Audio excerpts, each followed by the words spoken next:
अदोंगी ममल यामलबा like अमदी channel सिबु support तौबीबोइना subscribe तौबु काउबिगन अवाबा नुंगनांगबा वाखल पुकनिंग लेतादबा खोइरांगबा खोइसाउनबना मागी सरुक ओइरे पुकनिंग हाय नंग हेनमले सुलोचनागिदी करिमता खंदे वाखल हाय नखोय अनि नुंसिने हारिसा ngasi फावबदा नंगी थमोइदो सुलोचनागी मफमदा तिंगथोक्ट्रे थमोइना तंबा ngamde हौरफम अमदगी हेक्ता मरम ओइबे नुंसिबदे अदुना लिलाबु नुंसिबदा थोइना काइबे लेते खल्लुरगा खुदिंगमक्से निंसा चोर चोबमा होंतोकलगा सत मथक्ता लेरमलगा मखादा कुमथरे मागी कातमने का मनुंगदा चंगलगा तुमथनबा थेमे चट्रिंगे दिल्लीदा सुलोचनागा ब्रेकअप तौरगे खले हयेंगे नुमिता अमुक्तंग उनरगा अरोइबा वा अमा ngangnarge खले चरांगनरबा वाखलने सुरेश की असुयाम चरांगनबा मागी पुंसिगी तांककता अमुक्ता सुयावखिद्रे लिगलागी खनबदमा हेना चरांगने अमर रोशन अनि की वाइसिंगदो निंसिंग निंसिंग खोइदौ सावले तुमथौ हाइबा यारमदे थेंजिलकलबा नुमिदांगी मतमदुदा सोमदा कमदौरी नानगे मखादा काचिलमदा तासिंदुना तुंबा लिगलादो फमुंग मतकता काखतलगा फजना तुमे अयुक नुंथिल चुपा युमगी कुपनुम खरा तौबदुना पोपताय लिगला इसी तुमने अहिंग इचिक उनबा मतम तुमदुना लेबी लिगलागी हक्चांगदगी बुतलिली थोरकले बुतलिलीने टाइमिंग चप चारे ngasiने हेन्ना कुमै नुंगाइनी ममा तोंदु अमता ओतलुगे असी हारगा फुकलाउना मांखी थांगनाबा मिकुप्ता लिगला होइगे युमदुदा फाउदरे बुतलिलीना हैमा ngasiदी तान याम चारेना योसबी मखोंग हम सुरमे फत्तबा हुमना खुलिंगदुना लेरमे लाकपीबा जंत्र सिबी ममा तोनसे ngarang aina casting khara tharambado कीदुना मने लेबाक लेगा माइबी यांगोय गसे मान संगली मालेने ओ तौगे बकुमै लाइटिन सानबी यांगोयसु लाकनगे असियारग मथंदा सिसी कैनोय बुतलिल वाखल दखल अहुम सिगी मनुंगदा कनान हाना इहान हाना तमनसिगे तमनदबदी यात्र सुबिता मागी कादंग से हिंग वीडियो कॉल तौबदी तौदे ngaranggi cyclone dongna tawuduna warduna masado ingam ngamdaduna tumne magi thangnaba kaduna leibak leimadi yangoi tawge da ngambi butlilina pung baro gi pungpham chapchana yumduda leiba maidu mutatle pumam hek mami tawribado amamba maraktuda yangoi gi nakta lai yangoi gi akoibduda butlili paiduna le butlilina laibungna lai herawgi वाकोलो लाउबगे मखोल ताले अमाइबी यांगोइदो वाकोलो वाकोलो पेना मखोल सरक मखोल ताबा यादबी यांगोइने तुमना तुमनो जगोई साबा होरे मसादो कन्न निखले यांगोइने निगलकपदुदा तुमदुना लेबी लेबाले मिकअप थोले लेबाक लेने मिकअप थोलकपदा फमुंदो थोक थोक नोंबा मैगी मुतपदुदा मथों खंगदे मागी वाखलदा यांगोय अमाइबिसे मंगाकनब्रा लाई तोंब्रा कैनोमदि तौबदोंना फावे अमम्ब मरकदुदा अमदुना जगोई सारिने तौरिबदो मखुत मसादो मरेंग मरेंग चटपा चैरुंग यावबा खुसागा वाइरे इंगना चिंदा जगोई दिसादे कन्ना हेक्ता सप्त्र म फुदो कै साबने जगोइदो खुदी थोकै साबना लेबाक लगे ममाइ मे खंगदगै अमम्ब मरकदुदा थाजिनबिरे लेबाक लेने इचे यांगोय कैदौरगे नंगबो तुम्बबु खुद यावनब्रो करिनो नंगना तौरिदुओ आइना कौबसे तारदि नंगबु मंगोइना मंगलबसु करी मंगनो नंगना मंगिदुबो मिकअप थो कैदौगे माइ मिट कैसे लोइना काइबा तारेमे आइबो असी हारगा मसादो दोमदुना लेबाक लेने यांगोइबु कौवे वाकोल लाउबगी मखोलदुना सुंखिदुना यांगोइदी लेबाक लेने कौरिबदो मनादा तादे मादी इसी कई तुमने तौगे तंगंबी बुतलिलीना लाइबुंगदा लाइ हराउबगी मंगदु मंगहलिबने Makut masaduna amamba marak aduda pop pop thajille lebagle soiduna magi khutta lan batare khanbadegi phamung dudagi amamba marak aduda kumthage tawuga masamdo foire yangoine kumkhiba yaro habagi mongu lebagle ahing duda chaina khangba ngamdaduna hingna kapakle ayo ayo ima ayo budleline kamdawi nungaibra aigi wadi nakhoi masen che phuna laga lore noi hum se thugai da bayade asi haram laga butlili thangna ba ka da tumlibi subita ge ka da changle ka do pumamam da su butlili mamit loina we subita na nungai na ningai de na tumliba do butlili na ngasi di lesson number 2 homework class work animak punna yaurga khangne ba asi harga butlili nungai tumliba subita gi blanket to singthakre phamung de ka duda un puba aing banungsit leijabi thadun sidale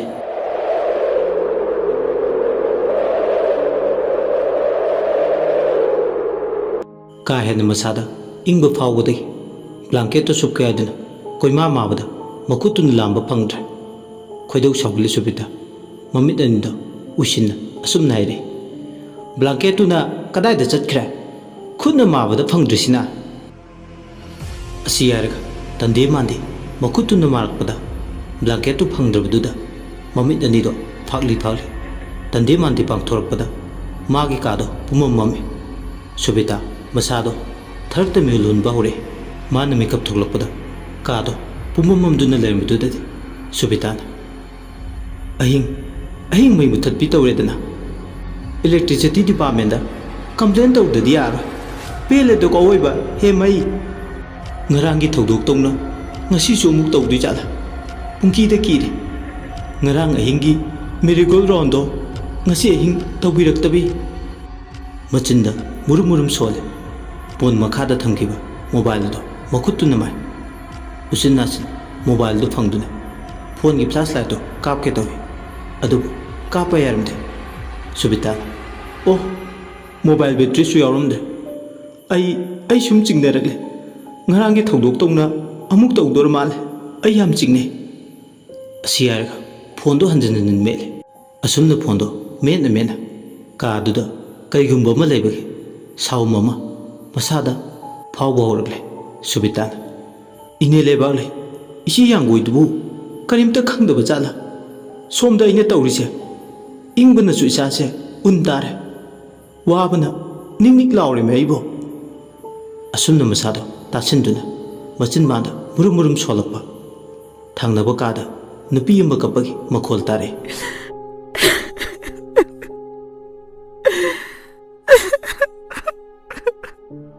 makhol du tabda hena pakhale thangnaba kada kaplibado yangoi maibina lebak leidu phubagini magi wakhaldadi tamnare sini subita mikap mirau khol du tabda amukena akiba phawre pungning de maro lole makhoi ani dubu yumsida tawriba singse karimta khangdabra khong thangdoktuna satke abasu ngarang dawna khong hek thangga phamungsina uru unglagana kamdawwa ningjing mangjing phawreda ai isase asumna pungningda maro lole tanja sida magi kada thaliba blabdo khangana mungan khangmam mamum sekring tawba horle maidu lakpa mutpa matamduda blabdo sekharpa manba makhol ama oina sutai milu ani do pirangne subita ge inga ingba thaktak ni maido amukla amuk mom tawbuda mihul do yarakraduna khanglaw lawni yangkoi amadi lebak leitanaba adu lawge sungamde maingal duda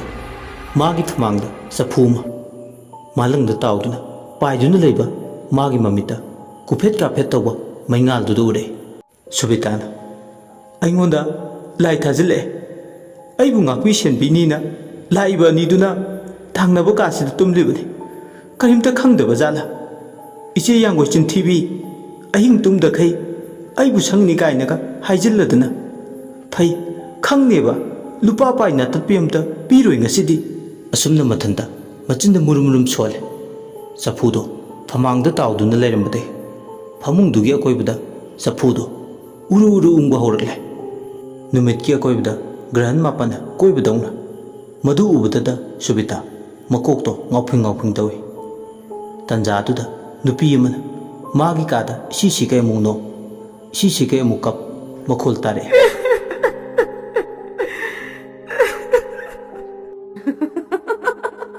ꯀꯨꯐꯦꯠ ꯀꯥꯐꯦꯠ ꯃꯩꯉꯥꯜꯗꯨꯗ ꯐꯛꯂꯥꯡꯗ ꯅꯨꯄꯤ ꯑꯃꯒꯤ ꯃꯃꯤ ꯇꯥꯕ ꯎꯔꯦ꯫ ꯃꯗꯨ ꯎꯕꯗ ꯌꯥꯝꯅ ꯀꯤꯅ ꯁꯨꯕꯤꯇꯥꯅ "ꯀꯅꯥꯅꯣ ꯍꯥꯏꯌꯣ, ꯅꯪ ꯀꯅꯥꯅꯣ?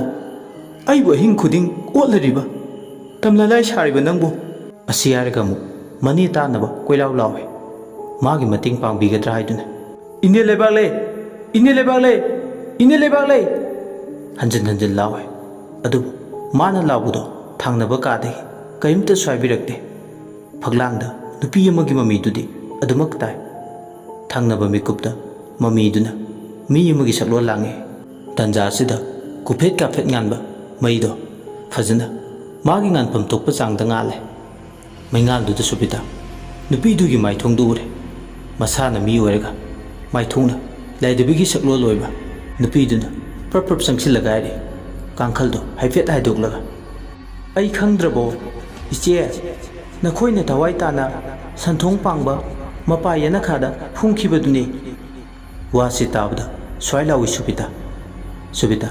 ꯅꯨꯄꯤꯁꯤꯒꯤ ꯃꯥꯏꯊꯣꯡ ꯎꯕꯗ ꯃꯤꯍꯨꯜꯗꯣ ꯄꯥꯏꯊꯣꯛꯈ꯭ꯔꯦ꯫ ꯈꯨꯗꯤꯡꯃꯛꯁꯦ ꯕꯨꯠ ꯂꯤꯂꯤꯅ ꯇꯧꯔꯤꯕꯅꯤ ꯍꯥꯏꯕꯗꯤ ꯈꯪꯂꯝꯗꯦ꯫ ꯂꯥꯏꯙꯕꯤꯒꯤ ꯁꯛꯂꯣꯟꯗ ꯕꯨꯠ ꯂꯤꯂꯤꯅ ꯑꯃꯨꯛ ꯁꯥꯟꯅꯕꯅꯤ꯫ ꯑꯗꯨꯒ ꯁꯨꯕꯤꯇꯥꯗ ꯌꯦꯡꯂꯒ ꯏꯁꯤ ꯁꯤꯀꯩ ꯅꯣꯛꯁꯤꯜꯂꯦ꯫ ꯁꯨꯕꯤꯇꯥ ꯂꯥꯏꯙꯕꯤꯗꯨ ꯎꯕꯗ ꯑꯗꯨꯃꯛ ꯋꯥꯈꯜ ꯇꯥꯗꯅ ꯐꯃꯨꯡꯗꯨꯗ ꯂꯦꯛꯊꯈ꯭ꯔꯦ꯫ ꯃꯥꯅ ꯑꯗꯨꯝꯅ ꯋꯥꯈꯜ ꯇꯥꯗꯅ ꯂꯩꯕꯒ ꯕꯨꯠ ꯂꯤꯂꯤ ꯃꯐꯝꯗꯨꯗꯒꯤ ꯃꯥꯡꯈꯤ꯫ ꯁꯣꯝꯗꯅ ꯀꯝꯗꯧꯔꯤ? ꯊꯪꯅꯕ ꯀꯥꯗ ꯌꯥꯡꯒꯣꯏ ꯑꯃꯥꯏꯕꯤꯅ ꯇꯞ ꯇꯥꯈꯩ ꯃꯁꯝꯗꯣ ꯐꯣꯏꯕꯤꯔꯦ ꯂꯩꯕꯥꯛꯂꯩ꯫ ꯂꯩꯕꯥꯛꯂꯩ ꯑꯍꯤꯡ ꯑꯗꯨꯗ ꯍꯤꯡꯅ ꯍꯤꯡꯅ ꯀꯞꯄꯤ꯫ ꯃꯃꯥꯏ ꯃꯃꯤꯠ ꯏꯄꯣꯝ ꯄꯣꯝ, ꯃꯆꯤꯟꯕꯥꯟ ꯊꯛ ꯀꯥꯏ ꯄꯣꯝ ꯄꯣꯝ, ꯆꯤꯟꯕꯥꯟ ꯀꯥꯏꯕꯒꯤ ꯑꯉꯥꯡꯕ ꯏꯈꯦꯡ, ꯃꯀꯣꯛꯇꯨꯁꯨ ꯎꯆꯦꯛ ꯃꯀꯣꯟ ꯁꯥꯔꯦ꯫ ꯅꯥꯍꯩꯅ ꯋꯥ ꯋꯥ ꯑꯃꯥꯏꯕꯤ ꯌꯥꯡꯒꯣꯏꯗ ꯐꯨꯗꯤꯠ ꯊꯣꯛꯅ ꯐꯨꯕꯤꯔꯦ꯫ ꯋꯥ ꯉꯥꯡꯕ ꯊꯣꯛꯇ꯭ꯔꯦ꯫ ꯕꯨꯠ ꯂꯤꯂꯤꯅ "ꯉꯁꯤꯒꯤꯗꯤ ꯁꯤ ꯐꯥꯎꯕ ꯄꯔꯥ, ꯂꯦꯁꯟ 2, ꯌꯥꯝ ꯑꯣꯠꯄ ꯌꯥꯗꯦ, ꯅꯣꯡꯃꯒꯤ ꯈꯖꯤꯛ ꯈꯖꯤꯛ, ꯅꯣꯡꯃꯗ ꯂꯣꯏꯅ ꯑꯣꯠꯂꯕꯗꯤ ꯑꯩꯉꯣꯟꯗꯁꯨ ꯑꯄꯦꯟꯕ ꯑꯣꯏꯔꯣꯏ꯫ ꯆꯍꯤ ꯀꯌꯥ ꯂꯤꯛꯂꯥꯕꯨ ꯑꯣꯜꯂꯛꯄꯕꯨ ꯅꯣꯡ ꯅꯤꯅꯤꯗ ꯂꯣꯏꯁꯤꯟꯕ ꯌꯥꯕ꯭ꯔꯥ?" ꯑꯁꯤ ꯍꯥꯏꯔꯒ ꯕꯨꯠ ꯂꯤꯂꯤ ꯃꯐꯝꯗꯨꯗꯒꯤ ꯃꯥꯡꯈꯤ꯫ ꯕꯨꯠ ꯂꯤꯂꯤꯅ ꯍꯦꯛ ꯃꯥꯡꯈꯤꯕꯒ ꯃꯅꯥꯗ ꯇꯥꯔꯝꯕ ꯂꯥꯏ ꯍꯔꯥꯎꯕ ꯋꯥꯀꯣꯜꯂꯣ ꯂꯥꯎꯕꯒꯤ ꯃꯈꯣꯜ ꯇꯥꯔꯝꯕꯗꯨ ꯇꯥꯈꯤꯗ꯭ꯔꯦ꯫ ꯃꯈꯣꯜꯗꯨꯅ ꯍꯦꯛ ꯁꯥꯝꯈꯤꯕꯗ ꯑꯃꯥꯏꯕꯤ ꯌꯥꯡꯒꯣꯏ ꯇꯥꯏꯕꯪ ꯋꯥꯈꯜ ꯇꯥꯔꯦ꯫ ꯃꯥꯅ ꯃꯃꯤꯠ ꯄꯥꯡꯊꯣꯔꯛꯄꯗ ꯐꯃꯨꯡ ꯃꯈꯥꯗꯨꯗ ꯏꯍꯤꯡ ꯅꯥꯍꯤꯡ ꯁꯥꯗꯨꯅ ꯂꯩꯕꯥꯛꯂꯩ ꯇꯥꯗꯨꯅ ꯂꯩꯔꯝꯃꯤ꯫ ꯂꯩꯕꯥꯛꯂꯩꯒꯤ ꯑꯣꯏꯔꯤꯕ ꯃꯇꯧꯗꯨꯗ ꯈꯝ ꯊꯦꯡꯅ ꯉꯛꯏ꯫ ꯑꯅꯤꯗꯣ ꯑꯋꯥꯏ ꯈꯨꯝ ꯇꯧꯅꯔꯦ꯫ "ꯀꯩꯗꯧꯔꯤꯕ ꯂꯩꯕꯥꯛꯂꯩ ꯅꯪꯗꯤ? ꯀꯩꯅꯣ ꯗꯦꯆꯦ ꯌꯥꯡꯒꯣꯏ, ꯀꯔꯤꯝꯇ ꯈꯪꯁꯤꯟꯅꯗꯕꯗꯧꯅ ꯅꯈꯨꯠ ꯄꯦꯟꯅ ꯑꯩꯕꯨ ꯐꯨꯕꯤꯔꯒ? ꯀꯔꯤꯅꯣꯅꯦ ꯍꯥꯏꯔꯤꯁꯦ? ꯑꯩꯅꯕꯨ ꯀꯔꯝ ꯀꯥꯟꯗ ꯐꯨꯔꯤꯅꯣ ꯅꯪꯉꯣꯟꯗ? ꯄꯪꯍꯥꯏꯗ ꯍꯥꯏꯖꯤꯟꯒꯅꯨ꯫ ꯁꯤꯕꯨ ꯑꯩꯅ ꯑꯃꯨꯛ ꯃꯤꯅꯝꯈꯤꯗ꯭ꯔꯣ? ꯂꯩꯖꯕꯤ ꯊꯥꯈꯩ ꯑꯩꯕꯨ ꯐꯨꯕꯤꯔꯒ ꯀꯔꯤꯝꯇ ꯈꯪꯗꯦ ꯍꯥꯏꯔꯤꯁꯤꯕꯨ?" ꯑꯃꯥꯏꯕꯤ ꯌꯥꯡꯒꯣꯏ ꯋꯥꯈꯜ ꯂꯩꯕꯤꯅꯤ꯫ ꯉꯥꯏꯍꯥꯛ ꯈꯟꯖꯥꯟꯅꯩ꯫ ꯈꯟꯕ ꯌꯥꯕ ꯈꯜꯂꯕ ꯃꯇꯨꯡ ꯃꯍꯥꯛ ꯋꯥꯈꯜ ꯑꯃ ꯂꯥꯛꯏ꯫ "ꯑꯣ, ꯑꯩꯅ ꯇꯧꯏ ꯍꯥꯏꯁꯤꯅꯗꯤ ꯀꯅꯥꯒꯨꯝꯕ ꯑꯃꯒꯤ ꯈꯨꯠ ꯌꯥꯎꯔꯦꯗꯅ, ꯑꯩ ꯐꯥꯎꯕ ꯁꯤꯖꯤꯟꯅꯕ ꯉꯝꯂꯕꯀꯣ? ꯐꯩ ꯐꯩ, ꯈꯪꯅꯦꯕ꯫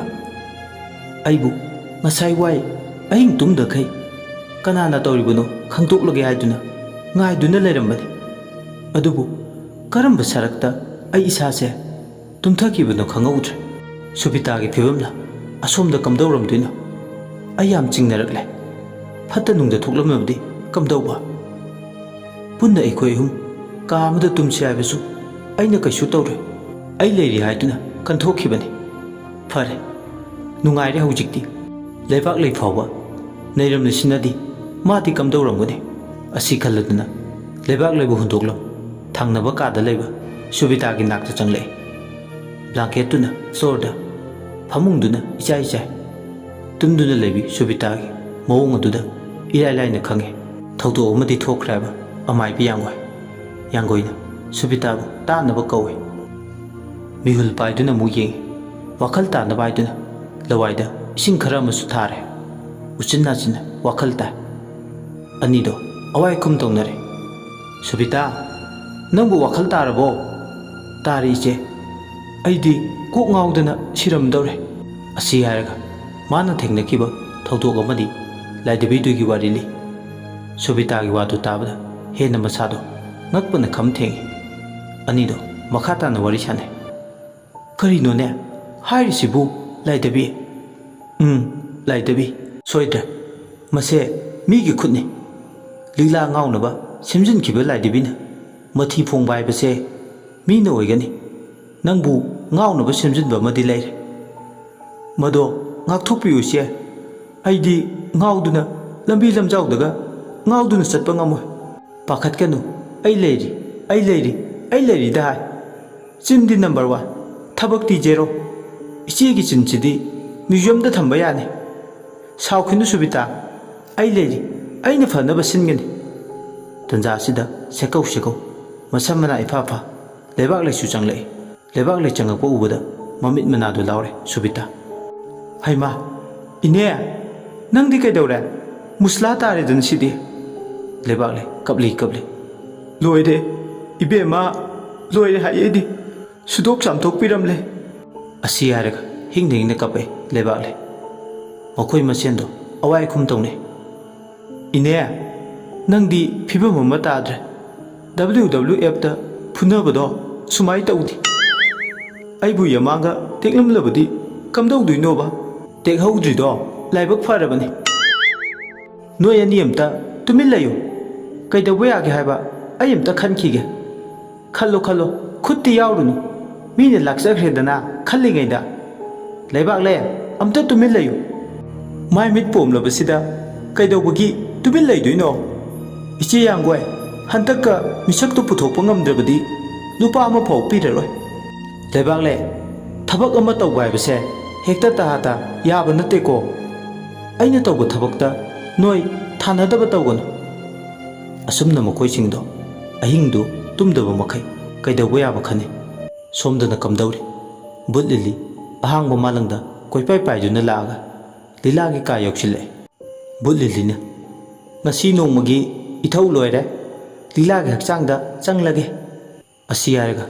lilagi hakchangda changki asumna ahingdugi kumaidu losinki mathangi numini Sulochana makeup tholakpada pung 10 da unasi habagi message leirimi Suresh unakadaba mafam Lab Road Sulochana ngasi matam kuiribagi matung unasi harakpasida ware haraubana masado kham thengi maki semduna haina kiba pung nangnaba Lab Road Mekola laibadomda makhoi nina hek unaba mapadu leba adomda lai u magi makhongda Suresh leptuna laibadu ubda magi kardo khamlaga harau harau sangsilai anido awai kum tongnare kayam kuirige ngaiba kuidrida kari lege unasi haire sibo wafam ama hainingduna tawbani chatkadaba hayeng ta ngairbanina aibu uningbagi ikhau langba fauduna aibu aroiboina yengaiduna unasi haiba natro yam thajadana romantic oi sumaina nangna romantic oiba matau utkidabase sathina kuire Sulochana salamdaigi unaningbagi ngaksu nate nangsu khangiduni ai wa koi thokpaite director dum haire nangnasu hena aigi mong khangiduni nupa se mong amani ko aidi nange khangde kari maram lege nangna sawu matau ulidubo Sulo saudeda sigi wase tose aina haige khanba wase asi hoina hairege nangna hainingna haingamdraba waisingdo hairo ayam taninge ngasima noida chalase haidau male Sulochana ngasi nangaiga unaribasina aroi boise Sulochana harauramba nungairamba pumtak take maithongdo maksinki nukmi pamino irang langjaba mangkhirame asiguma wai Suresh ki machindagi tani haiba ma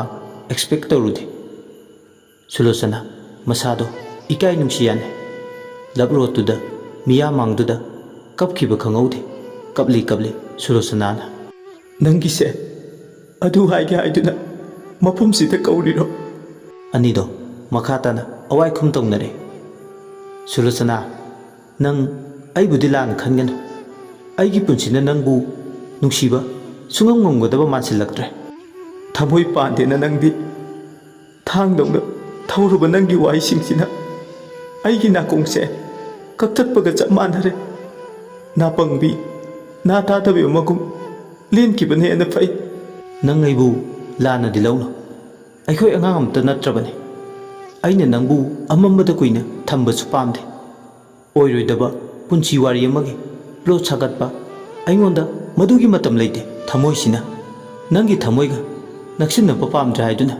ꯋꯥꯔꯦꯞ ꯑꯃ ꯂꯧꯔꯦ. ꯅꯪꯗꯤ ꯊꯃꯣꯏ ꯄꯥꯟꯗꯦꯅ ꯑꯩꯗꯤ ꯉꯁꯤꯗ ꯈꯪꯉꯤ. ꯅꯪꯒꯤ ꯊꯃꯣꯏꯅ ꯂꯧꯕ ꯐꯤꯔꯦꯞꯇꯨꯅ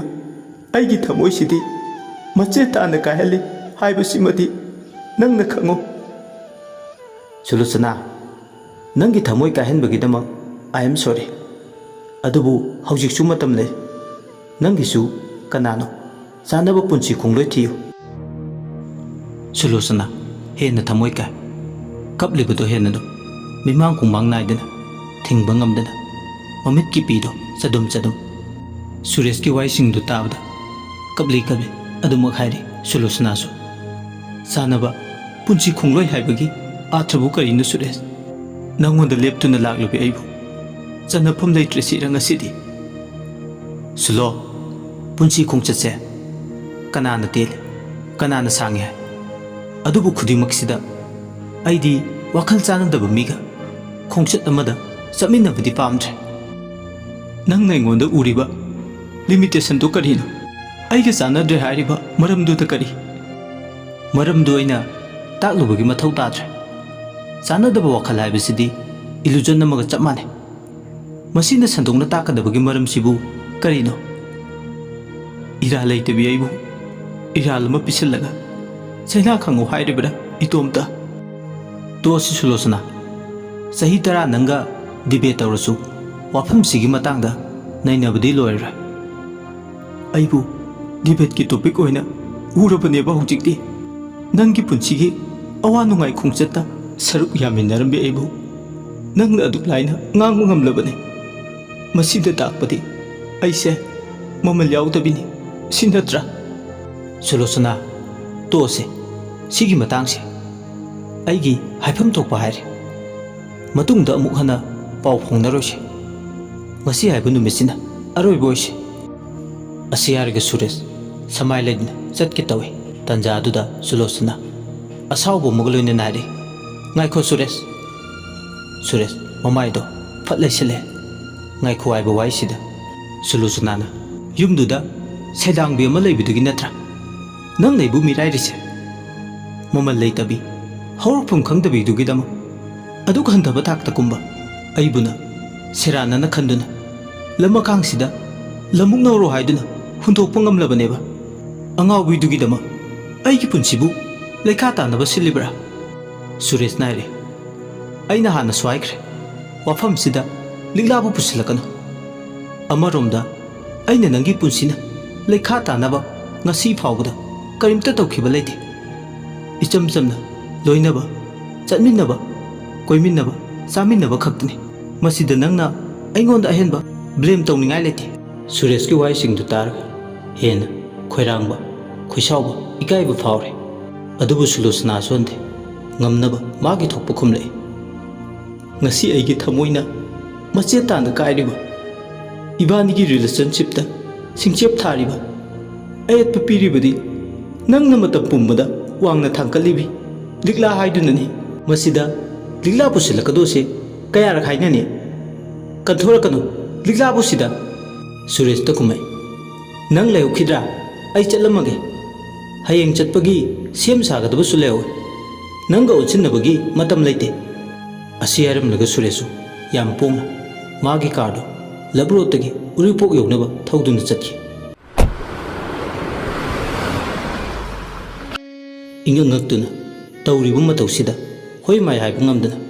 सुलोचना ngayakti तुमिल लेपदुना lambi mapalduda lewe milugi pirangdi lakjar thamoi meisaknadi henjila khutsa prek prek thektuna khangau Sulosana o aingonda singnarabane aigi lambida khurau thangliblik laba soidana malem sidagi khongul mutkinaba muthatkaniye mina aigi nungsiba munkhraga tumil leithokadabi nupidudi aidi nate asiyaga Sulosana magi garido speed kana thore mi chenkraba lambiduda kwa kaithe traffic point yorokpada garido ngaya kham signal duda khamu hairakpana gari khamningaiduda wakaldani khalliba karigumba angau biliklana lambi sigi papalana satlamdabadi aigi karsina thomlamgadabane leichabi thaduna akan masapuda speed kana thorokpa aigi karsina liglagi punchi dain tharambasu afaba wakalamda khanba hitra traffic signal duna green head tharakpaga mayum yongnaba lai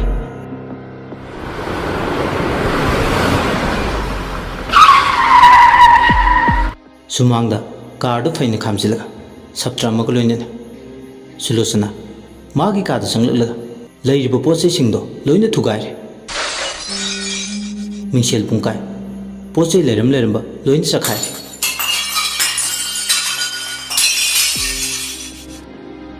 mama ibema danapatina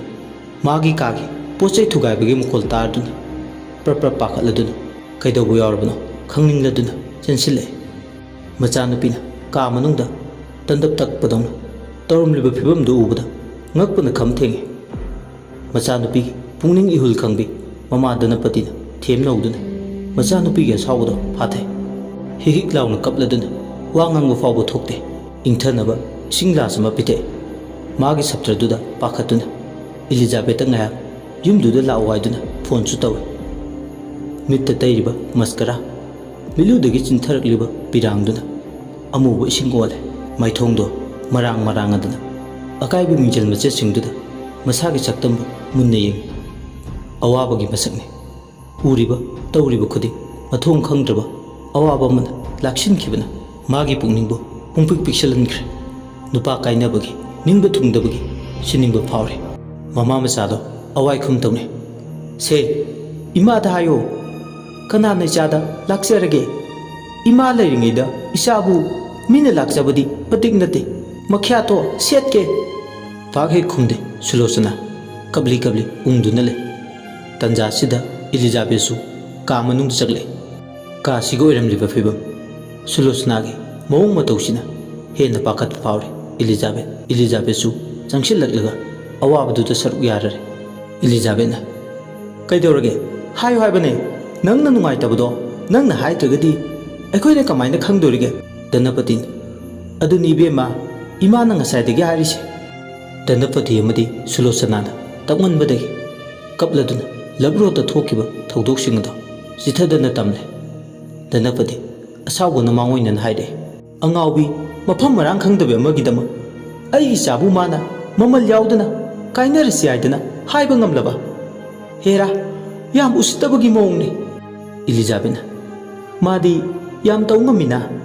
imana bisi kaurga ikaiba pirineba Danapatina ngasi aigi ichana miludagi chintharagliba pirang singsigi laman aina khungganiye he tumil lairo tawgeda ayam pendi mi singse usitabagi thabak tawba tare lambi lamjauda ta duna leibi ata atu khunduna chabi amagidama asi yona aigi chabu miraiba ngamlaba ko Danapatina kaidauba yengba tai singnarakpadi lemnadi tokte Sulosana de ai hingingdre ai siningle ngasi aida ikaiba nangliba punsi sina lairi makai kaidongnungda kawba ngamloye imagi bema ichagi dama ima lairiye ichana karigi siduino mi masak khangdaba mi singse masak khangnaba takpiba tai Elizabeth Sulo nangidama aikoi leri nang pungning sonthaganu ai ma yaudadi hingba ngamloye ili ma na ibu mirai dasu aina di mabu mirai ba ngamloye asi haiga Sulosana ꯏꯂꯤꯖꯥꯕꯦꯠꯕꯨ ꯀꯣꯟꯗꯨꯅ ꯀꯞꯄꯦ ꯑꯗꯨꯕꯨ ꯎꯆꯤꯟ ꯅꯥꯆꯤꯟ ꯀꯞꯂꯝꯕꯗꯨ ꯃꯈꯣꯏ ꯑꯅꯤ ꯆꯪꯗꯨꯅ ꯊꯦꯝꯕꯗꯒꯤ ꯐꯔꯦ ꯑꯃꯔꯣꯝꯗ ꯃꯆꯥꯒꯤ ꯃꯇꯧꯗꯣ ꯌꯦꯡꯕ ꯉꯝꯗ꯭ꯔꯗꯨꯅ ꯙꯅꯄꯇꯤꯅ ꯑꯌꯨꯛꯇꯨꯗ ꯃꯤ ꯊꯥꯗꯨꯅ ꯀꯥꯃꯣꯡꯗꯒꯤ ꯇꯣꯝꯕ ꯑꯃꯗꯤ ꯗꯣꯖꯣ ꯂꯧꯍꯜꯂꯨꯔꯦ ꯃꯈꯣꯏ ꯑꯍꯨꯝ ꯈꯛꯇ ꯇꯣꯉꯥꯟꯕ ꯀꯥ ꯑꯃꯗ ꯐꯝꯗꯨꯅ ꯋꯥꯔꯤ ꯁꯥꯟꯅꯩ ꯙꯅꯄꯇꯤ ꯑꯃꯗꯤ ꯃꯈꯣꯏ ꯃꯁꯦꯟ ꯋꯥꯔꯤ ꯁꯥꯟꯅꯔꯤ ꯀꯔꯤ ꯂꯩꯔꯤꯒꯦ ꯏꯆꯦꯃ ꯑꯩ ꯌꯥꯝ ꯄꯦꯟꯗꯦ ꯆꯤꯡꯃꯥꯏꯁꯤꯅ ꯆꯥꯛꯄ ꯂꯥꯝꯃꯩꯒꯨꯝ ꯆꯥꯛꯑꯦ ꯇꯧꯔꯤꯁꯦ ꯏꯀꯥꯏ ꯐꯤꯔꯨꯛ ꯈꯨꯝꯃꯦ ꯑꯁꯤ ꯍꯥꯏꯔꯒ ꯉꯁꯤꯒꯤ ꯃꯆꯥꯅꯨꯄꯤꯒꯤ ꯊꯧꯗꯣꯛꯁꯤꯡꯗꯣ ꯊꯋꯥꯏ ꯅꯨꯡꯉꯥꯏꯇꯅ ꯇꯝꯃꯤ ꯋꯥꯔꯤꯗꯨ ꯂꯤꯕ ꯂꯣꯏꯔꯛꯄꯗ ꯙꯅꯄꯇꯤꯅ ꯐꯤꯕꯝꯁꯤ ꯌꯧꯔꯕꯗ ꯈꯨꯠ ꯇꯨꯡꯕꯨꯅꯗꯨꯅ ꯂꯩꯕ ꯆꯨꯝꯂꯤꯕ꯭ꯔꯥ ꯅꯍꯥꯟꯒꯩꯅ ꯅꯍꯥꯟꯒꯩ ꯑꯣꯏꯔꯦ ꯉꯁꯤꯗꯤ ꯑꯔꯦꯞꯄ ꯑꯃ ꯉꯥꯡꯅꯁꯤ ꯑꯩ ꯍꯥꯟꯅꯁꯨ ꯍꯥꯏꯈ꯭ꯔꯗꯨꯅꯤ ꯍꯟꯖꯤꯟ ꯍꯟꯖꯤꯟ ꯍꯥꯏꯕꯁꯨ ꯍꯩꯅꯗꯦ ꯑꯉꯥꯎꯕꯤꯗꯣ ꯌꯨꯝꯗꯨꯗꯒꯤ ꯇꯥꯟꯊꯣꯛꯈꯤꯕ ꯑꯃꯗꯤ ꯍꯥꯠꯇꯣꯛꯄ ꯅꯈꯣꯏ ꯉꯝꯂꯣꯏꯗ꯭ꯔꯥ ꯇꯣꯝꯕꯅ ꯈꯨꯝꯃꯦ ꯏꯆꯦꯃ ꯇꯥꯟꯊꯣꯛꯄ ꯈꯛꯇ ꯅꯠꯇ꯭ꯔꯥ ꯍꯥꯟꯅ ꯍꯥꯏꯅꯈꯤꯕꯗꯣ ꯍꯟꯗꯛꯅ ꯀꯗꯣꯝꯗꯒꯤꯅꯣ ꯍꯥꯠꯄ ꯍꯥꯏꯗꯅ ꯑꯃ ꯌꯥꯎꯔꯝꯃꯤꯁꯤꯅ ꯙꯅꯄꯇꯤꯅ ꯇꯥꯟꯊꯣꯛꯄ ꯈꯛꯇꯅ ꯌꯥꯗ꯭ꯔꯦ ꯐꯤꯕꯝꯁꯤꯗ ꯗꯣꯖꯣꯁꯨ ꯈꯨꯝꯃꯦ ꯂꯨꯗꯧꯔꯤꯗ ꯇꯧꯗꯣꯏꯁꯦ ꯙꯅꯄꯇꯤꯅ ꯍꯥꯏꯔꯦ ꯐꯤꯕꯝꯅꯅꯤ ꯍꯥꯏꯔꯤꯁꯦ ꯅꯈꯣꯏ ꯑꯅꯤꯁꯨ ꯈꯟꯅꯔꯣ ꯑꯩꯅ ꯁꯤꯜꯂꯤꯕ ꯊꯕꯛꯁꯦ ꯄꯥꯡꯊꯣꯛꯄ ꯉꯝꯅꯤ ꯅꯠꯇ꯭ꯔꯒ ꯉꯝꯃꯣꯏ ꯍꯥꯏꯗꯣ ꯉꯝꯃꯣꯏ ꯍꯥꯏꯔꯒ ꯃꯥꯏꯕ ꯃꯁꯤꯡ ꯋꯥꯠꯇꯦ ꯁꯅꯥ ꯂꯩꯕꯥꯛꯁꯤꯗ ꯑꯍꯩꯕ ꯀꯅꯥꯅꯣ ꯇꯥꯟꯅꯔꯨꯒꯦ ꯙꯅꯄꯇꯤ ꯌꯥꯝ ꯁꯥꯎꯅ ꯄꯦꯟꯗꯕ ꯑꯃꯒ ꯂꯣꯏꯅꯅ ꯍꯥꯏꯔꯛꯄꯅꯤ ꯋꯥꯍꯩꯁꯤꯡꯁꯦ ꯗꯣꯖꯣ ꯑꯃꯗꯤ ꯇꯣꯝꯕ ꯏꯔꯥꯏ ꯂꯥꯏꯅ ꯈꯪꯉꯦ ꯃꯩ ꯍꯧꯈꯩ ꯁꯥꯎꯔꯦ ꯙꯅꯄꯇꯤꯁꯦ ꯃꯤꯒꯤ ꯂꯥꯏꯕꯨꯗꯤ ꯈꯣꯏꯔꯝꯃꯦ ꯍꯥꯏꯕꯕꯨ ꯅꯣꯡꯃꯇ ꯍꯥꯠꯄ ꯇꯨꯞꯄꯒꯤ ꯊꯕꯛꯇꯤ ꯑꯃꯨꯛꯇꯁꯨ ꯇꯧꯗ꯭ꯔꯤ ꯃꯁꯤꯗ ꯍꯥꯏꯔꯛꯂꯤꯕ ꯋꯥꯐꯝꯁꯦ ꯄꯩꯁꯥ ꯃꯌꯥꯝꯕꯨꯗꯤ ꯐꯪꯅꯤ ꯍꯥꯏꯕꯕꯨ ꯀꯔꯝꯅ ꯍꯣꯏ ꯍꯥꯏꯒꯅꯤ ꯈꯜꯂꯨꯕꯗ ꯋꯥꯕꯅ ꯈꯝ ꯊꯦꯡꯂꯤ ꯇꯣꯝꯕ ꯇꯨꯃꯤꯟ ꯂꯩ ꯗꯣꯖꯣꯅ ꯇꯣꯝꯕꯒꯤ ꯃꯥꯏꯊꯣꯡꯗ ꯌꯦꯡꯉꯤ ꯀꯔꯤ ꯏꯪꯒꯤꯠ ꯎꯠꯂꯛꯀꯦ ꯍꯥꯏꯕꯒꯤ ꯉꯥꯏꯍꯥꯛꯇꯤ ꯀꯥꯗꯣ ꯄꯨꯡꯆꯤꯛ ꯆꯤꯛꯏ ꯃꯤꯅꯠ 10ꯃꯨꯛ ꯇꯨꯃꯤꯟ ꯂꯩꯔꯨꯔꯕ ꯃꯇꯨꯡ ꯙꯅꯄꯇꯤꯅ ꯉꯁꯤ ꯅꯣꯡꯃ ꯆꯨꯞꯄ ꯑꯃ ꯌꯨꯝꯗ ꯆꯠꯂꯒ ꯈꯜꯂꯨꯔꯣ ꯍꯌꯦꯡ ꯉꯝꯅꯤ ꯉꯝꯃꯣꯏ ꯍꯥꯏꯕꯗꯣ ꯐꯣꯟꯗ ꯍꯥꯏꯔꯣ ꯉꯝꯃꯣꯏ ꯍꯥꯏꯔꯒꯅ ꯉꯝꯒꯗꯕ ꯃꯤ ꯊꯤꯔꯒꯦ ꯑꯩꯒꯤꯕꯨꯗꯤ ꯊꯣꯏꯅ ꯀꯥꯏꯕ ꯂꯩꯇꯦ ꯃꯇꯤꯛ ꯆꯥꯕ ꯑꯍꯩꯕ ꯃꯤꯗꯨꯅꯤ ꯊꯤꯗꯣꯏꯁꯦ ꯙꯅꯄꯇꯤ ꯌꯥꯝ ꯀꯦꯡꯅ ꯍꯥꯏꯔꯦ ꯗꯣꯖꯣ ꯑꯃꯗꯤ ꯇꯣꯝꯕꯁꯨ ꯍꯣꯏ ꯃꯥꯏ ꯍꯥꯏꯗꯨꯅ ꯇꯨꯃꯤꯟ ꯃꯔꯨ ꯂꯨꯛꯊꯗꯨꯅ ꯂꯩ ꯉꯥꯏꯍꯥꯛ ꯐꯝꯂꯒ ꯑꯅꯤꯗꯨꯁꯨ ꯌꯨꯝꯗꯨꯗꯒꯤ ꯊꯣꯔꯛꯂꯦ ꯉꯁꯥꯏꯗꯤ ꯂꯧꯕ ꯂꯥꯛꯄꯅꯤ ꯍꯧꯖꯤꯛꯇꯤ ꯍꯟꯈꯤꯕ ꯃꯇꯝꯁꯤꯗ ꯊꯧꯁꯥ ꯋꯥꯁꯥꯗ꯭ꯔꯦ ꯈꯣꯡꯅ ꯑꯣꯏꯅ ꯍꯜꯂꯦ ꯁꯣꯝꯗꯅ ꯑꯃꯨꯛ ꯀꯝꯗꯧꯔꯤ ꯑꯌꯨꯛꯁꯤꯗ ꯁꯨꯔꯦꯁ ꯃꯥꯒꯤ ꯀꯥꯗ ꯇꯦꯟꯁꯟ ꯑꯃꯒ ꯂꯣꯏꯅꯅ ꯊꯣꯡ ꯂꯣꯟꯁꯤꯜꯂꯒ ꯂꯩ ꯃꯥꯒꯤ ꯃꯃꯥꯟꯅꯕꯅꯤ ꯔꯣꯁꯟ ꯑꯃꯗꯤ ꯑꯃꯔ ꯐꯨꯛ ꯂꯥꯎꯅ ꯐꯥꯎꯖꯤꯜꯂꯦ ꯍꯌꯦꯡ ꯆꯠꯇꯣꯔꯦ ꯍꯥꯏꯕꯒꯤ ꯃꯃꯥꯟꯅꯕ ꯂꯥꯛꯑꯦ ꯈꯪꯕꯗꯒꯤ ꯀꯥ ꯃꯅꯨꯡꯗꯒꯤ ꯊꯣꯛꯂꯛꯏ ꯁꯨꯔꯦꯁ ꯔꯣꯁꯟꯅ ꯀꯩꯗꯧꯔꯤꯕ ꯅꯪꯗꯤ ꯀꯥ ꯃꯅꯨꯡꯗꯒ ꯃꯣꯟꯗꯪ ꯁꯥꯟꯅꯔꯤꯔꯣ ꯁꯨꯔꯦꯁꯅ ꯈꯨꯝꯃꯤ ꯁꯥꯟꯅꯗꯦꯗ ꯍꯛꯆꯥꯡ ꯉꯝꯗꯦ ꯔꯣꯁꯟ ꯍꯥꯏꯔꯦ ꯌꯥꯔꯦ ꯇꯥꯏꯕꯨꯡꯉꯣ ꯈꯪꯕꯤ ꯌꯥꯅꯤꯀꯣ ꯇꯝꯐꯥ ꯃꯔꯛ ꯊꯠꯂꯦ ꯍꯩꯃꯥ ꯅꯣꯏ ꯂꯥꯛꯏꯕ ꯑꯣꯏꯔꯦ ꯑꯅꯤꯃꯛ ꯆꯞ ꯃꯥꯟꯅꯅ ꯈꯨꯝꯃꯤ ꯍꯣꯏ ꯇꯩꯃ ꯍꯌꯦꯡ ꯆꯠꯇꯧꯔꯦ ꯍꯥꯏꯕꯗꯨꯗ ꯇ꯭ꯔꯤꯠ ꯑꯃ ꯄꯤꯒꯦꯅ ꯂꯥꯛꯏꯕ ꯍꯣꯏꯅꯦ ꯈꯔ ꯄꯨꯊꯣꯛꯎꯁꯣ ꯍꯟꯗꯛ ꯁꯨꯇꯤ ꯊꯣꯛꯂꯛꯄꯁꯦ ꯌꯨꯝꯒꯤ ꯃꯈꯥꯗ ꯁꯨꯔꯨ ꯁꯨꯔꯨ ꯅꯦꯠꯁꯤꯜꯂꯒ ꯂꯩ ꯉꯁꯥꯏ ꯉꯥꯏꯍꯥꯛꯄꯨꯗꯤ ꯅꯣꯏ ꯃꯔꯨꯞꯁꯦ ꯆꯦꯃꯥꯡ ꯃꯥꯡꯂꯨꯕꯅꯤ ꯁꯨꯔꯦꯁꯅ ꯑꯩꯈꯣꯏ ꯇꯩꯃꯅ ꯉꯥꯡꯕꯁꯤꯃ ꯊꯕꯛ ꯆꯠꯂꯨꯕꯅꯤꯕ ꯆꯦꯃꯥꯡ ꯃꯥꯡꯕ ꯅꯠꯇꯤꯌꯦ ꯅꯣꯛꯃꯤꯗꯅ ꯍꯥꯏꯔꯦ ꯁꯨꯔꯦꯁ ꯑꯃꯔꯅ ꯈꯪꯗꯦꯕꯨ ꯍꯣꯁꯇꯦꯜꯒꯤ ꯀꯥ ꯃꯅꯨꯡꯗꯨꯗ ꯁꯨꯝ ꯂꯩꯁꯤꯟꯈꯤꯕꯅ ꯀꯣꯏꯕ ꯂꯥꯡꯕꯒ ꯂꯣꯏꯅ ꯀꯥꯎꯈ꯭ꯔ ꯃꯥꯜꯂꯦ ꯂꯥꯏꯔꯤꯛꯀ ꯁꯨꯝ ꯂꯣꯏꯅꯗꯨꯅ ꯂꯩꯕꯒ ꯁꯨꯔꯦꯁꯅ ꯌꯥꯔꯦꯗ ꯇꯝꯐꯥꯅ ꯑꯃꯨꯛ ꯑꯗꯣ ꯉꯁꯤ ꯅꯨꯃꯤꯗꯥꯡ ꯑꯩꯈꯣꯏꯗ ꯅꯣꯏ ꯑꯅꯤ ꯆꯥꯛ ꯆꯥꯔꯁꯤ ꯌꯨꯝꯗ ꯄꯥꯎ ꯍꯥꯏꯈꯣ ꯆꯥꯛ ꯍꯥꯞꯄꯨꯔꯨꯅꯨꯅ ꯔꯣꯁꯟ ꯑꯃꯗꯤ ꯑꯃ ꯃꯃꯤꯠ ꯃꯅꯥ ꯂꯪꯈꯠꯂꯦ ꯍꯔꯥꯎꯕꯅ ꯂꯋꯥꯏ ꯂꯨꯇꯣꯟ ꯁꯥꯠꯂꯦ ꯆꯥꯛ ꯄꯜꯂꯛꯄꯗ ꯆꯥꯛꯀꯤ ꯅꯃꯥꯗ ꯂꯤꯛꯂꯥꯕꯨ ꯂꯨꯝꯕꯁꯤꯅꯤ ꯃꯈꯣꯏ ꯑꯅꯤꯅ ꯈꯜꯂꯤꯕ ꯔꯣꯁꯟꯅ ꯌꯥꯔꯅꯤ ꯇꯩꯇꯩꯃ ꯇꯝꯐꯥꯅ ꯀꯔꯤꯒꯤ ꯌꯥꯕꯅꯣ ꯍꯌꯦꯡ ꯅꯃꯥꯟꯅꯕꯁꯦ ꯆꯠꯈ꯭ꯔꯅꯤ ꯍꯌꯦꯡ ꯏꯌꯥꯔꯄꯣꯔꯠꯇ ꯊꯤꯟꯗꯣꯛꯄꯁꯨ ꯅꯣꯏꯅꯤ ꯌꯥꯎꯒꯗꯕꯅꯤ ꯌꯦꯡꯉꯣꯏ ꯆꯥꯛꯇꯤ ꯁꯤꯗ ꯆꯥꯁꯤ ꯅꯨꯃꯤꯗꯥꯡ ꯆꯥꯗ ꯂꯥꯛꯇ ꯌꯥꯔꯣꯏꯀꯣ ꯑꯗꯣ ꯅꯣꯏꯕꯨ ꯇ꯭ꯔꯤꯠ ꯍꯥꯏꯗꯨꯕꯨ ꯀꯗꯥꯏꯗꯅꯣ ꯆꯠꯇꯣꯏꯁꯤꯕꯣ ꯔꯣꯁꯟꯅ ꯈꯨꯝꯃꯤ ꯁꯨꯝ ꯀꯣꯐꯤꯒꯨꯝꯕ ꯑꯃ ꯊꯛꯎꯁꯤꯔꯅ ꯈꯟꯕꯩ ꯋꯥꯅꯤ ꯑꯗꯨꯗꯤꯅꯦ ꯑꯩꯈꯣꯏ ꯂꯤꯛꯂꯥꯒ ꯕꯨꯕꯨꯒꯁꯦ ꯈꯔ ꯄꯨꯈꯣ ꯅꯣꯏ ꯒꯥꯔꯤ ꯑꯆꯧꯕ ꯌꯥꯎꯔꯛꯄ ꯅꯠꯇ꯭ꯔꯣ ꯑꯃꯔꯅ ꯐꯠ ꯈꯨꯝꯃꯤ ꯑꯅꯤꯗꯨꯝ ꯌꯥꯎꯔꯦ ꯇꯩꯃ ꯅꯆꯟꯅꯨꯄꯤꯁꯦ ꯀꯣꯏꯕ ꯑꯃꯨꯛꯇ ꯄꯨꯗ꯭ꯔꯤ ꯑꯝꯇ ꯄꯨꯔꯨꯆꯣ ꯕꯨꯕꯨꯁꯨꯅꯦ ꯄꯣꯒꯣ ꯌꯦꯡꯕꯗ ꯋꯥꯔꯕꯅꯤ फ्रेश ओइनबा अइने मोइनी लोइसिलुरगे असी हरमलगा लीलागी का लेबदुम चटकी लीलासु यावना कोइबे चटकिनि खल्लुबदा हराउबना सिरे पंजाबी दोत गिल थिलगा जगोई साबदों मसादा फाव रोशन अमदि अमर मनुंगदना हराउबना लोय का हेनदी मथि फोंदे अमरोमद सुरेशु हराउवे मकासु फोंदे मासु अरुण नुक्सी वारीबा इबा होरकलिबा थमोय अमना कनागी मफमदसु लिनिंगदे ममानबना ट्रीट पीबगी नमादा लीलागा कोइबा चत्तोरे हाइबगी अरोइबिदा केरे ngaya mina 15 mu ngaithong ngaisin tawruba matung mani matumsu mache liglaga ningthina setladana dress up tawraga car ge thongjin fawba tamphana thindore liglana chamna ingna sele kai paksaba mawana kusu kumenga heksu sinaki tholakpa ubuda pungaw ngawe makhoi humdo car amada rosanna thawe mangdana suresh tong maningdana mani matum ligla aduga amar car anida तोंगान तोंगान चटकेदब फरक तागदब उबदा बालेनुदुदुम Ecom Komna मखोइसिंग अदु तोंगे कारदो उरिपोक्तगी तमना तमना थौब होरगले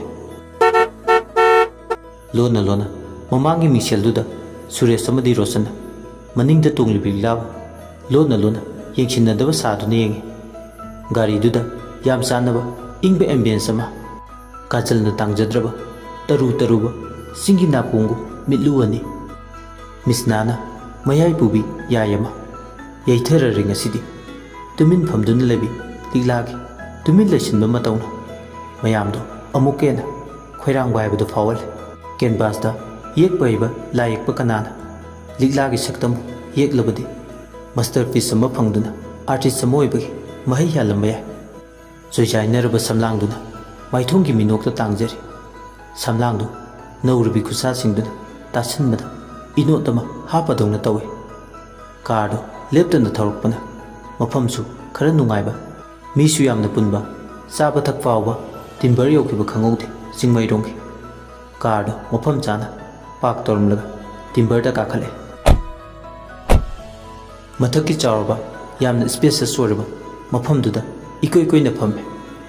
खुनिंग वांगबी अमा pink colour की फनेकता मपान चटपा फुरित matching चानबा मगा अमूब समलांग निंदु येबिदुगा टिम्बरदुदा लिगलाना चंगपा उबदा कैफेदुदा लेरंबा पाखंगदा घेंथोक्तना नुपी फावा मागे अमूब समलांगदुदा मियेंग चंगे चावखलकपगी मतुंगिना समदा colour संगबा chemical ma'am सिजनबा iron तौबा मचू संगबा समतेना ककपा मतमगी अहोंगना पुरकपा style ma'am तौरबसु होंगलकलिबा चटनबिना अमूबा निंदु येबि समलांगबु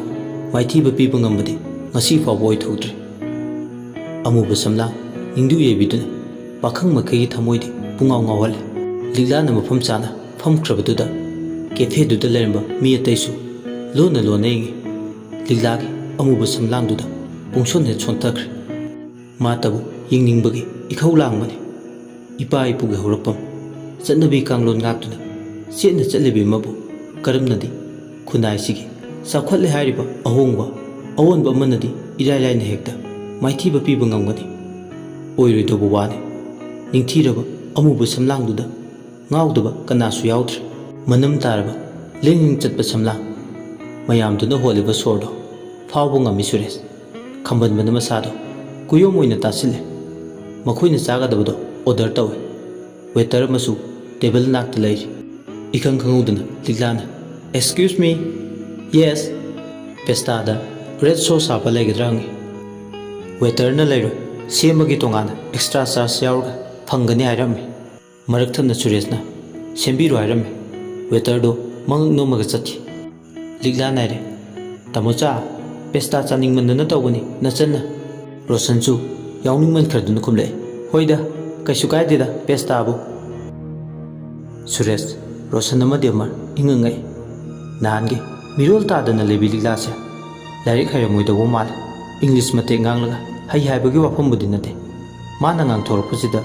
लुमिम लावा खोंथोक अमसु यावरे अवैताना लिगलासे इचम चब नुपी अमा नते मंगोंदा मतौ अमा मयाय अमा यावरे वेटर सिगा मागा सानरिबो वारी उलिबा टेबल मैनर मसिना मखोइगी पुंगनिंगदा मरो लोले तंजा सिदा असुमना फमलिंगे ꯃꯅꯤꯄꯨꯔꯒꯤ ꯗꯤꯖꯤꯇꯦꯜ ꯑꯃꯗꯤ ꯑꯦꯜꯕꯝꯒꯤ ꯃꯃꯤꯡ ꯆꯠꯈꯠꯂꯛꯂꯤꯕ ꯃꯤꯂꯦꯅꯤꯌꯝꯁꯤꯒꯤ ꯍꯦꯔꯣ ꯁꯛꯍꯟꯕꯗꯣ ꯇꯤꯝꯕꯔꯗꯨꯗ ꯃꯃꯥꯟꯅꯕꯁꯤꯡꯒ ꯀꯣꯏꯊꯣꯔꯛꯄ ꯂꯥꯛꯄꯅꯤ꯫ ꯂꯤꯛꯂꯥ ꯑꯣꯏꯅ ꯐꯝꯂꯤꯕ ꯅꯥꯀꯟꯗꯨꯗ ꯍꯦꯔꯣꯗꯨ ꯃꯃꯥꯟꯅꯕꯁꯤꯡꯗꯨꯒ ꯐꯝꯃꯦ꯫ ꯍꯦꯔꯣꯗꯨ ꯂꯥꯛꯄꯗ ꯂꯩꯁꯥꯕꯤ ꯈꯔꯗꯤ ꯃꯁꯥꯅ ꯃꯁꯥꯕꯨ ꯐꯦꯟꯅꯤ ꯍꯥꯏꯖꯕ ꯈꯔꯒ ꯐꯣꯇꯣꯕꯨ ꯀꯥꯞꯄꯣ ꯁꯦꯜꯐꯤꯕꯨ ꯇꯧꯕꯣ ꯑꯃꯨꯛꯇꯣꯏꯕꯅꯤ꯫ ꯑꯗꯨꯕꯨ ꯂꯤꯛꯂꯥꯗꯤ ꯇꯨꯃꯤꯟ ꯐꯝꯃꯦ꯫ ꯑꯉꯥꯡ ꯑꯣꯏꯔꯤꯕ ꯃꯅꯤ ꯃꯇꯨꯝꯅ "ꯆꯦꯆꯦ ꯂꯤꯛꯂꯥ, ꯑꯁꯤꯒꯤꯁꯦ ꯑꯦꯜꯕꯝ ꯀꯨꯝꯕ ꯍꯦꯔꯣꯅꯤ꯫ ꯑꯁꯤꯒꯤ ꯍꯦꯔꯣꯁꯤꯒ ꯐꯣꯇꯣ ꯑꯝꯇ ꯅꯝꯃꯨꯁꯦ꯫ ꯀꯀꯥꯗ ꯍꯥꯏꯔꯗꯤ ꯌꯥꯔꯣꯏ, ꯏꯆꯦꯅ ꯍꯥꯏꯕꯤꯌꯣ." ꯃꯅꯤ ꯃꯇꯨꯝꯅ ꯋꯥꯐꯝꯁꯦ ꯇꯨꯃꯤꯟꯅ ꯅꯥꯀꯣꯡ ꯃꯌꯥꯗ ꯆꯪꯁꯤꯜꯂꯒ ꯍꯥꯏꯕꯅꯤ꯫ ꯃꯃꯥꯟꯅꯕ ꯃꯈꯣꯏ ꯍꯨꯝ ꯋꯥꯔꯤ ꯁꯥꯟꯅꯔꯤꯉꯩ ꯂꯤꯛꯂꯥꯅ "ꯇꯥꯃꯣꯆꯥ, ꯑꯁꯤꯒꯤ ꯑꯦꯜꯕꯝ ꯀꯨꯝꯕ ꯍꯦꯔꯣꯁꯤꯒ ꯕꯨꯕꯨꯒꯤ ꯐꯣꯟꯗ ꯁꯦꯜꯐꯤ ꯑꯝꯇ ꯇꯧꯔꯨꯒꯦ." ꯁꯨꯔꯦꯁ ꯏꯉꯛꯉꯛꯂꯗꯨꯅ ꯃꯃꯥꯟꯅꯕꯁꯤꯡꯗꯨꯒ ꯌꯦꯡꯊꯣꯔꯛꯏ꯫ ꯑꯦꯜꯕꯝ ꯐꯤꯂꯝꯒꯤ ꯌꯛ ꯂꯥꯎꯕ ꯍꯦꯔꯣ ꯁꯛꯍꯦꯟꯅ ꯐꯣꯇꯣ ꯅꯝꯂꯒ ꯂꯩꯕꯗꯨ ꯎꯔꯦ꯫ ꯁꯨꯔꯦꯁꯅ "ꯍꯣꯏ ꯍꯣꯏ, ꯅꯝꯖꯔꯨꯔꯣ." ꯑꯌꯥꯕ ꯐꯪꯂꯕꯗ ꯑꯅꯤꯗꯣ ꯐꯝꯂꯝꯕꯗꯒꯤ ꯐꯨꯛ ꯂꯥꯎꯅ ꯍꯧꯒꯠꯂꯛꯂꯒ ꯁꯛꯍꯦꯟꯒꯤ ꯅꯥꯛꯇ ꯆꯪꯂꯛꯏ꯫ ꯁꯛꯍꯦꯟꯗꯤ ꯃꯌꯥꯝꯒ ꯃꯊꯪ ꯃꯅꯥꯎ ꯅꯥꯏꯅ ꯂꯤꯛꯂꯥꯅ ꯐꯣꯇꯣ ꯅꯝꯁꯤ ꯍꯥꯏꯗꯨꯅ ꯆꯪꯁꯤꯜꯂꯛꯏꯕꯗꯣ ꯎꯗ꯭ꯔꯦ꯫ ꯂꯤꯛꯂꯥꯅ "ꯑꯦꯛꯁꯀ꯭ꯌꯨꯁ ꯃꯤ" ꯍꯥꯏꯔꯛꯄꯗꯨꯗ ꯐꯤꯂꯝꯒꯤ ꯍꯦꯔꯣ ꯀꯨꯝꯕ ꯁꯛꯍꯦꯟ ꯃꯃꯥꯏꯗꯣ ꯐꯠ ꯂꯥꯎꯅ ꯑꯣꯟꯊꯣꯔꯛꯄ, ꯃꯥꯡꯗ ꯃꯣꯕꯥꯏꯜ ꯐꯣꯟ ꯑꯃ ꯄꯥꯏ ꯁꯦꯜꯐꯤ ꯇꯧꯕꯒꯤ ꯃꯑꯣꯡꯗ ꯂꯦꯞꯂꯒ ꯂꯩꯕꯗꯨ ꯎꯕꯗ ꯄꯨꯡꯉꯥꯎ ꯉꯥꯎꯋꯦ꯫ ꯃꯤꯁꯅꯥꯅ ꯌꯧꯕ ꯃꯤꯅꯣꯛꯀꯤ ꯃꯔꯨꯝꯗ ꯊꯃꯣꯏꯅ ꯎꯔꯨꯝ ꯊꯤꯕꯒꯨꯝ ꯊꯣꯛꯂꯦ꯫ ꯁꯛꯍꯦꯟ ꯃꯤꯆꯥꯟꯅꯕ ꯃꯤꯀꯨꯞꯇ ꯂꯤꯛꯂꯥꯒ ꯄꯨꯡꯄꯪ ꯄꯪꯁꯤꯟꯈ꯭ꯔꯦ꯫ ꯂꯤꯛꯂꯥꯅ "ꯁꯥꯔ, ꯐꯣꯇꯣ ꯑꯝꯇ ꯅꯝꯃꯤꯟꯅꯁꯦ꯫ ꯑꯩꯒꯤ ꯏꯅꯥꯎꯄꯥꯁꯦ ꯁꯥꯔꯒꯤ ꯕꯤꯛ ꯐꯦꯟꯅꯦ." ꯁꯛꯍꯦꯟꯅ ꯈꯨꯝꯃꯦ, "ꯍꯣꯏ ꯌꯥꯏꯌꯦ." ꯑꯁꯤ ꯍꯥꯏꯔꯒ ꯐꯣꯟꯗꯨ ꯄꯥꯏꯔꯒ ꯄꯨꯟꯅ ꯁꯦꯜꯐꯤ ꯇꯧꯋꯤ꯫ ꯁꯦꯜꯐꯤ ꯇꯧꯕ ꯂꯣꯏꯔꯛꯄꯗ ꯂꯤꯛꯂꯥꯅ "ꯊꯦꯡꯛ ꯌꯨ, ꯃꯣꯁ ꯋꯦꯜꯀꯝ." ꯁꯛꯍꯦꯟꯗꯤ ꯃꯤꯐꯝ ꯍꯣꯡꯕ ꯉꯝꯖꯗ꯭ꯔꯦ꯫ ꯂꯨꯇꯨꯡ ꯇꯥꯕ ꯑꯃꯨꯕ ꯁꯝꯂꯥꯡꯗꯨꯅ ꯃꯥꯒꯤ ꯊꯃꯣꯏꯕꯨ ꯆꯤꯡꯗꯨꯅ ꯄꯨꯈꯤꯕꯒꯨꯝ ꯐꯥꯎꯏ꯫ ꯃꯇꯧ ꯂꯩꯕꯤ ꯑꯃꯒꯤ ꯃꯤꯅꯣꯛꯇ ꯃꯥꯗꯤ ꯇꯛꯁꯤ ꯁꯣꯟꯗꯨꯅ ꯂꯩꯍꯧꯏ꯫ ꯃꯤ ꯑꯇꯩꯅ ꯁꯦꯜꯐꯤ ꯇꯧꯁꯤꯒ ꯍꯥꯏꯔꯛꯄꯗꯣ ꯃꯍꯥꯛ ꯃꯁꯥꯗ ꯆꯪꯗ꯭ꯔꯦ꯫ ꯂꯤꯛꯂꯥꯗꯤ ꯃꯅꯤ ꯃꯇꯨꯝꯒ ꯂꯣꯏꯅꯅ ꯃꯈꯣꯏꯒꯤ ꯐꯝꯐꯝꯗ ꯆꯪꯁꯤꯟꯗꯨꯅ ꯐꯝꯈ꯭ꯔꯦ꯫ ꯐꯝꯊꯕꯒ ꯃꯈꯣꯏꯅ ꯇꯧꯈꯤꯕ ꯑꯣꯔꯗꯔꯗꯨꯁꯨ ꯄꯨꯊꯣꯔꯛꯏ꯫ French fries, pasta mojito. ꯅꯨꯃꯤꯗꯥꯡ ꯋꯥꯏꯔꯝꯗꯨꯗ ꯃꯈꯣꯏ ꯆꯥꯕꯤ ꯊꯛꯄꯤ ꯇꯧꯔꯤ꯫ ꯃꯁꯛ ꯅꯁꯥ ꯇꯣꯛꯀꯩ ꯅꯤꯡꯊꯤꯔꯕꯤ ꯃꯥꯏꯊꯣꯡꯗ ꯃꯤꯇꯥ ꯈꯝꯗꯥꯕ ꯀꯌꯥꯅꯤ꯫ ꯁꯨꯔꯦꯁ ꯈꯣꯏꯔꯥꯡꯏ꯫ ꯆꯥꯔꯤꯕꯗꯣ ꯈꯣꯏꯖꯪꯗꯦ꯫ ꯁꯤꯟꯅꯅꯤꯡꯕ ꯐꯥꯎꯏ ꯂꯤꯛꯂꯥꯕꯨ꯫ ꯀꯅꯥꯒꯤ ꯃꯤꯠꯌꯦꯡꯁꯨ ꯆꯪꯍꯟꯅꯤꯡꯗꯦ꯫ ꯌꯦꯡꯕꯗ ꯈꯣꯏꯔꯥꯡꯕ ꯁꯨꯝ ꯁꯨꯝ ꯍꯦꯟꯒꯠꯂꯛꯏ꯫ ꯃꯤ ꯑꯌꯥꯝꯕꯅ ꯂꯤꯛꯂꯥꯇꯕꯨ ꯌꯦꯡꯕꯗ ꯐꯤꯂꯝ ꯀꯨꯝꯕ ꯍꯦꯔꯣ ꯁꯛꯍꯦꯟ ꯐꯥꯎꯕꯅ ꯍꯨꯅ ꯍꯨꯅ ꯂꯤꯛꯂꯥꯕꯨ ꯌꯦꯡꯏ꯫ ꯊꯥꯖ, ꯅꯣꯡꯃꯗꯣꯜ ꯊꯥꯖ, ꯃꯥꯒꯤ ꯃꯁꯦꯛꯄꯨ ꯃꯉꯥꯜꯕꯨ ꯀꯜꯂꯛꯇꯕ ꯀꯅꯥ ꯂꯩ? ꯑꯎꯕ ꯈꯨꯗꯤꯡꯒꯤ ꯁꯨꯃꯟꯅꯐꯝꯅꯤ꯫ ꯃꯤꯅ ꯆꯤꯛꯅ ꯆꯥꯏꯅꯕ ꯉꯝꯗ꯭ꯔꯕ ꯀꯦꯐꯦꯗꯨꯗ ꯅꯨꯃꯤꯠꯁꯤꯃꯒꯤ ꯏꯚꯤꯅꯤꯡ ꯇ꯭ꯔꯤꯠꯇꯣ ꯂꯣꯏꯁꯤꯟꯈꯤ꯫ ꯆꯥꯕ ꯊꯛꯄ ꯂꯣꯏꯔꯗꯨꯅ ꯂꯤꯛꯂꯥ ꯃꯥꯒ ꯂꯥꯛꯃꯤꯟꯅꯕꯁꯤꯡꯗꯨꯒ ꯄꯨꯟꯅ ꯇꯤꯝꯕꯔꯗꯒꯤ ꯍꯥꯏꯗꯣꯔꯛꯂꯦ꯫ ꯄꯨꯟꯅ ꯒꯥꯔꯤꯗꯨ ꯇꯣꯡꯗꯨꯅ ꯂꯥꯛꯄꯗ ꯎꯔꯤꯄꯣꯛ ꯌꯧꯈꯤꯕ ꯈꯪꯍꯧꯗꯦ꯫ ꯃꯐꯤ ꯃꯔꯣꯜ ꯍꯣꯡꯗꯣꯛꯂꯒ ꯂꯤꯛꯂꯥ ꯇꯝꯐꯥꯒ ꯂꯣꯏꯅꯅ ꯆꯥꯛꯈꯨꯝꯗ ꯆꯥꯛ ꯌꯦꯟꯁꯥꯡ ꯊꯣꯡꯕꯗ ꯃꯥꯏ ꯑꯣꯟꯁꯤꯟꯈꯤ꯫ ꯁꯨꯔꯦꯁꯁꯨ ꯃꯃꯥꯟꯅꯕ ꯑꯅꯤꯗꯨꯒ ꯃꯥꯒꯤ ꯀꯥꯗ ꯍꯌꯦꯡ ꯆꯠꯄꯒꯤ ꯑꯋꯥꯠ ꯑꯄꯥ ꯌꯦꯡꯂꯤ꯫ ꯑꯗꯨꯒ ꯇꯣꯞꯅ ꯇꯧꯒꯗꯕ ꯄꯦꯛꯀꯤꯡ ꯈꯔꯒ ꯋꯦꯠꯁꯨ ꯌꯦꯡꯂꯤ꯫ ꯍꯌꯦꯡ ꯐ꯭ꯂꯥꯏꯠ ꯇꯣꯡꯗ꯭ꯔꯤꯉꯩ ꯃꯥꯅ ꯄꯨꯔꯤꯕ ꯂꯒꯦꯖꯇꯨꯒꯤ ꯀꯌꯥꯝ ꯄꯦ ꯇꯧꯒꯗꯕ? ꯁꯨꯔꯦꯁ, ꯔꯣꯁꯟ ꯑꯃꯗꯤ ꯑꯃꯔ ꯃꯈꯣꯏ ꯋꯥꯔꯤ ꯁꯥꯟꯅꯔꯦ꯫ "ꯚꯥꯏ ꯁꯨꯔꯦꯁ, ꯍꯌꯦꯡꯁꯦ ꯂꯩꯆꯤꯜꯗꯤ ꯊꯥꯗꯦ, ꯌꯥꯝ ꯊꯨꯅ ꯌꯧꯅꯤꯗ." "ꯔꯣꯁꯟ, ꯋꯦꯗꯔꯁꯤꯗꯤ ꯑꯟꯄ꯭ꯔꯤꯗꯤꯛꯇꯦꯕꯜꯅꯤ, ꯇꯝꯕ ꯉꯝꯕ ꯅꯠꯇꯦ ꯚꯥꯏ." "ꯆꯨꯝꯃꯤꯅꯦ ꯑꯗꯨꯁꯨ, ꯁꯤꯅ ꯋꯥꯐꯝ ꯑꯃ ꯑꯣꯏꯔꯦ." ꯉꯁꯤ ꯆꯠꯂꯝꯗꯥꯏ ꯃꯤꯀꯨꯞꯇ ꯃꯔꯨꯞ ꯑꯅꯤꯒꯤ ꯃꯐꯝꯗ ꯋꯥꯐꯝ ꯑꯃꯇ ꯁꯤꯟꯅꯔꯝꯒꯦ꯫ "ꯀꯔꯤ ꯋꯥꯐꯝꯅꯣ ꯍꯥꯏꯌꯨ ꯚꯥꯏ." "ꯂꯤꯛꯂꯥꯕꯨ ꯅꯈꯣꯏꯅꯁꯨ ꯌꯦꯡꯁꯤꯟꯕꯗ ꯃꯇꯦꯡ ꯄꯥꯡꯉꯨ꯫ ꯑꯩꯈꯣꯏ ꯏꯇꯩꯃ ꯇꯥꯃꯣꯅꯕꯨꯗꯤ ꯁꯦꯟꯅꯔꯤ ꯍꯥꯏꯕꯕꯨ ꯃꯥꯒꯤꯇꯪ ꯇꯥꯕ ꯑꯃ ꯈꯪꯗ꯭ꯔꯦ꯫ ꯑꯗꯨꯒ ꯈ꯭ꯋꯥꯏꯗꯒꯤ ꯂꯨꯕ ꯋꯥꯐꯝ ꯑꯃꯅ ꯁꯨꯂꯣꯆꯅꯥ, ꯏꯂꯤꯖꯥꯕꯦꯠꯀ ꯂꯤꯛꯂꯥꯒ ꯎꯅꯍꯟꯕ ꯌꯥꯗꯦꯀꯣ?" "ꯍꯣꯏ ꯚꯥꯏ, ꯑꯩꯈꯣꯏ ꯂꯩꯔꯤꯁꯤꯗꯤ, ꯃꯥꯕꯨ ꯌꯦꯡꯁꯤꯜꯂꯝꯃꯒꯦ." ꯂꯤꯛꯂꯥꯒꯤ ꯈꯟꯕꯗ ꯋꯥꯔꯕ ꯁꯨꯔꯦꯁ, ꯔꯣꯁꯟ ꯑꯃꯗꯤ ꯑꯃꯔꯒꯤ ꯋꯥꯍꯩꯁꯤꯡꯗꯨ ꯇꯥꯕꯗ ꯅꯨꯡꯉꯥꯏꯕ ꯐꯥꯎꯔꯦ꯫ ꯁꯣꯝꯗꯅ ꯅꯨꯃꯤꯗꯥꯡꯒꯤ ꯗꯤꯅꯔ ꯄꯥꯔꯇꯤ ꯃꯆꯥ ꯑꯃ ꯁꯤꯟꯕꯗꯣ ꯆꯥꯛ ꯆꯥꯅꯕ ꯂꯥꯡꯕ ꯂꯣꯏꯔꯦ ꯍꯥꯏꯗꯨꯅ ꯃꯅꯤ ꯃꯇꯨꯝ ꯂꯥꯛꯇꯨꯅ ꯄꯥꯎ ꯄꯤꯔꯔꯦ꯫ ꯃꯌꯥꯝꯗꯣ ꯗꯥꯏꯅꯤꯡ ꯔꯨꯝꯗꯨꯗ ꯄꯨꯟꯅ ꯆꯥꯛ ꯆꯥꯃꯤꯟꯅꯔꯦ꯫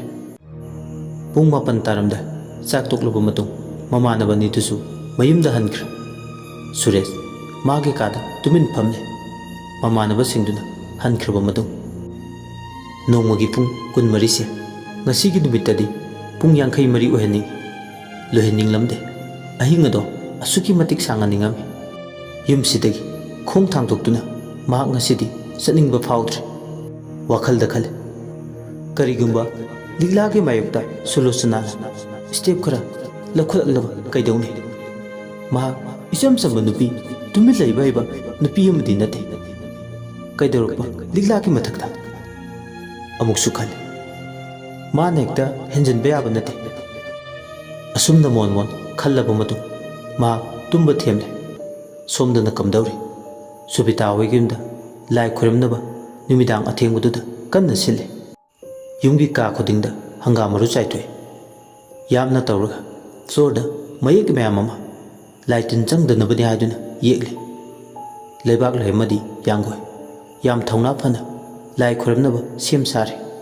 ꯂꯩꯕꯥꯛ ꯂꯩꯆꯨ ꯃꯥꯏꯕꯤ ꯑꯃꯗꯒꯤ ꯇꯥꯗꯦ ꯄꯨꯡ 12ꯒꯤ ꯃꯃꯥꯡꯁꯤꯗꯒꯤ ꯍꯧꯅ ꯂꯥꯏ ꯈꯣꯏꯔꯝꯕ ꯍꯧꯔꯕꯅꯤ ꯈꯨꯠꯇ ꯁꯨꯝꯆꯤꯠ ꯑꯃꯁꯨ ꯄꯥꯏ ꯂꯩꯕꯥꯛ ꯂꯩ ꯂꯥꯏ ꯇꯤꯟ ꯆꯪꯗꯅꯕꯅꯤ ꯍꯥꯏꯗꯨꯅ ꯃꯁꯝ ꯃꯅꯥꯗꯨ ꯊꯥꯗꯣꯛꯂꯒ ꯖꯒꯣꯏꯁꯨ ꯁꯥꯏ ꯌꯥꯡꯒꯣꯏꯅ ꯂꯥꯏ ꯇꯤꯟ ꯐꯠꯇꯕ ꯇꯥꯜꯂꯤꯅꯤ ꯍꯥꯏꯗꯅ ꯀꯥ ꯑꯃꯗ ꯃꯣꯔꯣꯛ ꯈꯔꯁꯨ ꯃꯩ ꯊꯥꯔꯤ ꯊꯪꯅꯕ ꯀꯥ ꯑꯃꯗꯅ ꯁꯨꯕꯤꯇꯥꯗꯨ ꯅꯍꯥꯟꯒꯤ ꯅꯨꯡꯁꯤ ꯋꯥꯔꯤ ꯁꯥꯟꯅꯔꯨꯗ꯭ꯔꯕ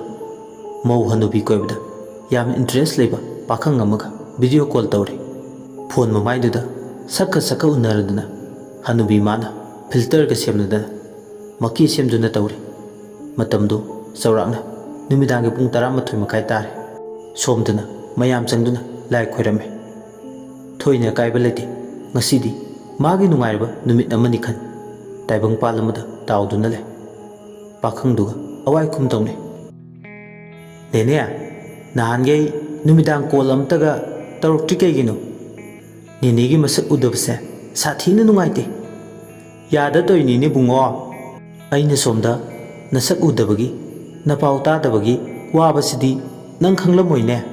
ꯑꯩꯁꯨ ꯋꯥꯔꯤꯅꯤ ꯅꯪꯕꯨ ꯎꯗꯕꯗ ꯑꯗꯣ ꯐꯔꯦꯅꯦ ꯑꯩ ꯋꯥ ꯑꯃ ꯍꯥꯏꯒꯦ ꯀꯔꯤ ꯋꯥꯅꯣ ꯍꯥꯏꯌꯣ ꯅꯥꯀꯣꯡ ꯁꯦꯡꯗꯣꯛꯂꯕꯅꯦ ꯇꯥꯒꯦ ꯍꯥꯏꯗꯨꯅ ꯅꯪ ꯑꯩꯕꯨ ꯂꯧꯕ ꯉꯝꯃꯗ꯭ꯔꯣ ꯅꯣꯏ ꯏꯃꯥ ꯄꯥꯕꯨꯡꯒ ꯆꯍꯤ ꯂꯦꯡꯒꯥ ꯃꯥꯟꯅꯕꯤ ꯑꯩꯕꯨ ꯃꯆꯥ ꯃꯃꯧ ꯑꯣꯏꯅꯤꯡꯒꯗ꯭ꯔꯥ ꯀꯣꯛ ꯌꯦꯠꯀ ꯌꯦꯠꯂꯗꯅ ꯂꯨꯍꯣꯡ ꯄꯥꯟ ꯐꯝꯕ ꯉꯝꯖꯒꯗ꯭ꯔꯣ ꯑꯩꯈꯣꯏ ꯏꯃꯥ ꯄꯥꯕꯨꯡꯅ ꯅꯪꯕꯨ ꯌꯨꯝꯒꯤ ꯃꯧ ꯑꯣꯏꯕꯗꯤ ꯌꯥꯔꯛꯀꯗꯕ ꯃꯥꯟꯗꯦ ꯑꯗꯨꯗꯤ ꯇꯣꯛꯅꯔꯁꯤ ꯏꯕꯥꯅꯤ ꯅꯦꯅꯦ ꯅꯪ ꯁꯥꯎꯔꯕꯣ ꯅꯦꯅꯦ ꯅꯨꯡꯁꯤꯕꯤ ꯃꯧꯁꯨ ꯑꯣꯏꯕ ꯐꯪꯂꯣꯏꯗꯕꯗ ꯅꯪꯉꯣꯟꯗ ꯑꯩꯅ ꯑꯁꯥ ꯇꯧꯐꯝ ꯊꯣꯛꯄ꯭ꯔꯥ ꯅꯦꯅꯦ ꯅꯪ ꯑꯩꯉꯣꯟꯗ ꯁꯥꯎꯔꯕ꯭ꯔꯣ ꯁꯥꯎꯗ꯭ꯔꯗꯤ ꯑꯩꯕꯨ ꯅꯣ ꯍꯥꯏꯔꯣ ꯁꯥꯎꯈꯤꯅꯨꯕ ꯅꯦꯅꯦꯁꯦ ꯊꯦꯝꯕꯤꯅꯨ ꯀꯩꯁꯨ ꯐꯔꯦꯅꯦ ꯑꯩꯈꯣꯏ ꯏꯃꯥ ꯄꯥꯕꯨꯡꯅ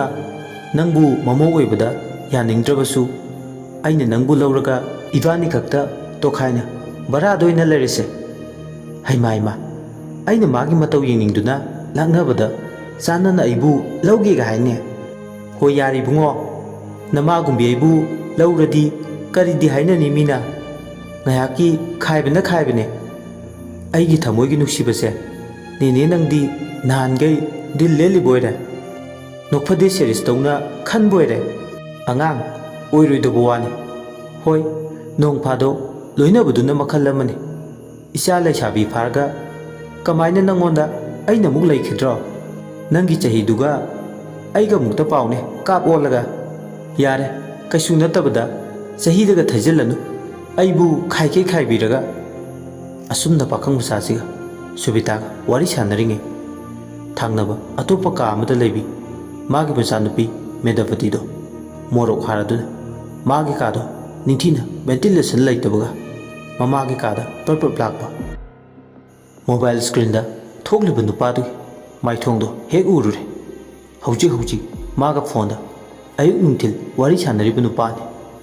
ꯅꯨꯄꯥꯗꯨꯒ ꯃꯃꯥꯒ ꯁꯥꯟꯅꯔꯤꯕ ꯋꯥꯔꯤꯗꯨ ꯇꯥꯕꯗ ꯃꯅꯥꯀꯣꯡ ꯑꯅꯤꯃꯛ ꯃꯩ ꯍꯧꯈꯩ ꯐꯣꯡ ꯁꯥꯏ ꯀꯨꯏꯗ꯭ꯔꯤꯕꯅꯤ ꯊꯥ ꯐꯥꯗ꯭ꯔꯤ ꯅꯨꯄꯥꯁꯤꯒ ꯐꯦꯁꯕꯨꯛꯇ ꯈꯪꯅꯕ ꯂꯣꯟꯅ ꯃꯃꯥꯒ ꯃꯥꯒꯤ ꯈꯪꯅꯕ ꯅꯨꯄꯥꯁꯤꯒ ꯋꯥꯔꯤ ꯁꯥꯟꯅꯕꯗꯨ ꯇꯥꯅ ꯃꯥꯒꯤ ꯐꯦꯁꯕꯨꯛꯇ ꯆꯪꯂꯒ ꯅꯨꯄꯥꯗꯨꯗ ꯃꯦꯁꯦꯖ ꯊꯥꯖꯤꯜꯂꯤ ꯑꯗꯨꯕꯨ ꯅꯨꯄꯥꯗꯨ ꯁꯣꯝꯗ ꯃꯥꯒꯤ ꯃꯃꯥ ꯁꯨꯕꯤꯇꯥꯒ ꯀꯟꯅ ꯋꯥꯔꯤ ꯁꯥꯟꯅꯕꯗ ꯃꯦꯁꯦꯖ ꯑꯃ ꯐꯥꯎꯕ ꯍꯟꯅ ꯌꯦꯡꯕꯤꯔꯛꯇꯦ ꯔꯤꯄ꯭ꯂꯥꯏꯁꯨ ꯄꯤꯕꯤꯔꯛꯇꯦ Facebook profile singduna check tawrubadasu magi mamaga mutual friend oirame Madam Tina puningda o aina friend oiba khoisak thaba yaba nupa khai ima nangna khaladuna hekta friend oisinbaneba nungai ni bangasi asumna Madam Ti asawu pum fudoktuna ngaya makhoi ni na sanari bwari do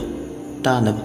phabung masi marumduda lumduna laikre pakhangduga subitaga wari sanabadu tar nang aingonda saurabraba saudradi no hairo yam saugalina nangi na tawsina hena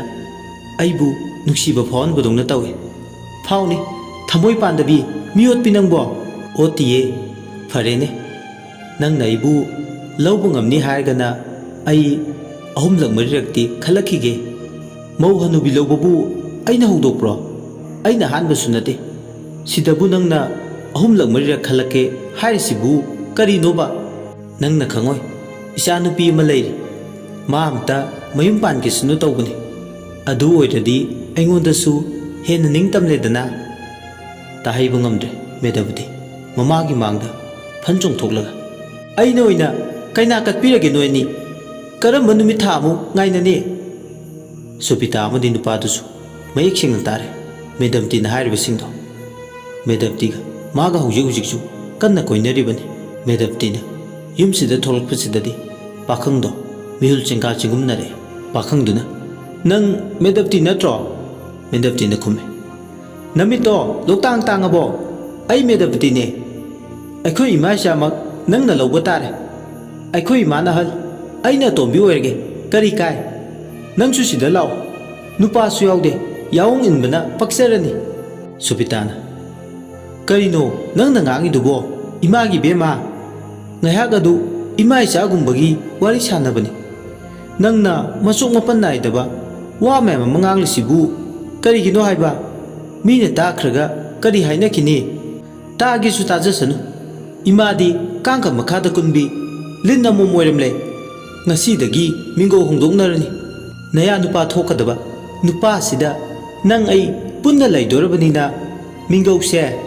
imadagi isi on batare aingondana inaw haina kauro kari kaige isi bema subitana nang awro kaino nangna taba yadaba wa mema nganglisina mama masani khanarakpagi mawung manba wangang sangang singdu tabada nupado screen duda makokta makut hape pakhangduna khale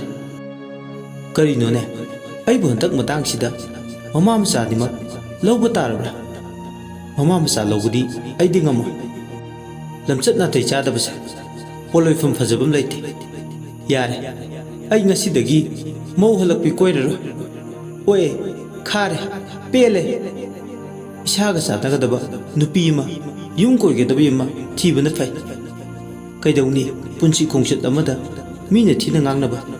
tinchitnaba thabak tawraro ai wakhal tare khudak sidagi ima ipa lekha tanaba hotnarara asi harga pakhangdo video call kaktaki he kaktpaga mama machani do block thambe mama machani na ahing duda dupa pakhangdugi damak jinda pungdana tun khanari dupa chopi chubita su pakhande mama lobi medabdi su adu mangai chin kangje ni pologround mopal kangje bungda tournament thoklabadi hainingai litna kumai yengba nungai gadabani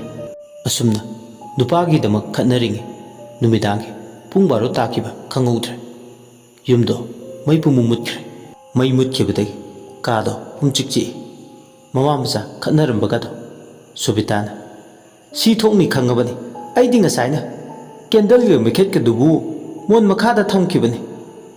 asi harga amam maduda mama tuna chalaga mon makhada candle lo laktolaga chukhale candle gi mengal duna ka duge amam madudi kokle medaptina ima asengba ma hainasi ima se fana ahlo oirabani aigi nupadaga miyeng changakanu matang sida aingonda henjilla diba aina imabu imani haina khanba ngamo subitana maiga mutkibagi mihulge yaudra amtane hairang ngi sida yurang khigen asomda nani hoina lai khuramne ni tawriduna kamai tawba amta yengluge Ngasai oina irang tawraga leire. Haujikna wakhal leibi. Paktaba madi yawi ima nang morok tharaga lai khurambadawna tawbani. Ai amta yengluge. Nangsu lao aigi tunginnaro. Nathanta kaasida leiba nungairo. Kaisu tawroi. Ai imagi kaasida ngayak lehokhige. Aigi kaadina ventilator su pande. Phunba ma yawi. Lai khuramba loidri phau ai sida lehokhige. Asi yarga tumin tasinduna le. Subitasu masagi mataududa manaba tanduna hoi mai hamdana kendal lama thalamla thoki. Medabdi asawbuna masado thakaladuna famungduda famduna le. Kaadagi thong hangtulaga satkhre Subita. Thangnaba ka atopa amadana lebak lega amaibi yangoiga leiwatunwa tawduna lai khorami. Lai khoramliba kaaduta changli. Tawramliba singdubuda apenba phawre. Lai tin henjinba ngamlaroi habi yangoina. Karamba laino tinno aina mahum haidadorabani ngasidi henjinbaga amta yaroi. Lebak leinasu nahangei tamna lai sarido ngasidi para ama tambiradabani. Asi yarga mathanta noi lebak le ikhang khangaudana thangnaba mikupta noklambadagi. Lebak le floor du masado theklauna thektokhre. Lebak le adumna noklambadagi masa thektorakpada akiba phawre. Subitana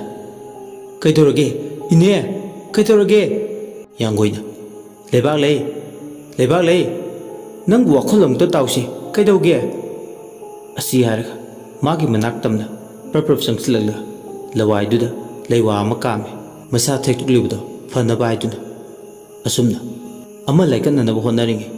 asawbuna masada langoi chalibi medabadina mana leiba ka manungdudagi hakchang yamna ngamdada nupi amana siramdaiga matawgum higik launa nahebagi makhol tare. Medabadi miyul thawal sukitra. Medabadina kanano ka sigi manungda lerise. Asi yarga kendal du parga ka manungduda kana lei haidana famlambadagi fuklauna hogulaglaga yengi. Akibagi sakrolama ka dugi manungda mamai makharom thangba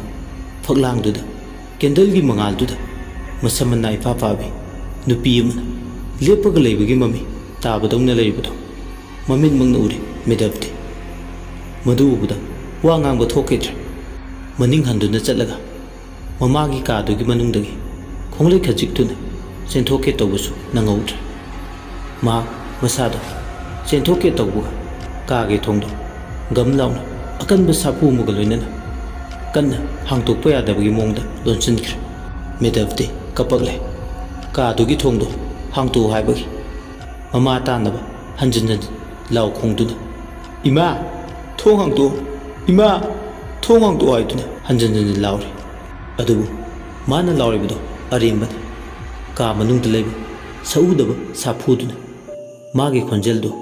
kadugi manungdagi hedo ankitra khudingma aremba tare. Medabdina tumin kadugi faklangduda tariba mamido munna yengduna le. Kanano haibani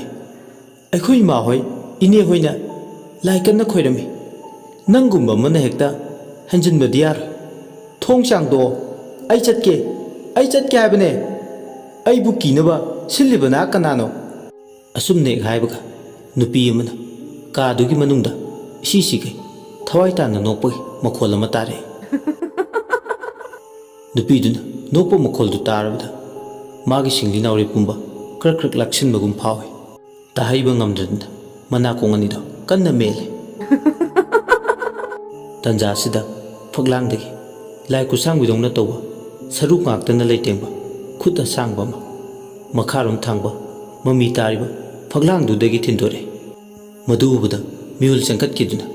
mama lawi medabdi ima haina amuktang kanna lawramraga wakhal tadana lemaida haithakre. Mane wakhal takhidabaga mamidu mangki somdana mukamdauri. Makoi ni changduna lebak lebo wakhal taraknaba kanna honari. Thektok theksin tawi theklambadagi masado saptra ama tawre. Nupi oijarasu nupadawna ona taina khonjello wangna amaibi yangu yengna. Hai yangoi amaibi ꯅꯪꯅ ꯃꯣꯔꯣꯛ ꯊꯥꯔꯒ ꯑꯩ ꯇꯥꯟꯕ ꯉꯝꯗꯧꯔꯤꯕ꯭ꯔꯣ? ꯉꯁꯤꯒꯤ ꯅꯨꯃꯤꯠꯁꯤꯗ ꯅꯪꯒꯤ ꯀꯔꯤ ꯅꯇꯤꯛ ꯂꯩꯗꯨꯅ ꯑꯩꯕꯨ ꯑꯄꯪ ꯁꯤꯔꯤꯕ? ꯑꯁꯤ ꯍꯥꯏꯔꯒ ꯌꯥꯡꯒꯣꯏ ꯇꯝꯅ ꯅꯪꯍꯧꯔꯣꯏ ꯃꯇꯥꯒꯨꯝ ꯂꯪꯖꯥꯗꯧꯅ ꯄꯥꯏꯁꯤꯜꯂꯛꯂꯒ ꯂꯋꯥꯏ ꯂꯦꯝꯐꯨꯒꯤ ꯁꯝꯂꯥꯡꯗꯣ ꯇꯥꯞ ꯂꯥꯎꯅ ꯐꯣꯏ꯫ ꯁꯣꯕꯤꯇꯥ ꯄꯥꯈꯠꯄꯣꯏ ꯊꯛꯀꯠꯄꯣꯏ ꯀꯥꯗꯨꯒꯤ ꯃꯅꯨꯡꯗ ꯂꯩꯔꯝꯕꯗꯒꯤ ꯀꯤꯔꯗꯨꯅ ꯃꯇꯧꯗꯨ ꯌꯦꯡꯕ ꯉꯝꯗ꯭ꯔꯗꯨꯅ ꯀꯥꯗꯨꯗꯒꯤ ꯑꯐꯤꯡ ꯑꯄꯥꯏ ꯑꯣꯏꯅ ꯊꯨꯅ ꯌꯥꯡꯅ ꯃꯥ ꯍꯤꯡꯂꯒ ꯂꯣꯏꯔꯦ ꯈꯟ ꯆꯦꯟꯊꯣꯔꯛꯏ꯫ ꯃꯤꯒꯤ ꯋꯥꯗꯤ ꯈꯪꯗꯦ, ꯃꯥꯒꯤ ꯊꯣꯛꯄ ꯃꯁꯥꯅ ꯃꯁꯥꯒꯤ ꯂꯝꯕꯤ ꯊꯤꯒꯗꯕꯅꯤ꯫ ꯃꯁꯤꯗ ꯃꯥꯅ ꯃꯇꯦꯡ ꯄꯥꯡꯂꯨꯕꯒꯤ ꯋꯥꯍꯟꯊꯣꯛ ꯂꯩꯇꯦ ꯍꯥꯏꯗꯨꯅ ꯀꯥꯗꯨꯗꯒꯤ ꯆꯦꯟꯊꯣꯔꯛꯄꯗ ꯂꯤꯛꯂꯥꯅ ꯇꯧꯈꯤꯕꯒꯨꯝ ꯃꯥꯒꯤꯁꯨ ꯅꯨꯃꯤꯠ ꯁꯨꯔꯦ ꯈꯪꯍꯜꯂꯒꯦ ꯍꯥꯏꯕꯒꯤ ꯃꯇꯥꯒꯨꯝ ꯀꯥꯗꯨꯒꯤ ꯆꯦꯟꯊꯣꯔꯛꯄꯗ ꯀꯣꯔꯤꯗꯣꯔꯗꯨꯗ ꯃꯃꯥꯏ ꯂꯥꯏꯇꯤ ꯄꯥꯟꯕꯤ ꯅꯨꯄꯤꯗꯨ ꯂꯦꯞꯇꯨꯅ ꯂꯩꯔꯝꯃꯤ꯫ ꯃꯗꯨ ꯎꯕꯗ ꯂꯋꯥꯏ ꯂꯨꯇꯣꯟ ꯁꯥꯠꯂꯦ꯫ ꯁꯨꯕꯤꯇꯥꯅ "ꯅꯪ ꯀꯅꯥꯅꯣ? ꯑꯩꯕꯨ ꯃꯇꯝ ꯂꯩꯕ ꯈꯤꯕꯤꯛꯇ ꯁꯦꯟꯅꯔꯤꯕ ꯅꯪ ꯀꯅꯥꯅꯣ?" ꯅꯨꯄꯤꯗꯨꯅ "ꯑꯩꯗꯤ ꯅꯪꯅꯤ ꯀꯩꯅꯣ, ꯅꯪꯒꯤ ꯅꯁꯥꯗꯒꯤ ꯈꯥꯏꯗꯣꯔꯛꯄ ꯑꯇꯣꯞꯄ ꯀꯅꯥꯁꯨ ꯅꯠꯇꯦ꯫ ꯀꯔꯤꯒꯤꯅꯣ ꯅꯪꯅ ꯑꯗꯨꯒꯨꯝꯕ ꯋꯥꯍꯪ ꯍꯪꯂꯤꯕꯗꯤ?" ꯁꯨꯕꯤꯇꯥ ꯈꯨꯝꯃꯤ, "ꯇꯥꯅꯤꯡꯗꯦꯀꯣ, ꯅꯪꯒꯤ ꯆꯤꯔꯣꯜ ꯌꯋꯥ ꯃꯤꯅꯝꯕꯗꯣ ꯆꯥꯟꯅꯗꯦ." ꯑꯁꯨꯝꯅ ꯍꯦꯛ ꯍꯥꯏꯕꯒ ꯂꯥꯏꯙꯕꯤ ꯃꯃꯥꯏ ꯄꯥꯜꯂꯝꯕꯗꯒꯤ ꯅꯨꯄꯤꯗꯣ ꯁꯨꯕꯤꯇꯥꯒ ꯃꯁꯛ ꯆꯞ ꯃꯥꯟꯅꯅ ꯑꯣꯟꯊꯣꯔꯛꯂꯦ꯫ ꯃꯗꯨ ꯎꯕꯗ ꯁꯨꯕꯤꯇꯥ ꯈꯨꯠꯇ ꯀꯦꯟꯗꯜꯗꯨ ꯄꯥꯏꯅ ꯄꯥꯏꯅ ꯄꯥꯈꯠꯄꯣꯏ ꯊꯛꯀꯠꯄꯣꯏ ꯌꯨꯝꯗꯨꯒꯤ ꯃꯄꯥꯜꯗꯒꯤ ꯆꯦꯟꯊꯣꯛꯈ꯭ꯔꯕꯗꯤ ꯃꯥ ꯍꯤꯡꯂꯅꯤ ꯍꯥꯏꯕꯒꯤ ꯋꯥꯈꯜꯗ ꯁ꯭ꯇꯤꯌꯥꯔꯗꯨꯗ ꯀꯨꯝꯊꯔꯛꯄꯗ ꯈꯣꯡꯅꯠꯐꯝ ꯃꯄꯥ ꯆꯥꯍꯧꯗ꯭ꯔꯗꯨꯅ ꯁꯤꯔꯤꯗꯒꯤ ꯊꯔꯣ ꯑꯣꯟꯊꯔꯛꯂꯦ ꯁꯨꯕꯤꯇꯥ꯫ ꯃꯈꯣꯡꯗꯨꯁꯨ ꯇꯦꯛꯂꯦ, ꯃꯀꯣꯛꯇꯨꯁꯨ ꯈꯖꯤꯛ ꯌꯩꯁꯤꯟꯈꯤ꯫ ꯌꯥꯝ ꯀꯥ ꯍꯦꯟꯅ ꯌꯩꯁꯤꯟꯈꯤꯕꯗꯤ ꯅꯠꯇꯦ꯫ ꯁꯨꯕꯤꯇꯥ ꯋꯥꯈꯜ ꯇꯥꯗꯨꯅ ꯂꯩꯃꯥꯏꯗ ꯇꯥꯗꯨꯅ ꯂꯩ꯫ ꯑꯁꯨꯝꯅ ꯁꯨꯕꯤꯇꯥꯅ ꯇꯥꯗꯨꯅ ꯂꯩꯕꯒ ꯂꯩꯕꯥꯛꯂꯩꯒꯤ ꯃꯁꯥꯗ ꯆꯪꯂꯝꯕ ꯐꯠꯇ꯭ꯔꯕ ꯅꯨꯡꯁꯤꯠꯇꯨꯁꯨ ꯃꯄꯥꯜꯗ ꯊꯣꯛꯈꯤ꯫ ꯂꯩꯕꯥꯛꯂꯩ ꯃꯁꯥ ꯇꯦꯛꯇꯣꯛꯂꯝꯕ ꯐꯈ꯭ꯔꯦ꯫ ꯑꯃꯥꯏꯕꯤ ꯌꯥꯡꯒꯣꯏꯗꯤ ꯀꯣꯛꯇꯨ ꯆꯤꯛꯄꯅ ꯂꯣꯏ꯫ ꯃꯁꯝꯗꯨ ꯉꯥꯏꯍꯥꯛꯇꯪꯗꯤ ꯁꯤꯡꯅꯥꯡ ꯁꯥꯀꯩ ꯐꯣꯏꯔꯝꯂꯦ ꯂꯩꯕꯥꯛꯂꯩꯗ ꯆꯪꯕ ꯁꯥꯍꯨꯝꯗꯨꯅ꯫ ꯌꯥꯡꯒꯣꯏꯁꯨ ꯋꯥꯕꯅ ꯐꯦꯜ ꯂꯥꯎꯏ, ꯑꯗꯨꯒ ꯂꯩꯕꯥꯛꯂꯩꯁꯨ꯫ ꯃꯈꯣꯏ ꯃꯃꯥ ꯃꯆꯥ ꯑꯅꯤꯗꯨ ꯀꯝꯗꯧꯔꯝꯗꯣꯏꯅꯣ ꯈꯟꯕꯗ ꯑꯋꯥꯕ ꯑꯃꯅꯤ꯫ ꯑꯍꯤꯡ ꯆꯕꯨꯛ ꯍꯦꯜꯂꯛꯂꯕ ꯃꯇꯝꯗꯨꯗ ꯉꯁꯥꯏꯗꯒꯤ ꯑꯣꯠꯂꯤꯕ ꯅꯩꯔꯤꯕꯁꯤꯡꯁꯦ ꯀꯅꯥꯅꯗꯤ ꯅꯠꯇꯦ, ꯕꯨꯠ ꯂꯤꯂꯤꯒꯤ ꯊꯋꯥꯏꯗꯨꯅꯅꯤ꯫ ꯌꯨꯝꯁꯤꯗꯒꯤ ꯑꯣꯠꯄ ꯂꯣꯏꯔꯕ ꯃꯇꯨꯡ ꯃꯍꯥꯛ ꯂꯝꯕꯤ ꯃꯄꯥꯜ ꯑꯃꯗ ꯑꯣꯏꯅ ꯐꯥꯎꯗꯣꯔꯛꯂꯦ꯫ ꯂꯤꯂꯤꯅ "ꯀꯝꯗꯧꯏ? ꯉꯁꯤꯗꯤ ꯑꯩꯅ ꯂꯦꯁꯟ ꯅꯝꯕꯔ 3ꯗ ꯊꯥꯔꯗ꯭ꯔꯤꯒꯤ ꯑꯣꯏꯅ ꯆꯂꯥꯏꯔꯝꯃꯦꯗꯅ ꯅꯨꯡꯉꯥꯏꯖꯔꯤꯅꯤ꯫ ꯁꯤꯗ ꯊꯣꯛꯅꯕ ꯁꯤꯟꯖꯕꯅꯤ꯫ ꯍꯌꯦꯡꯗꯒꯤꯅ ꯂꯤꯛꯂꯥꯒꯤ ꯃꯅꯦꯛ ꯀꯕꯣꯛꯂꯩ ꯑꯣꯏꯅ ꯅꯩꯔꯒꯦ꯫ ꯈꯔꯅꯤ ꯑꯃꯨꯛ ꯁꯤꯒꯤ ꯏꯃꯨꯡꯁꯤꯗꯒꯤ ꯃꯥꯏ ꯑꯣꯜꯂꯒꯦ." ꯑꯁꯤ ꯍꯥꯏꯔꯒ ꯂꯤꯂꯤ ꯂꯝꯕꯤꯒꯤ ꯃꯇꯥꯏ ꯑꯃꯗ ꯂꯦꯞꯇꯨꯅ ꯂꯩ꯫ ꯑꯁꯨꯝꯅ ꯂꯩꯔꯤꯉꯩ ꯑꯍꯤꯡ ꯑꯗꯨꯗ ꯒꯥꯔꯤ ꯑꯃ ꯑꯔꯣꯏꯕꯤ ꯊꯥꯈꯩ ꯔꯦꯁꯤꯡ ꯀꯥꯔꯒꯨꯝ ꯌꯥꯡꯅ ꯀꯥꯡꯆꯨꯞ ꯔꯣꯗ ꯂꯩꯕꯗꯣꯝꯗ ꯊꯧꯗꯈꯤ꯫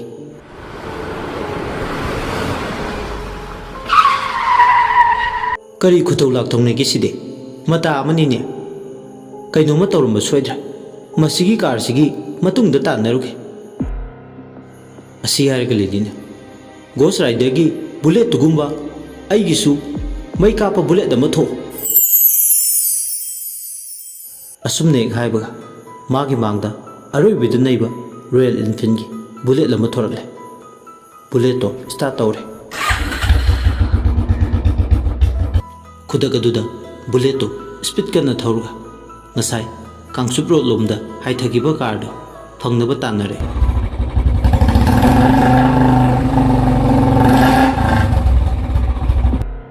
ꯂꯤꯂꯤꯅ ꯕꯥꯏꯛꯇꯣ ꯊꯧꯅ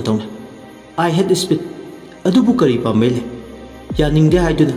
ꯑꯁꯤꯒꯤ ꯀꯥꯔꯁꯦ ꯐꯪꯅꯕ ꯇꯥꯟꯅꯗꯕꯗꯤ ꯌꯥꯗꯦ." ꯂꯤꯂꯤ ꯃꯥꯒꯤ ꯃꯩ ꯇꯥꯕꯤ ꯕꯨꯂꯦꯠꯇꯣ ꯅꯩꯈꯩ ꯀꯥꯔꯗꯨꯒꯤ ꯇꯨꯡꯗ ꯊꯧꯗꯨꯅ ꯇꯥꯟꯅꯔꯦ꯫ ꯂꯝꯁꯥꯡ ꯍꯦꯟꯗꯣꯛꯇꯨꯅ ꯍꯩꯕꯨꯡ ꯄꯣꯛꯄꯤ ꯇꯞꯅ ꯍꯦꯟꯗꯣꯔꯛꯇꯨꯅ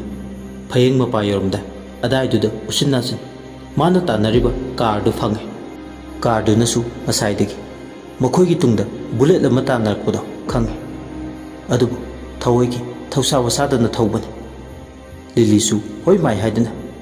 ꯕꯨꯂꯦꯠꯇꯨꯅ ꯑꯔꯣꯏꯕꯤꯗ ꯅꯩꯔꯒ ꯁ꯭ꯇꯟ ꯇꯧꯔꯒ ꯀꯥꯔꯗꯨꯒꯤ ꯃꯃꯥꯡꯗ ꯊꯠꯇꯅ ꯈꯥꯝꯃꯦ꯫ ꯀꯥꯔꯗꯨꯅ ꯃꯥꯒꯤ ꯕꯨꯂꯦꯠꯇꯣ ꯈꯖꯤꯛꯇ ꯉꯥꯏꯔꯀꯥꯟ ꯊꯣꯝꯗꯅꯕ ꯍꯥꯏꯗꯅ ꯃꯥꯒꯤ ꯄꯋꯥꯔ ꯁꯤꯖꯤꯟꯅꯔꯒ ꯀꯥꯔꯗꯨ ꯈꯥꯝꯃꯦ꯫ ꯀꯥꯔꯗꯨꯗ ꯇꯣꯡꯂꯤꯕ ꯃꯤꯁꯤꯡꯗꯣ ꯃꯥꯒꯤ ꯄꯋꯥꯔ ꯁꯤꯖꯤꯟꯅꯕꯗꯨꯅ ꯃꯔꯝ ꯑꯣꯏꯔꯒ ꯐꯣꯔꯁ ꯑꯃꯅ ꯃꯅꯤꯡ ꯈꯪꯍꯟꯍꯜꯂꯦ ꯀꯥꯔꯗꯨꯒ ꯂꯣꯏꯅꯅ꯫ ꯀꯥꯔꯗꯨꯒꯤ ꯃꯅꯨꯡꯗ ꯅꯨꯄꯥ 3 ꯅꯨꯄꯤ ꯑꯃ ꯌꯥꯎꯋꯦ꯫ ꯀꯥꯔꯗꯨꯒꯤ ꯃꯅꯨꯡꯗꯒꯤ ꯊꯣꯡꯗꯣ ꯍꯥꯡꯗꯣꯔꯛꯂꯒ ꯅꯨꯄꯤ ꯑꯃ ꯃꯐꯤ ꯃꯔꯣꯜꯗꯣ ꯅꯥꯇꯩ ꯏꯆꯥ ꯆꯥꯗꯅ ꯀꯞꯂꯤ ꯆꯦꯟꯊꯣꯔꯛꯂꯒ ꯂꯤꯂꯤꯒꯤ ꯅꯥꯛꯇ ꯀꯟꯕꯤꯌꯨ ꯍꯥꯏꯕꯒꯤ ꯃꯇꯥꯡ ꯆꯦꯟꯁꯤꯜꯂꯛꯑꯦ꯫ ꯂꯤꯂꯤ ꯕꯨꯠꯅꯤ ꯍꯥꯏꯕꯗꯤ ꯀꯅꯥꯁꯨ ꯈꯪꯕ ꯅꯠꯇꯦ꯫ ꯃꯥꯒꯤ ꯄꯋꯥꯔ ꯐꯅ ꯁꯤꯖꯤꯟꯅꯕ ꯑꯣꯏꯔꯕꯁꯨ ꯃꯇꯥꯡ ꯑꯗꯨꯗ ꯇꯥꯏꯕꯪ ꯃꯤꯅꯤ ꯈꯜꯂꯦ꯫ ꯂꯤꯂꯤ ꯈꯪꯂꯦ ꯑꯗꯨꯝꯅ ꯅꯨꯄꯤꯁꯤꯒꯤ ꯃꯇꯧꯁꯤꯗ ꯅꯨꯄꯥ ꯃꯌꯥꯝꯁꯤꯅ ꯃꯉꯣꯟꯗ ꯍꯔꯥꯁꯃꯦꯟ ꯄꯤꯔꯤ꯫ ꯅꯨꯄꯤꯗꯨꯅ ꯍꯦꯛ ꯃꯥꯒꯤ ꯇꯨꯡꯗ ꯆꯦꯟꯁꯤꯟꯈꯤꯕꯒ ꯀꯥꯔꯗꯨꯒꯤ ꯃꯅꯨꯡꯗꯒꯤ ꯅꯨꯄꯥ 4ꯗꯨꯁꯨ ꯆꯦꯟꯊꯣꯔꯛꯑꯦ꯫ ꯅꯨꯄꯤꯗꯣ ꯐꯥꯒꯦ ꯍꯥꯏꯕꯒꯤ ꯃꯇꯥꯅꯤ꯫ ꯂꯤꯂꯤꯅ ꯅꯨꯄꯥꯁꯤꯡꯗꯨ ꯌꯦꯡꯂꯒ ꯉꯥꯏꯈꯣ ꯆꯪꯁꯤꯜꯂꯛꯀꯅꯨ, ꯀꯔꯤꯅꯣ ꯅꯣꯏꯅ ꯄꯥꯝꯂꯤꯁꯦ? ꯀꯥꯔꯗꯨꯒꯤ ꯃꯉꯥꯜꯒꯤ ꯂꯥꯏꯠ ꯑꯃꯗꯤ ꯕꯨꯂꯦꯠꯀꯤ ꯃꯉꯥꯜꯒꯤ ꯂꯥꯏꯠꯇꯨ ꯀꯥꯞꯊꯣꯔꯛꯄꯅ ꯑꯃꯝꯕ ꯃꯔꯛꯇꯨꯗ ꯑꯀꯣꯏꯕꯗꯨꯁꯨ ꯄꯨꯡꯉꯥꯟ ꯉꯥꯜꯂꯦ꯫ ꯅꯨꯄꯥ 4ꯗꯨꯁꯨ ꯁꯛ ꯏꯇꯥ ꯇꯥꯈꯠꯇꯅ ꯂꯩ꯫ ꯑꯃꯅ ꯏꯁꯥꯒꯤ ꯏꯐꯣꯠ ꯏꯔꯜ ꯂꯧꯒꯦ ꯂꯥꯛꯄꯅꯦ꯫ ꯑꯣ, ꯅꯨꯄꯤ ꯃꯆꯥꯁꯦ ꯅꯔꯣꯜꯂꯣ ꯅꯣꯏꯒꯤ? ꯅꯨꯄꯥ ꯑꯃꯅ ꯃꯁꯥꯗ ꯍꯪꯉꯣ꯫ ꯂꯤꯂꯤꯅ ꯍꯥꯏ ꯅꯣꯏ ꯆꯠꯂꯧꯔꯣ, ꯑꯋꯥꯕ ꯇꯥꯅꯤꯡꯗ꯭ꯔꯗꯤ꯫ ꯅꯨꯄꯥ ꯑꯃꯅ ꯑꯍꯤꯡ ꯕꯨꯂꯦꯠ ꯊꯧꯕꯤꯌꯦ, ꯅꯪꯅꯕꯨ ꯍꯦꯟꯅ ꯐꯤल्मꯗꯒꯤ ꯉꯥꯡꯅꯔꯒ ꯄꯨꯔꯛꯂꯤꯕ ꯅꯨꯄꯤꯁꯤꯗꯒꯤ ꯍꯦꯟꯅ ꯐꯖꯈ꯭ꯔꯦꯅꯦ꯫ ꯅꯪꯒꯤ ꯔꯦꯠ ꯀꯌꯥꯅꯣ ꯍꯥꯏꯔꯣꯗꯅ ꯄꯤꯔꯒꯦ꯫ ꯆꯨꯝꯅ ꯌꯦꯡꯕ ꯉꯝꯗꯕ ꯃꯤꯠꯇꯨꯅ ꯐꯖꯕ ꯋꯥꯏ ꯍꯥꯏꯕ ꯍꯩꯇꯕ ꯆꯤꯟꯕꯥꯜꯗꯒꯤ ꯍꯨꯒꯤ ꯃꯁꯛ ꯑꯣꯏꯕ ꯉꯥꯛꯇ ꯉꯥꯡꯂꯛꯀꯅꯤ ꯍꯥꯏꯕꯁꯦ ꯉꯁꯥꯏꯅ ꯈꯪꯂꯕꯅꯤ꯫ ꯑꯣꯖꯥꯔꯣ ꯁꯣꯝꯕꯣ? ꯍꯥ, ꯑꯩꯈꯣꯏꯒꯤ ꯑꯄꯥꯝꯕ ꯇꯧꯕꯕꯨ ꯅꯪ ꯀꯔꯤ ꯑꯣꯏꯔꯤꯒꯦ? ꯅꯨꯄꯤ ꯃꯆꯥꯁꯦ ꯑꯩꯈꯣꯏꯗ ꯌꯥꯝ ꯂꯦꯝꯅ ꯁꯤꯟꯅꯔꯣ, ꯃꯗꯨꯅ ꯅꯪꯒꯤ ꯑꯐꯕ ꯑꯣꯏꯅꯤ꯫ ꯅꯠꯇ꯭ꯔꯕꯗꯤ ꯅꯪꯕꯨꯁꯨ ꯑꯩꯈꯣꯏꯅ ꯕꯨꯂꯦꯠ ꯊꯧꯔꯒ ꯑꯐꯥꯎ ꯁꯥꯕꯅ ꯀꯥꯟꯅꯔꯣꯏ꯫ ꯑꯩꯈꯣꯏꯒꯤ ꯂꯝꯕꯤꯗ ꯑꯌꯦꯠꯄ ꯑꯣꯏꯔꯤꯗꯤ ꯅꯪꯅꯤ, ꯑꯩꯈꯣꯏ ꯅꯠꯇꯦ꯫ ꯅꯨꯄꯤ ꯃꯆꯥꯗꯨꯅ ꯍꯥꯏꯔꯦ ꯂꯤꯂꯤ ꯌꯦꯡꯂꯒ꯫ ꯏꯆꯦ, ꯑꯩꯒꯤ ꯃꯤꯡ ꯑꯣꯔꯀꯤꯗ ꯀꯧꯋꯦ, ꯇꯤꯄꯥꯏꯃꯨꯛꯇꯒꯤꯅꯤ꯫ ꯏꯝꯐꯥꯜꯁꯤꯗ ꯑꯩꯕꯨ ꯊꯕꯛ ꯄꯤꯅꯤ ꯍꯥꯏꯗꯨꯅ ꯄꯨꯕꯤꯔꯛꯈꯤꯕꯅꯤ ꯉꯁꯤꯁꯦ꯫ ꯑꯗꯨꯕꯨ ꯔꯦꯗ ꯂꯥꯏꯠ ꯑꯦꯔꯤꯌꯥ ꯑꯣꯏꯔꯤꯕ ꯅꯣꯔꯠ AOCꯗ ꯑꯩꯕꯨ ꯊꯕꯛ ꯄꯤꯅꯤ ꯍꯥꯏꯅ ꯀꯟꯇꯦꯛ ꯇꯧꯔꯤꯕ ꯃꯤꯁꯛꯇꯨꯅ ꯌꯣꯜꯂꯛꯄꯅꯦ꯫ ꯅꯝꯗꯨꯗ ꯑꯩꯕꯨ ꯅꯨꯄꯥ 4ꯁꯤꯅ ꯑꯩꯕꯨ ꯑꯍꯤꯡꯁꯤꯗ ꯁꯔꯥꯛ ꯇꯝꯅꯕ ꯄꯨꯔꯛꯄꯅꯤ ꯏꯆꯦ꯫ ꯑꯩꯕꯨ ꯀꯟꯕꯤꯌꯣ, ꯑꯩ ꯏꯁꯥꯅ ꯌꯥꯗꯤꯌꯦ꯫ ꯑꯩꯒꯤ ꯁꯣꯜꯂꯕꯤ ꯏꯃꯥ ꯑꯃꯒ ꯏꯅꯥꯎꯄꯥ ꯑꯃꯒ ꯂꯩꯕꯅꯦ꯫ ꯉꯁꯤꯒꯤ ꯑꯍꯤꯡꯁꯦ ꯍꯧꯈ꯭ꯔꯒ ꯑꯩꯒꯤ ꯄꯣꯛꯅꯐꯝ ꯂꯝꯗꯝ ꯇꯤꯄꯥꯏꯃꯨꯛꯇ ꯍꯟꯖꯈ꯭ꯔꯒꯦ꯫ ꯑꯁꯤ ꯍꯥꯏꯔꯒ ꯅꯨꯄꯤꯗꯣ ꯍꯤꯡꯅ ꯍꯤꯡꯅ ꯀꯞꯄꯤ꯫ ꯂꯤꯂꯤꯅ ꯋꯥꯒꯅꯨ, ꯏꯆꯦ ꯂꯩ ꯅꯪꯒꯤꯗꯃꯛ꯫ ꯅꯪꯕꯨ ꯇꯤꯄꯥꯏꯃꯨꯛ ꯌꯧꯅꯕ ꯏꯆꯦꯅ ꯇꯦꯛꯇ ꯀꯥꯏꯗꯅ ꯊꯤꯟꯒꯅꯤ꯫ ꯅꯨꯄꯥ 4ꯗꯨꯅ ꯃꯈꯣꯏ ꯃꯁꯦꯟ ꯑꯋꯥꯏꯈꯨꯝ ꯇꯧꯅꯔꯤ꯫ 50,000 ꯍꯦꯟꯅ ꯇꯤꯡꯗꯨꯅ ꯑꯩꯈꯣꯏꯒꯤ ꯆꯥꯛꯊꯥꯛ ꯑꯣꯏꯅ ꯄꯨꯔꯛꯂꯕꯁꯤꯕꯨ ꯂꯦꯝꯅ ꯇꯣꯛꯀꯗ꯭ꯔꯣ? ꯑꯗꯨꯅꯤ ꯚꯥꯏ, ꯀꯃꯥꯏꯅ ꯂꯦꯝꯅ ꯇꯣꯛꯇꯣꯏꯅꯣ? ꯕꯨꯂꯦꯠ ꯊꯧꯕꯤ ꯃꯤꯅꯨꯡꯁꯤ ꯆꯥꯎꯕꯤꯅꯤ ꯃꯥꯅ ꯁꯥꯔꯤꯁꯦ꯫ ꯅꯨꯄꯤꯅ ꯑꯐꯥꯎ ꯁꯥꯕꯁꯦ ꯂꯥꯁꯇꯤꯡꯗꯤ ꯑꯣꯏꯒꯟꯗꯕꯅꯤ꯫ ꯀꯥꯟꯅꯔꯣꯏꯗ ꯃꯩꯇꯩ ꯆꯅꯨ, ꯊꯧꯅꯥ ꯐꯕꯤ꯫ ꯄꯣꯟꯗ ꯌꯣꯛꯀꯗꯕ ꯁꯤꯛꯂꯥꯕꯨ ꯀꯔꯤꯒꯤ ꯅꯪꯅ ꯑꯍꯥꯡꯕ ꯃꯥꯂꯪꯗ ꯊꯥꯗꯣꯛꯂꯒ ꯄꯥꯏꯍꯟꯒꯦ ꯍꯥꯏꯗꯨꯅ ꯊꯧꯔꯥꯡ ꯇꯧꯔꯤꯕꯅꯣ? ꯃꯁꯛꯅ ꯃꯁꯛ ꯐꯖꯔꯤꯕ ꯅꯨꯄꯤꯒ ꯌꯨꯒꯥꯏꯕꯗꯣ ꯇꯥꯟ ꯍꯦꯛ ꯆꯥꯏ꯫ ꯂꯤꯂꯤꯅ ꯈꯨꯝꯃꯤ ꯃꯁꯥꯅꯁꯨ ꯌꯥꯗꯅ ꯁꯤꯟꯐꯝ ꯑꯃꯗ ꯈꯣꯡ ꯊꯥꯡꯖꯤꯜꯂꯛꯄꯅꯤ꯫ ꯀꯔꯤꯒꯤꯅꯣ ꯅꯣꯏꯅ ꯑꯁꯨꯛ ꯌꯥꯝꯅ ꯇꯨꯀꯥ ꯊꯤꯔꯤꯁꯦ? ꯑꯩ ꯑꯃ ꯂꯩꯔꯤꯉꯩ ꯃꯥꯕꯨ ꯃꯐꯝꯁꯤꯗꯒꯤ ꯁꯦꯠꯇꯨꯅ ꯄꯨꯈꯤꯕꯗꯤ ꯅꯇꯤꯛ ꯅꯠꯇꯦ꯫ ꯅꯨꯄꯥ ꯑꯃꯅ ꯂꯤꯡꯕ ꯋꯥ ꯌꯥꯝ ꯉꯥꯡꯉꯤꯅ ꯃꯁꯦ꯫ ꯑꯍꯤꯡ ꯊꯕ ꯂꯩꯅꯝ ꯌꯦꯟꯕꯤꯗꯤ ꯅꯥꯆꯣꯝ ꯑꯣꯏꯅ ꯀꯅꯥꯅꯁꯨ ꯆꯤꯟꯅꯗꯕꯅꯤ꯫ ꯑꯩꯈꯣꯏ 4ꯅ ꯊꯥꯕꯜꯂꯩ ꯅꯥꯆꯣꯝ ꯁꯦꯝꯒꯦ ꯍꯥꯏꯕꯗ ꯑꯗꯨꯛ ꯌꯥꯝꯅ ꯅꯪꯅ ꯌꯦꯠꯂꯤꯁꯤ ꯀꯔꯤꯒꯤꯅꯣ ꯕꯦꯝꯃ? ꯅꯨꯄꯥ ꯑꯃꯅ ꯑꯃꯨꯛ ꯈꯪꯌꯦꯠ ꯆꯦꯜꯂꯛꯑꯦ꯫ ꯅꯪꯁꯨ ꯌꯥꯎꯅ ꯄꯨꯟꯅ ꯅꯨꯡꯉꯥꯏꯔꯁꯦ ꯍꯥꯏꯔꯣꯗꯅ, ꯅꯪꯒꯤ ꯔꯦꯠ ꯀꯌꯥꯅꯣ ꯄꯤꯔꯒꯦ? GPay ꯅꯝꯕꯔꯒ ꯄꯥꯏꯕ꯭ꯔꯣ? ꯈꯨꯗꯛꯁꯤꯗ ꯀꯥꯞꯄꯛꯀꯦ꯫ ꯑꯩꯈꯣꯏꯗꯤ ꯀꯦꯁ ꯄꯨꯔꯒ ꯆꯠꯇꯦ꯫ ꯃꯅꯥꯛ ꯅꯛꯄ ꯁ꯭ꯋꯥꯏꯁꯤꯗ ꯂꯧꯕꯨꯛ ꯂꯝꯍꯥꯡꯒ ꯑꯣꯏꯔꯦ, ATM ꯕꯨꯁꯨ ꯑꯃꯠꯇ ꯂꯩꯇꯦ꯫ ATMꯗꯒꯤ ꯆꯤꯡꯊꯣꯛꯑꯒ ꯄꯤꯒꯦꯁꯨ꯫ ꯂꯤꯂꯤꯅ ꯅꯣꯏꯕꯨ ꯄꯣꯛꯄ ꯑꯍꯜ ꯂꯃꯟꯁꯤꯡꯗꯨꯒꯤ ꯈꯜꯂꯒ ꯅꯨꯡꯉꯥꯏꯇꯦ꯫ ꯃꯆꯦ ꯃꯆꯟꯒꯤ ꯏꯖꯠꯄꯨ ꯂꯨꯛꯃꯥꯏꯗ ꯌꯣꯟꯕꯗꯧꯅ ꯉꯁꯤ ꯅꯣꯏꯅ ꯉꯥꯡꯂꯤꯕ ꯈꯣꯟꯁꯤꯡꯁꯦ ꯅꯣꯏꯒꯤ ꯅꯆꯦ ꯅꯆꯟꯗ ꯉꯥꯡꯕ ꯑꯣꯏꯔꯕꯗꯤ ꯀꯔꯤ ꯇꯧꯅꯤ? ꯍꯦ ꯌꯨ ꯁ꯭ꯇꯨꯄꯤꯗ! ꯅꯪ ꯑꯩꯈꯣꯏ ꯀꯅꯥꯅꯣ ꯈꯪꯗ꯭ꯔ ꯃꯥꯜꯂꯦ꯫ ꯑꯩꯈꯣꯏꯒꯤ living standard Nang khangbra you bitch Lily na you moron aibu bitch kaina noi ki hongnabi English nganglaga thetpido tawrakanu saurga nawa lawdi aikhoi mase namatani ai khutsa se maring chatle awana taningdradi yam lemna car se thauduna chatkho Lily na yam pung nai de nupa sing dusu sauning bana masa sing do wana khang amana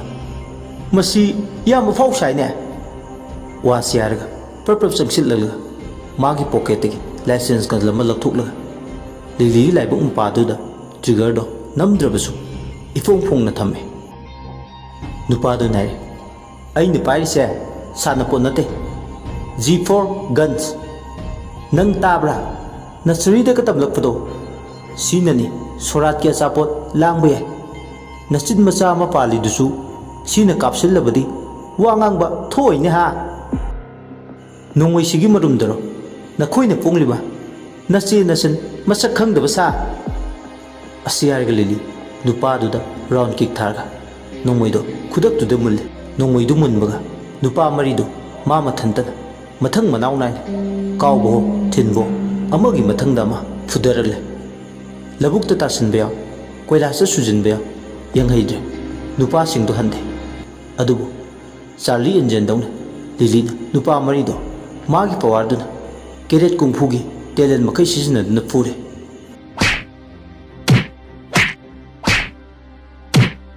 popa haiduna nupa amadi makrang du da kaw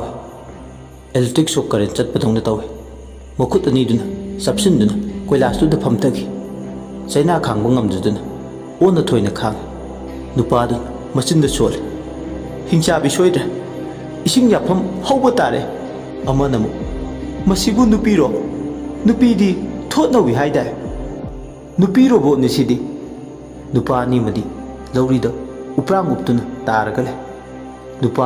ayu haiduna chaina khang khud handuna phana kana honarabasu ngamdre Lily na magi power sizinarga chathaki ba thabak oibana yam laina haidatkre Lily na re noina sa chalaga aingonda pigedaba reto aduna hospital da changaga ming chanjaruro asiyarga magi bullet start tawe tungda nupi masa da tongkale khudak aduda nupa singduna leriwa mafam dudai samai ler kangsup ro ta kap thare Lily na Chuchanpur parking fawba thinbiramle matamdo nongan ge daba sukoi rakre lambi lamjaw da khabar yonba ayuk nganta da walking chatba mi yawnare nupi dun isiena aiki punsipu awafam tagadabadagi kanpire Prabhu Jesus na isebu matam leba kibikta thaujan bibo oisano adumna haigano fatte aikhoi maseldi mating pangnagadabani yengoi nang sidagidi bus su haikalakpada ahanba bus to aduta tongkhro nangbu bus bara di yauri bro yauri je bus bara pudi fajana chalo yum yongnaba Chuchanpur yoba bus tu tongadi tipai muk yokhibusu khangoraroi hoi che yongnaba chatke Lily nupi du parking da ngaya pumen pangminaramla mafam du dagi thorakle mirak narak lenglaga but Lily mana thorpa ayang buleto maikhu olaga mangki minna kupada ligla na tumliba ka duda fuklaw na phawdore aduga magi masata changkhre tamna nong suka thorakle tamphana ayuk angan da hogutuna thabak hokre manau pa Suresh chalamdai laitin khoirambagi sillang liglasu mating pangle chalamdai gi pungjana naksilak Suresh khung thang dungba phawdre yumdudagi lona ligla gi matawdu yeng phochillaba chinba khajin khruba palo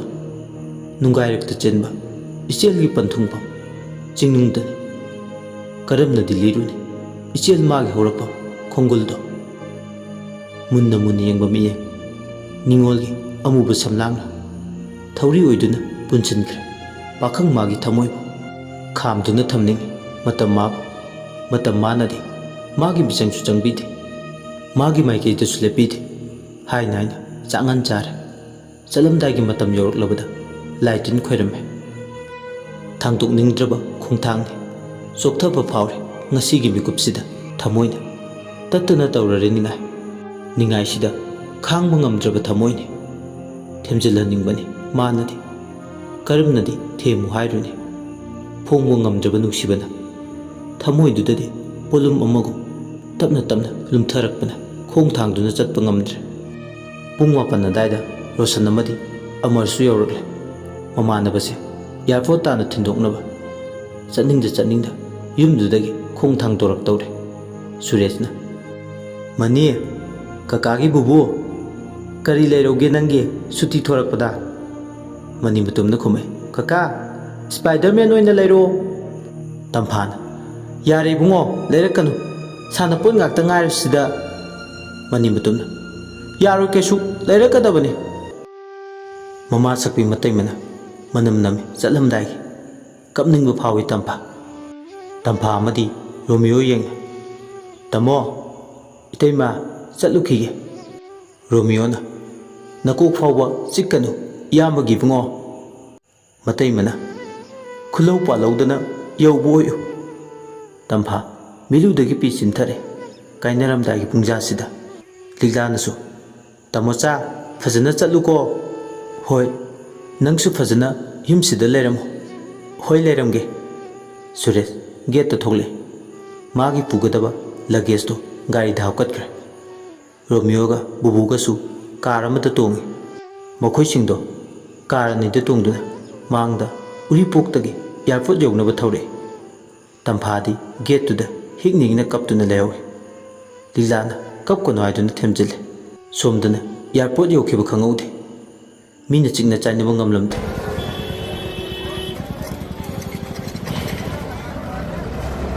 report ꯇꯧꯅꯕ ꯃꯥꯒꯤ ꯇꯤꯀꯦꯠꯇꯨ ꯄꯥꯏꯔꯒ ꯁꯨꯔꯦꯁ ꯑꯃꯔ ꯑꯃꯗꯤ ꯔꯣꯁꯟꯒ ꯄꯨꯡꯃꯦꯟ ꯄꯥꯎꯃꯤꯟꯅꯩ ꯃꯅꯤꯕꯨꯇꯝꯒꯤ ꯈꯨꯠꯁꯥꯅ ꯕꯤꯗꯥꯏ ꯈꯨꯠꯁꯥ ꯍꯩꯍꯧꯔꯤ ꯃꯌꯥꯝꯁꯨ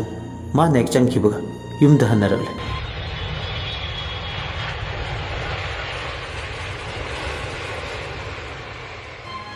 Suresh flight ꯇꯣꯡꯗꯨꯅ ꯆꯠꯈ꯭ꯔꯦ ꯁꯣꯝꯗꯅ ꯑꯃꯔ ꯃꯌꯨꯝ ꯌꯧꯁꯤꯜꯂꯛꯄꯗ ꯃꯈꯣꯏꯒꯤ ꯊꯣꯡꯒꯥꯟꯗ ꯏꯂꯤꯖꯥꯕꯦꯠ ꯂꯦꯞꯇꯨꯅ ꯂꯩꯔꯝꯃꯤ ꯑꯃꯔꯅꯏꯂꯤꯖꯥꯕꯦꯠ ꯎꯕꯗ ꯀꯥꯔꯗꯣ ꯈꯥꯝꯂꯒ ꯀꯨꯝꯊꯔꯦ ꯑꯅꯤꯗꯣ ꯋꯥꯔꯤ ꯁꯥꯟꯅꯩ ꯉꯟꯇꯥꯅ ꯏꯂꯤ ꯀꯔꯤ ꯂꯩꯔꯒꯦ ꯊꯣꯡꯒꯥꯟꯁꯤꯗ ꯂꯦꯞꯄꯒ ꯂꯩꯔꯝꯃꯤꯁꯤꯕꯨ ꯃꯤꯇꯣꯞꯁꯨ ꯅꯠꯇꯦ ꯀꯣꯛ ꯆꯪꯂꯒ ꯐꯝꯂꯒ ꯂꯩꯔꯝꯕ ꯌꯥꯕꯗꯨꯕꯨ ꯑꯩ ꯐꯝꯕ ꯂꯥꯛꯄ ꯅꯠꯇꯦ ꯋꯥꯔꯤ ꯑꯃ ꯁꯥꯒꯦꯅ ꯂꯥꯛꯄꯅꯤ ꯐꯝꯗ꯭ꯔꯁꯨ ꯌꯥꯔꯦ ꯃꯤꯇꯣꯞ ꯑꯃꯅꯤ ꯍꯥꯏꯕꯗ ꯍꯥꯏꯃꯟꯕ ꯊꯣꯛꯇꯕ꯭ꯔꯥ ꯑꯩꯅ ꯀꯔꯤꯒꯤ ꯅꯈꯣꯏ ꯏꯃꯨꯡꯗ ꯆꯪꯉꯒ ꯐꯝꯅꯤ ꯀꯔꯤꯅꯣ ꯅꯪꯅ ꯃꯔꯧ ꯂꯩꯕ ꯋꯥ ꯃꯌꯥꯝ ꯑꯃ ꯉꯥꯡꯉꯤꯁꯤꯅ ꯉꯥꯡꯉꯤꯕꯅꯤ ꯃꯔꯤ ꯂꯩꯅꯕ ꯋꯥ ꯃꯌꯥꯝ ꯑꯃ ꯉꯥꯡꯕꯗ ꯒ꯭ꯌꯥꯟ ꯇꯥꯗ꯭ꯔꯕꯅꯤꯅ ꯀꯔꯤꯅꯣ ꯅꯪꯅ ꯀꯣꯠꯆꯤ ꯀꯣꯠꯇꯅ ꯉꯥꯡꯉꯤꯁꯤꯅ ꯑꯃꯔ ꯁꯨꯔꯦꯁꯅ ꯃꯔꯝ ꯑꯣꯏꯔꯒ ꯁꯨꯂꯣꯆꯅꯥ ꯃꯁꯥꯒꯤ ꯋꯥꯈꯜ ꯂꯥꯛꯁꯤꯟꯕ ꯉꯝꯗ꯭ꯔꯦ ꯗꯤꯄ꯭ꯔꯦꯁꯟ ꯅꯥꯕꯒꯤ ꯆꯥꯟꯁ ꯌꯥꯝꯅ ꯋꯥꯡꯉꯤ ꯃꯁꯤꯗ ꯁꯨꯔꯦꯁꯅ ꯀꯔꯤꯝꯇ ꯊꯋꯥꯏ ꯌꯥꯎꯔꯣꯏꯗꯕ ꯔꯤꯂꯦꯁꯟꯁꯤꯞ ꯑꯃꯕꯨ ꯈꯨꯗꯛꯇ ꯕ꯭ꯔꯦꯛꯑꯞ ꯇꯧꯔꯒ ꯍꯣꯏ ꯃꯥꯏ ꯍꯥꯏꯗꯅ ꯆꯠꯈꯤꯕꯗꯤ ꯌꯥꯔꯣꯏꯏꯂꯤꯖꯥꯕꯦꯠ ꯀꯔꯤꯅꯣ ꯍꯥꯏꯔꯤꯁꯤꯕꯣ ꯑꯩꯗꯤ ꯀꯔꯤꯝꯇ ꯈꯪꯗꯦꯀꯣ ꯁꯤꯒꯤ ꯃꯇꯥꯡꯁꯤꯗ ꯌꯥꯎꯁꯨ ꯌꯥꯎꯖꯗꯦ ꯌꯥꯔꯦ ꯈꯪꯉꯦ ꯅꯣꯏ ꯃꯁꯦꯝ ꯀꯟꯈꯠꯅꯕꯒꯤ ꯊꯕꯛꯇꯣ ꯑꯩꯉꯣꯟꯗ ꯇꯧꯔꯛꯀꯅꯨ ꯑꯩ ꯇꯁꯦꯡꯅ ꯈꯪꯗꯕꯅꯤ ꯈꯪꯗꯦ ꯍꯥꯏꯕꯅ ꯀꯥꯟꯅꯔꯣꯏ ꯍꯧꯖꯤꯛꯇꯤ ꯑꯩꯅ ꯍꯥꯏꯕꯗ ꯈꯪꯂꯕ ꯅꯠꯇ꯭ꯔꯣ ꯑꯁꯨꯃꯥꯏꯅꯒ ꯁꯨꯔꯦꯁꯅ ꯀꯥꯏꯅꯔꯁꯤ ꯍꯥꯏꯔꯒ ꯀꯥꯏꯅꯒꯗꯕ ꯅꯠꯇꯦ ꯁꯨꯂꯣꯆꯅꯥꯒ ꯁꯨꯔꯦꯁꯀ ꯄꯦꯆꯞ ꯇꯧꯅꯕ ꯁꯤꯜꯂꯛꯑꯣ ꯑꯩ ꯅꯈꯣꯏꯒꯤ ꯋꯥꯐꯝꯁꯤꯗ ꯃꯔꯤ ꯂꯩꯅꯗꯦ ꯂꯩꯅꯅꯕꯁꯨ ꯁꯤꯜꯂꯛꯀꯅꯨ ꯅꯪꯁꯨ ꯆꯦꯟꯕ ꯌꯥꯕ꯭ꯔꯥ ꯃꯥ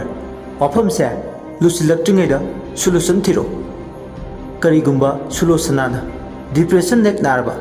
ꯅꯈꯣꯏ ꯀꯩꯗꯧꯒꯦ ꯌꯦꯡꯉꯣ ꯑꯁꯤ ꯍꯥꯏꯔꯝꯂꯒ ꯌꯥꯝ ꯐꯤꯡꯅ ꯃꯥꯒꯤ ꯕꯦꯁꯄꯥꯗꯣ ꯊꯧꯗꯨꯅ ꯆꯠꯈꯤ ꯑꯃꯔꯅ ꯃꯁꯤꯁꯨ ꯃꯇꯥ ꯑꯃꯅꯤ ꯃꯌꯥꯝꯁꯤꯗꯒꯤ ꯑꯩꯅ ꯈ꯭ꯋꯥꯏꯗꯒꯤ ꯉꯛꯏꯕꯗꯤ ꯀꯔꯝꯕ ꯁꯔꯛꯇ ꯚꯥꯏ ꯁꯨꯔꯦꯁꯅ ꯁꯨꯂꯣꯆꯅꯥꯒ ꯕ꯭ꯔꯦꯛꯑꯞ ꯇꯧꯔꯝꯂꯤꯕꯅꯣ ꯌꯥꯏ ꯃꯥꯁꯨ ꯅꯪꯍꯧꯔꯣꯏ ꯃꯇꯥꯒꯨꯝ ꯁꯤꯃꯨꯛ ꯉꯛꯄ ꯂꯩꯇꯦ ꯑꯩꯅ ꯍꯦꯟꯅ ꯅꯛꯁꯤꯟꯅꯅꯕ ꯍꯣꯠꯅꯩ ꯑꯗꯨꯒ ꯃꯥꯅ ꯕ꯭ꯔꯦꯛꯑꯞ ꯐꯩ ꯅꯪ ꯗꯦꯜꯂꯤꯗ ꯌꯧꯈꯣ ꯑꯩ ꯀꯣꯜ ꯇꯧꯒꯦ ꯍꯣꯔꯦꯟꯏꯂꯤꯖꯥꯕꯦꯠ ꯁꯨꯂꯣꯆꯅꯥ ꯑꯔꯥꯏꯕ ꯅꯨꯄꯤ ꯅꯠꯇꯦ ꯍꯥꯏꯕꯁꯦ ꯃꯥ ꯈꯪꯗ꯭ꯔ ꯃꯥꯜꯂꯦ ꯑꯃꯔ ꯃꯥꯒꯤ ꯒꯥꯔꯤꯗꯨ ꯊꯧꯖꯤꯟꯈꯤ ꯁꯨꯂꯣꯆꯅꯥꯗꯨꯅ ꯀꯔꯤ ꯀꯟꯗꯤꯁꯟꯗ ꯂꯩꯔꯕꯅꯣ ꯈꯟꯕꯗ ꯑꯋꯥꯕ ꯑꯃꯁꯨꯅꯤ꯫ ꯑꯃꯔ ꯃꯥꯒꯤ ꯀꯥꯗ ꯆꯪꯂꯛꯂꯒ ꯋꯥꯈꯜ ꯈꯜꯂꯤ, ꯀꯔꯤꯕꯨ ꯍꯥꯏꯁꯤꯒꯦ? ꯍꯣꯔꯦꯟ ꯁꯨꯔꯦꯁꯇ ꯃꯥꯒꯤ ꯃꯐꯝꯗ ꯍꯥꯏꯗꯣꯏ ꯄꯥꯎꯁꯤꯅ ꯖꯦꯠ ꯂꯦꯛ ꯑꯣꯏꯔꯤꯉꯩꯗ ꯄꯥꯎꯁꯤ ꯇꯝꯂꯕꯗꯤ ꯁꯣꯏꯗꯅ ꯍꯦꯟꯅ ꯈꯣꯏꯔꯥꯡꯕ ꯑꯣꯏꯔꯅꯤ꯫ ꯉꯁꯤꯗꯪ ꯁ꯭ꯀꯤꯞ ꯇꯧꯕꯅ ꯐꯅꯤ ꯑꯁꯨꯝꯅ ꯈꯜꯂꯤ꯫ ꯁꯣꯝꯗꯅ ꯑꯌꯨꯛꯇ ꯍꯣꯁꯄꯤꯇꯥꯜꯗ ꯁꯨꯕꯤꯇꯥ ꯃꯈꯣꯡ ꯇꯦꯛꯄꯒꯤ ꯄ꯭ꯂꯥꯁꯇꯔ ꯑꯣꯐ ꯄꯦꯔꯤꯁ ꯍꯩꯗꯨꯅ ꯂꯥꯏꯀꯠꯅꯗꯨꯅ ꯂꯩ꯫ ꯃꯆꯥꯅꯨꯄꯤ ꯃꯦꯙꯥꯕꯇꯤꯅ ꯃꯈꯨꯠ ꯅꯥꯝꯃ ꯇꯦꯛꯏ꯫ ꯀꯥꯏꯗ ꯃꯇꯧ ꯀꯔꯝꯅ ꯇꯦꯛꯏꯕꯅꯣ ꯃꯦꯟꯃꯥꯟ ꯇꯥꯈꯤꯗ꯭ꯔꯦ꯫ ꯃꯔꯛꯁꯤꯗ ꯑꯃꯥꯏꯕꯤ ꯌꯥꯡꯒꯣꯏ ꯑꯃꯗꯤ ꯂꯩꯕꯥꯛ ꯂꯩꯅ ꯃꯃꯥ ꯃꯆꯥꯒꯤ ꯁꯦꯕꯥ ꯇꯧꯔꯤ ꯍꯣꯁꯄꯤꯇꯥꯜꯁꯤꯗ꯫ ꯃꯦꯙꯥꯕꯇꯤꯗꯤ ꯃꯈꯨꯠ ꯇꯦꯛꯆꯩ ꯍꯥꯏꯕꯒꯤ ꯋꯥꯅꯤ, ꯆꯣꯏꯔꯣꯟ ꯃꯌꯥꯝ ꯃꯔꯤ ꯃꯈꯣꯡ ꯁꯝꯅꯗꯕ ꯂꯣꯜꯂꯦ꯫ ꯀꯔꯤ ꯀꯔꯤꯅꯣ ꯈꯪꯗꯕ ꯃꯥꯒꯤ ꯊꯣꯛꯄ ꯃꯀꯣꯛꯇꯣ ꯕ꯭ꯂꯔ ꯏꯆꯠ ꯆꯠꯄꯗꯧꯅ ꯇꯧꯏ ꯑꯃꯨꯛꯃꯨꯛꯁꯨ꯫ ꯁꯨꯕꯤꯇꯥꯅ ꯀꯞꯂꯤ ꯃꯈꯣꯡ ꯇꯦꯛꯄꯒꯤ ꯆꯩꯅꯥꯗꯨꯅ ꯈꯥꯡꯕ ꯉꯝꯗ꯭ꯔꯗꯨꯅ ꯁꯨꯕꯤꯇꯥꯅ, ꯏꯅꯦ ꯑꯩ ꯌꯥꯝ ꯋꯥꯔꯦ, ꯅꯣꯏ ꯑꯃ ꯂꯩꯅ ꯈꯣꯡꯁꯤ ꯊꯨꯗꯦꯛꯄꯤꯔꯝꯂꯦꯗꯅ ꯑꯩ ꯌꯥꯝ ꯄꯦꯟꯗꯦ ꯍꯥꯏꯔꯤꯁꯤꯅꯤ꯫ ꯂꯩꯕꯥꯛ ꯂꯩꯅ, ꯅꯪꯒꯤ ꯑꯣꯏꯕ ꯐꯤꯕꯝꯗꯨꯕꯨ ꯑꯩꯈꯣꯏꯅꯔꯅꯦ? ꯆꯤꯟꯀꯥꯁꯦ ꯐꯩꯔꯦꯡ ꯇꯨꯔꯦꯡ ꯂꯥꯛꯏꯀꯣ ꯅꯪ꯫ ꯂꯥꯏ ꯈꯣꯏꯔꯝꯂꯕꯅꯤ ꯍꯥꯏꯗꯨꯅ ꯈꯣꯏꯔꯝꯂꯤꯗꯨꯕꯨ ꯁꯤꯒꯤ ꯐꯤꯕꯝꯁꯦ ꯇꯥꯅꯕ꯭ꯔꯕ? ꯀꯔꯤ ꯂꯥꯏꯅꯣ ꯍꯥꯏꯕ? ꯅꯣꯏꯒꯤ ꯂꯥꯏꯗꯣ ꯈꯣꯡꯇꯦꯛꯄꯤ ꯂꯥꯏꯔꯣ? ꯋꯥ ꯌꯥꯝ ꯉꯥꯡꯒꯅꯨ꯫ ꯇꯟꯖꯥꯗꯨꯗ ꯂꯩꯕꯥꯛ ꯂꯩꯕꯨ ꯌꯥꯡꯒꯣꯏꯅ ꯃꯄꯥꯜꯗ ꯀꯧꯊꯣꯛꯏ꯫ ꯑꯅꯤꯗꯣ ꯑꯋꯥꯏꯈꯨꯝ ꯇꯧꯅꯔꯦ꯫ ꯌꯦꯡꯉꯣꯏ ꯂꯩꯕꯥꯛ ꯂꯩ, ꯃꯃꯥ ꯃꯆꯥꯁꯤꯅ ꯃꯈꯨꯠ ꯇꯦꯛꯏꯕꯁꯦ ꯕꯨꯠꯅ ꯁꯣꯏꯗꯅ ꯑꯣꯏꯒꯅꯤ꯫ ꯕꯨꯠ ꯍꯥꯏꯗꯤ ꯌꯨꯝꯗ ꯕꯨꯠ ꯆꯪꯉꯤ ꯂꯩꯕꯥꯛ ꯂꯩ, ꯑꯩ ꯉꯔꯥꯡ ꯆꯤꯡꯅꯈ꯭ꯔꯕꯅꯤ꯫ ꯃꯁꯦ ꯂꯥꯏ ꯇꯤꯟꯅ ꯅꯠꯇꯦ, ꯑꯁꯤꯕ ꯊꯋꯥꯏ ꯑꯃꯅ ꯑꯣꯟꯕ ꯕꯨꯠꯅ ꯇꯧꯕꯅꯤ꯫ ꯀꯅꯥꯒꯤ ꯀꯗꯥꯏꯗꯒꯤ ꯊꯋꯥꯏꯅ ꯑꯣꯟꯕ ꯕꯨꯠꯅꯣ? ꯕꯨꯠ ꯑꯣꯏꯔꯁꯨ ꯈꯔꯗꯤ ꯍꯦꯃꯜꯂꯤꯗꯅ ꯃꯁꯤꯗꯤ꯫ ꯍꯩ, ꯑꯔꯥꯏꯕ ꯕꯨꯠ ꯑꯃꯗꯤ ꯅꯠꯇꯦ ꯃꯁꯦ, ꯕꯨꯆꯥꯎ ꯍꯥꯏꯗꯨꯅꯤ꯫ ꯂꯥꯏ ꯇꯤꯟꯗꯤ ꯈꯔꯕꯨ ꯐꯩ ꯏꯆꯦ ꯌꯥꯡꯒꯣꯏ, ꯑꯩꯗꯤ ꯕꯨꯠ ꯄ꯭ꯔꯦꯠꯀꯤ ꯊꯕꯛꯁꯦ ꯌꯥꯝꯅ ꯀꯤ꯫ ꯕꯨꯠꯇꯣ ꯈꯔ ꯆꯠꯈꯤꯅꯕ ꯇꯥꯟꯊꯣꯛꯅꯕ ꯇꯧꯕꯤꯌꯨ꯫ ꯍꯣꯏ ꯇꯧꯕꯤꯒꯦ, ꯀꯔꯤꯒꯤ ꯇꯧꯔꯣꯏ? ꯇꯧꯕꯇꯕꯨ ꯃꯈꯥ ꯇꯥꯕ ꯂꯥꯏ ꯈꯣꯏꯔꯝꯕꯁꯤꯗ ꯃꯃꯥ ꯃꯆꯥ ꯑꯅꯤꯃꯛ ꯆꯪꯒꯅꯤ, ꯑꯗꯨꯅ ꯃꯈꯣꯏ ꯑꯅꯤ ꯐꯔꯛꯄ ꯉꯥꯏꯔꯁꯤ꯫ ꯑꯩꯒꯤꯗꯤ ꯏꯆꯦꯅ ꯍꯥꯏꯕꯗ ꯌꯥꯗꯨꯅ ꯂꯥꯛꯂꯤꯕꯗꯨꯅꯤ, ꯁꯤ ꯇꯧꯁꯤ ꯍꯥꯏꯕꯗ ꯊꯣꯏꯅ ꯑꯀꯥꯏꯕ ꯂꯩꯇꯦ꯫ ꯑꯁꯨꯝꯅ ꯑꯅꯤꯗꯣ ꯋꯥꯔꯤ ꯁꯥꯟꯅꯔꯒ ꯋꯥꯠ ꯂꯩꯕꯗꯣꯝꯗ ꯆꯪꯈꯤ꯫ ꯅꯥꯀꯜ ꯑꯃꯗꯅ ꯅꯨꯃꯤꯠꯁꯤꯃꯒꯤ ꯑꯌꯨꯛꯇ ꯙꯅꯄꯇꯤꯅ ꯗ꯭ꯔꯣꯌꯤꯡ ꯔꯨꯝꯗ ꯐꯝꯗꯨꯅ ꯂꯩ꯫ ꯉꯁꯤꯗꯤ ꯇꯣꯝꯕ ꯗꯣꯖꯣ ꯃꯈꯣꯏ ꯑꯅꯤꯗꯨ ꯈꯔ ꯑꯍꯜ ꯑꯣꯏꯕ ꯅꯨꯄꯥ ꯑꯃ ꯂꯣꯏꯅꯗꯨꯅ ꯂꯥꯛꯏ꯫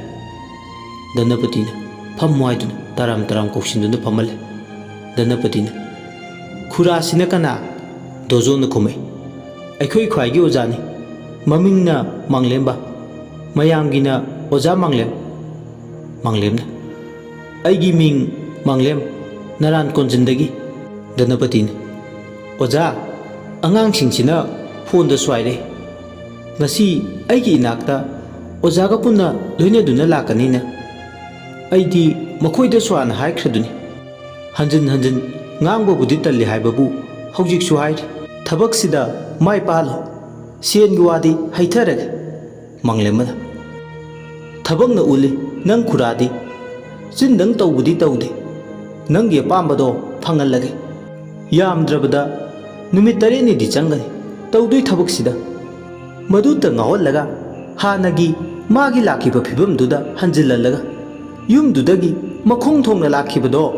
ꯃꯈꯣꯡ ꯊꯣꯡꯅ ꯆꯠꯍꯟꯈꯣ꯫ ꯗꯣꯖꯣꯅ, ꯑꯣꯖꯥ ꯏꯆꯦꯃꯒꯤ ꯅꯤꯡꯕꯁꯦ ꯊꯨꯡꯍꯟꯗꯕ ꯌꯥꯗꯕꯅꯤ꯫ ꯇꯣꯝꯕꯅ ꯁ꯭ꯋꯥꯏꯔꯦ, ꯑꯩꯈꯣꯏ ꯑꯍꯨꯝ ꯁꯨꯔꯕꯗꯤ ꯁꯣꯏꯗꯅ ꯃꯥꯏ ꯄꯥꯛꯀꯅꯤ ꯈꯜꯂꯤ, ꯑꯗꯨꯅ ꯆꯨꯡꯁꯤꯟꯅꯔꯒ ꯊꯕꯛꯁꯦ ꯐꯖꯅ ꯇꯧꯕ ꯍꯧꯔꯁꯤ꯫ ꯙꯅꯄꯇꯤꯅ, ꯐꯔꯦꯅꯦ, ꯌꯣꯠꯁꯕꯤ ꯃꯈꯣꯡ 3 ꯁꯨꯔꯕꯅꯤꯅ ꯐꯨꯡꯒꯥ ꯃꯩ ꯍꯧꯕ ꯌꯥꯔꯦ꯫ ꯃꯩꯗꯣ ꯃꯩꯔꯤ ꯊꯟꯅ ꯃꯀꯥ ꯂꯥꯝꯅ ꯆꯥꯛꯅꯕꯗꯤ ꯍꯣꯠꯅꯔꯣꯅꯦ ꯅꯈꯣꯏ 3꯫ ꯑꯁꯤ ꯍꯥꯏꯔꯒ ꯋꯥꯈꯜ ꯌꯥꯝ ꯅꯨꯡꯉꯥꯏꯕꯒꯤ ꯃꯨꯠ ꯑꯃꯗ ꯂꯩꯈ꯭ꯔꯦ꯫ ꯇꯟꯖꯥꯗꯨꯗ ꯏꯃꯨꯡꯗ ꯂꯩꯕ ꯃꯆꯥꯅꯨꯄꯤ ꯑꯃꯠꯇ ꯌꯥꯎꯕꯤ ꯃꯃꯣꯝ ꯂꯥꯡꯅ ꯊꯥꯗꯣꯏꯒꯨꯝ ꯌꯣꯛꯄꯤ ꯁꯨꯂꯣꯆꯅꯥ ꯆꯦꯟꯊꯣꯔꯛꯂꯒ ꯃꯥꯏꯕ 3ꯗꯨ ꯌꯦꯡꯅ, ꯊꯕꯛꯇ ꯃꯥꯏ ꯄꯥꯛꯍꯜꯂꯣ, ꯑꯩꯅ ꯕꯣꯅꯁ ꯍꯥꯞꯀꯅꯤ, ꯃꯁꯛꯁꯨ ꯊꯤꯍꯜꯂꯨ, ꯉꯥꯎꯁꯨ ꯉꯥꯎꯍꯜꯂꯨ, ꯍꯥꯏꯖꯤꯟꯈꯤ ꯊꯤꯍꯜꯂꯨꯀꯣ, ꯌꯦꯡꯕꯗ ꯑꯀꯤꯕ ꯐꯪꯂꯕ ꯃꯤꯅ ꯇꯨ ꯍꯪꯒꯣꯏꯅꯕ ꯁꯛꯇꯝ, ꯃꯥꯒꯤ ꯁꯛꯇꯝꯗꯨꯅꯅꯤ ꯁꯨꯔꯦꯁꯀꯤ ꯊꯃꯣꯏ ꯍꯣꯡꯍꯟꯈꯤꯕ, ꯃꯥꯒꯤ ꯑꯃꯨꯕ ꯁꯝꯂꯥꯡꯗꯨꯅ ꯀꯣꯟꯆꯞ ꯀꯥꯇꯤ ꯑꯃ ꯄꯥꯏꯔꯒ ꯀꯛꯊꯠꯂꯨ, ꯃꯗꯨꯇꯗ ꯑꯩ ꯄꯦꯟꯒꯗꯕꯅꯤ ꯃꯥꯒꯤ ꯍꯥꯟꯅꯒꯤ ꯁꯥꯃꯨ ꯃꯈꯣꯡꯗꯨꯗ ꯇꯥꯍꯟꯒꯗꯕꯅꯤꯀꯣ ꯙꯅꯄꯇꯤ ꯃꯆꯥꯒꯤ ꯁꯩꯔꯦꯡ ꯊꯤꯕꯗꯧꯅ ꯃꯆꯤꯟ ꯃꯆꯥꯗꯨꯗ ꯅꯪꯍꯧꯔꯣꯔꯤ ꯃꯇꯥꯒꯨꯝ ꯕ꯭ꯔꯦꯡ ꯕ꯭ꯔꯦꯡ ꯊꯤꯔꯤꯕꯗꯨ ꯇꯥꯕꯗ ꯉꯛꯄꯅ ꯈꯝ ꯊꯦꯡꯂꯦ ꯉꯁꯤ ꯉꯔꯥꯡ ꯃꯆꯥꯅꯨꯄꯤꯁꯤ ꯁꯣꯅꯣ ꯐꯣꯅꯣꯗꯧꯅ ꯇꯧꯕꯁꯤꯗ ꯇꯁꯦꯡꯅ ꯁꯣꯅꯣ ꯆꯨꯗꯨꯅ ꯆꯠꯈꯤꯕ ꯇꯥꯔꯦ ꯄꯥꯈꯠꯂꯗꯨꯅ ꯍꯧꯖꯤꯛꯇꯤ ꯊꯦꯝꯅꯧꯗꯨꯅ ꯃꯥꯒꯤ ꯀꯥꯗ ꯄꯨꯁꯤꯟꯈꯤ ꯃꯆꯥꯅꯨꯄꯤꯗꯨ ꯀꯥ ꯃꯅꯨꯡꯗ ꯊꯦꯝꯅꯧꯗꯨꯅ ꯊꯅꯝꯂꯒ ꯄ꯭ꯔꯞ ꯄ꯭ꯔꯞ ꯊꯣꯛꯂꯛꯏ ꯑꯗꯨꯒ ꯇꯥꯗ ꯍꯣꯏꯁꯨ ꯃꯤꯠꯃꯛꯅ ꯎꯔꯗꯨꯅꯤ ꯑꯩꯒꯤ ꯏꯆꯥ ꯅꯥꯏꯇꯣꯝ ꯁꯥꯠꯄꯤꯁꯦ ꯅꯣꯁꯇ꯭ꯔꯣ ꯑꯃ ꯆꯠꯄ ꯌꯥꯕꯒꯤ ꯐꯤꯕꯝꯗ ꯂꯩꯔꯤꯁꯦ ꯃꯁꯤꯗ ꯇꯥꯗ ꯍꯣꯏꯅ ꯂꯤꯛꯂꯥ ꯍꯥꯏꯕ ꯅꯨꯄꯤ ꯃꯆꯥꯗꯨ ꯎꯄꯥꯏ ꯑꯃ ꯅꯠꯇ꯭ꯔꯒ ꯎꯄꯥꯏ ꯑꯃ ꯇꯧꯕꯤꯗꯕ ꯌꯥꯗ꯭ꯔꯦ ꯃꯥꯕꯨ ꯇꯥꯟꯊꯣꯛꯅꯕ ꯃꯈꯣꯏ ꯌꯨꯝꯗꯣ ꯋꯥ ꯃꯈꯥ ꯇꯥꯔꯝꯗꯅ ꯃꯌꯨꯝ ꯆꯠꯂꯒ ꯍꯣꯔꯦꯟ ꯑꯍꯤꯡꯗꯒꯤ ꯂꯥꯏ ꯈꯣꯏꯔꯝꯕ ꯍꯧꯗꯨꯅ ꯅꯨꯄꯤ ꯃꯆꯥꯗꯣ ꯇꯥꯟꯊꯣꯛꯈꯤꯅꯕ ꯇꯧꯒꯦ ꯍꯥꯏꯔꯝꯂꯒ ꯊꯥꯖꯕ ꯑꯃ ꯄꯤꯔꯝꯂꯒ ꯆꯠꯈꯤ ꯃꯆꯥꯒꯤ ꯑꯅꯤꯡꯕ ꯑꯄꯥꯝꯕ ꯊꯨꯡꯂꯅꯤ ꯈꯟꯕꯗ ꯍꯔꯥꯎꯕꯅ ꯉꯝꯈꯩ ꯂꯩꯔꯝꯗꯦ ꯅꯨꯃꯤꯠꯁꯤꯃꯒꯤ ꯅꯨꯡꯊꯤꯜ ꯃꯅꯤꯄꯨꯔꯤ ꯐꯤꯂꯝꯒꯤ ꯃꯆꯤꯟ ꯇꯨꯝꯈꯠꯂꯛꯂꯤꯕ ꯍꯦꯔꯣ ꯁꯛꯍꯦꯟ ꯁꯨꯇꯤꯡ ꯀꯟꯅ ꯇꯧꯔꯤ ꯃꯥꯒꯤ ꯑꯅꯧꯕ ꯐꯤꯂꯝ ꯇꯝꯃꯣ ꯇꯝꯃꯣ ꯍꯥꯏꯔꯤꯕ ꯐꯤꯂꯝꯗꯨꯒꯤ ꯁꯤꯟ ꯈꯔ ꯍꯦꯔꯣꯏꯟ ꯂꯤꯖꯥꯒ ꯗꯤ ꯑꯦꯝ ꯀꯣꯂꯦꯖ ꯀꯦꯝꯄꯁ ꯃꯅꯨꯡꯗ ꯂꯤꯖꯥꯁꯨ ꯌꯦꯛ ꯂꯥꯎꯕꯤ ꯃꯇꯝꯁꯤꯒꯤ ꯃꯃꯤꯡ ꯂꯩꯈꯠꯂꯛꯂꯤꯕꯤ ꯍꯦꯔꯣꯏꯟꯅꯤ ꯁꯤꯟꯗꯨ ꯅꯝꯂꯝꯗꯥꯏꯒꯤ ꯗꯥꯏꯂꯣꯒꯁꯤꯡꯗꯣ ꯍꯥꯏꯐꯦꯠ ꯔꯤꯍꯔꯁꯦꯜ ꯇꯧꯔꯤ ꯂꯤꯖꯥꯅ ꯃꯦꯀꯞꯇꯣ ꯈꯔ ꯋꯥꯠꯄꯗꯧꯅ ꯐꯥꯎꯔꯗꯨꯅ ꯃꯦꯀꯞ ꯑꯥꯔꯇꯤꯁ ꯔꯤꯟꯖꯨꯗ ꯃꯥꯕꯨ ꯀꯦꯍꯜꯂꯦ ꯔꯤꯟꯖꯨ ꯑꯃꯗꯤ ꯂꯤꯖꯥ ꯑꯅꯤꯗꯣ ꯑꯋꯥꯏꯈꯨꯝ ꯇꯧꯅꯩ ꯁꯦꯗꯣꯗꯣ ꯈꯔ ꯌꯥꯝꯅ ꯊꯥꯔꯣ ꯀꯩꯅꯣ ꯀꯣꯂꯦꯖ ꯀꯥꯕꯤ ꯁꯥꯇ꯭ꯔꯅꯕꯨ ꯁꯦꯗꯣ ꯊꯥꯕ ꯍꯧꯅꯕ꯭ꯔꯣ ꯍꯣ ꯊꯥꯔꯣꯗꯤ ꯊꯥꯔꯣ ꯀꯔꯤꯅꯣ ꯏꯕꯦꯝꯃ ꯀꯦꯔꯦꯛꯇꯔ ꯃꯦꯀꯞꯇꯕꯣ ꯀꯅꯥꯒꯤ ꯀꯦꯔꯦꯛꯇꯔ ꯃꯦꯀꯞꯅꯣ ꯅꯋꯥ ꯑꯝꯇ ꯂꯧꯗꯦ ꯅꯪꯅ ꯑꯦꯋꯥꯔꯗ ꯑꯃꯇ ꯑꯣꯏꯔꯁꯨ ꯐꯪꯅꯤꯡꯉꯤꯗꯣ ꯆꯥꯅꯗꯕ ꯃꯦꯀꯞꯇꯣ ꯇꯧꯗ꯭ꯔꯗꯤ ꯁꯣꯏꯗ꯭ꯔꯦ ꯐꯪꯉꯅꯤ ꯑꯁꯦꯡꯕꯩꯔꯣ ꯍꯥꯏꯁꯦ ꯃꯦꯀꯞꯁꯦ ꯑꯩ ꯉꯔꯥꯡ ꯅꯍꯥꯟ ꯇꯧꯔꯛꯄ ꯅꯠꯇꯦ ꯁꯦꯅꯤꯌꯔ ꯑꯥꯔꯇꯤꯁ ꯃꯌꯥꯝ ꯑꯃ ꯑꯩ ꯂꯣꯏꯅꯗꯨꯅ ꯂꯥꯛꯑꯕꯅꯤ ꯃꯤꯗꯤꯅꯦ ꯀꯦꯔꯦꯛꯇꯔ ꯃꯦꯀꯞ ꯇꯧꯕꯤꯌꯨ ꯍꯥꯏ ꯅꯪꯗꯤ ꯕꯦꯝꯃ ꯆꯥꯅꯗꯕꯤ ꯃꯦꯀꯞ ꯀꯔꯝꯕ ꯀꯣꯂꯦꯖ ꯁꯥꯇ꯭ꯔꯤꯅ ꯑꯥꯏ ꯁꯦꯗꯣ ꯊꯥꯈꯩ ꯊꯥꯏ ꯑꯉꯥꯎꯕꯤꯁꯤꯗꯤ ꯍꯣꯏꯕ ꯌꯥꯔꯦꯍꯦ ꯅꯪꯅ ꯐꯅꯤ ꯍꯥꯏꯗꯣ ꯇꯧꯔꯣ ꯇꯧꯕꯇꯕꯨ ꯎꯔꯤ ꯇꯁ ꯈꯔꯗꯤ ꯇꯧꯀꯣ ꯎꯔꯤ ꯇꯁ ꯇꯧꯗ꯭ꯔꯗꯤ ꯑꯩꯗꯤ ꯌꯥꯔꯣꯏꯀꯣ ꯍꯣꯏꯁꯦ ꯇꯧꯒꯦ ꯑꯗꯣ ꯉꯥꯏꯈꯣ ꯀꯩꯅꯣꯝꯃ ꯍꯥꯏꯒꯦ ꯀꯔꯤꯅꯣ ꯍꯥꯏꯕꯤꯔꯣ ꯃꯦꯗꯥꯝ ꯁꯛꯍꯦꯟꯁꯦ ꯄꯣꯁ ꯌꯥꯝ ꯇꯥꯏ ꯃꯥꯁꯦ ꯅꯨꯄꯤꯒ ꯀꯣꯏꯔꯝꯒꯗ꯭ꯔꯥ ꯀꯣꯏꯗ꯭ꯔꯒꯗꯤ ꯑꯩ ꯑꯣꯏꯅ ꯅꯨꯡꯁꯤ ꯗꯔꯀꯥꯁ ꯊꯥꯖꯤꯜꯂꯒꯦ ꯍꯦ ꯃꯁꯛ ꯐꯖꯕ ꯅꯨꯄꯥꯅꯕꯨ ꯅꯨꯄꯤ ꯀꯣꯏꯔꯝꯅꯤꯗ ꯑꯃꯇꯕꯨ ꯅꯠꯇꯦ ꯃꯌꯥꯝ ꯀꯣꯏꯔꯝꯒꯅꯤ ꯀꯩꯗꯧꯔꯒꯦ ꯑꯗꯨꯕꯣ ꯃꯇꯝꯁꯤꯒꯤ ꯆꯠꯅꯕꯤꯅꯤ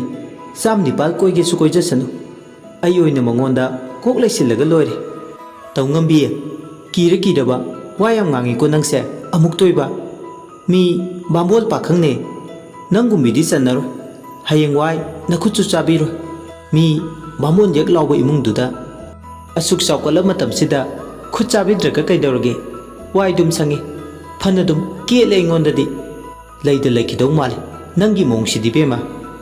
ꯍꯣ ꯅꯝꯂꯩ ꯂꯩꯁꯤꯟꯗꯣꯏꯅꯤ ꯑꯥꯔꯇꯤꯁ ꯃꯁꯦꯝ ꯂꯧꯅꯕꯅ ꯐꯠꯇ꯭ꯔꯣ ꯍꯌꯦꯡꯋꯥꯏ ꯇꯨꯡ ꯀꯣꯏꯅ ꯑꯟꯗꯔꯁꯇꯦꯟꯗꯤꯡꯁꯨ ꯂꯩꯅꯔꯦ ꯑꯅꯤꯗꯨ ꯅꯨꯡꯉꯥꯏꯅ ꯋꯥꯔꯤ ꯁꯥꯟꯅꯔꯤꯉꯩ ꯗꯥꯏꯔꯦꯛꯇꯔꯗꯨꯅ ꯁꯨꯇꯤꯡ ꯍꯧꯔꯁꯦ ꯍꯥꯏꯗꯨꯅ ꯂꯥꯎꯔꯛꯏ ꯍꯦꯛ ꯂꯥꯎꯔꯛꯄꯒ ꯀꯦꯃꯦꯔꯥ ꯃꯃꯥꯡꯗ ꯑꯦꯛꯇꯤꯡ ꯇꯧꯗꯨꯒꯤ ꯁꯦꯝ ꯁꯥꯗꯨꯅ ꯂꯩ ꯂꯤꯖꯥ ꯑꯃꯗꯤ ꯁꯛꯍꯦꯟ ꯗꯥꯏꯔꯦꯛꯇꯔꯅ ꯁꯤꯟ 25 ꯇꯦꯛ 4 ꯂꯥꯏꯠ ꯀꯦꯃꯦꯔꯥ ꯑꯦꯛꯁꯟ ꯑꯁꯨꯝꯅ ꯍꯥꯏꯕꯒ ꯑꯅꯤꯗꯣ ꯑꯋꯥꯏꯈꯨꯝ ꯇꯧꯅꯔꯦ ꯀꯔꯤꯅꯣ ꯅꯪꯅ ꯈꯜꯂꯤꯁꯤ ꯊꯣꯏꯕꯤ ꯀꯔꯤ ꯑꯣꯏꯔꯤꯒꯦ ꯅꯪꯅ ꯃꯗꯨꯒꯤ ꯋꯥꯍꯪꯗꯣ ꯑꯩꯒꯤ ꯐꯝꯗ ꯍꯪꯕꯒꯤ ꯅꯪ ꯑꯩ ꯃꯔꯤ ꯑꯃꯗꯤ ꯂꯩꯔꯤꯗꯅ ꯃꯔꯤꯗꯣ ꯀꯨꯏꯔꯦ ꯑꯩꯗꯤ ꯊꯥꯗꯠꯈꯤꯕ ꯑꯣ ꯃꯤꯅ ꯍꯥꯏꯅꯕ ꯆꯨꯝꯃꯦꯗꯅ ꯈꯔꯅꯤꯁꯤꯒꯤ ꯃꯅꯨꯡꯗ ꯅꯪꯒꯤ ꯄꯨꯛꯆꯦꯜ ꯑꯣꯜꯂꯦ ꯀꯦꯅꯤ ꯃꯪ ꯍꯥꯏꯁꯤꯗꯤ ꯃꯪꯅꯤ ꯇꯥꯏꯕꯪꯗ ꯑꯣꯏꯈꯤꯕꯗꯤ 1% ꯅꯪ ꯑꯩꯒꯤ ꯃꯔꯤꯁꯨ 1%ꯗꯨꯒꯤ ꯃꯅꯨꯡꯗ ꯀꯥꯎꯟ ꯇꯧꯕꯗ ꯆꯜꯂꯦ ꯅꯪꯗꯤ ꯊꯃꯣꯏ ꯄꯥꯟꯗꯦꯅ ꯅꯪꯒꯤ ꯑꯃꯨꯕ ꯁꯝꯂꯥꯡꯁꯤꯅ ꯑꯩꯕꯨ ꯅꯨꯡꯁꯤꯕ ꯇꯝꯕꯤꯈꯤꯕꯅꯤ ꯅꯪꯒꯤ ꯑꯃꯨꯕ ꯃꯤꯁꯅꯥ ꯑꯅꯤꯅ ꯊꯃꯣꯏꯒꯤ ꯃꯈꯣꯜ ꯊꯣꯛꯍꯟꯈꯤꯕꯅꯤ ꯑꯁꯨꯝꯅ ꯍꯦꯛ ꯍꯥꯏꯕꯒ ꯁꯛꯍꯦꯟ ꯇꯤꯝꯕꯔ ꯀꯦꯐꯦꯗ ꯊꯦꯡꯅꯈꯤꯕꯤ ꯁꯛꯍꯦꯟꯕꯤ ꯂꯝꯂꯥꯟꯕꯤ ꯑꯃꯨꯕ ꯁꯝꯂꯥꯡꯅ ꯅꯤꯡꯗꯨ ꯌꯩꯕꯤ ꯃꯥꯏꯊꯣꯡꯗ ꯔꯥꯁꯤ ꯒꯨꯟꯇꯅ ꯌꯨꯡꯕꯤ ꯂꯤꯛꯂꯥꯒꯤ ꯃꯥꯏꯊꯣꯡ ꯑꯣꯏꯅ ꯎꯔꯛꯂꯦ ꯁꯛꯍꯦꯟ ꯃꯥꯒꯤ ꯃꯈꯥ ꯇꯥꯅ ꯇꯧꯒꯗꯕ ꯍꯥꯏꯒꯗꯕ ꯗꯥꯏꯂꯣꯛꯇꯣ ꯀꯥꯎꯈ꯭ꯔꯦ ꯇꯨꯃꯤꯟ ꯆꯞ ꯂꯦꯞꯇꯨꯅ ꯂꯩ ꯀꯗꯣꯝꯗꯒꯤ ꯂꯥꯝꯁꯤꯟꯗꯨꯅ ꯈꯜꯂꯨꯔꯤꯕ ꯋꯥꯈꯜꯅꯣ ꯈꯪꯗꯦ ꯃꯃꯤꯠꯇ ꯁꯛꯇꯝ ꯑꯁꯤ ꯎꯔꯛꯂꯤꯕꯁꯤ ꯗꯥꯏꯔꯦꯛꯇꯔꯗꯨꯅ ꯀꯠ ꯍꯥꯏꯗꯨꯅ ꯂꯥꯎꯔꯛꯏ ꯗꯥꯏꯔꯦꯛꯇꯔꯗꯨꯒ ꯁꯛꯍꯦꯟꯒ ꯑꯋꯥꯏꯈꯨꯝ ꯇꯧꯅꯩ ꯀꯩꯗꯧꯔꯒꯦ ꯁꯛꯍꯦꯟ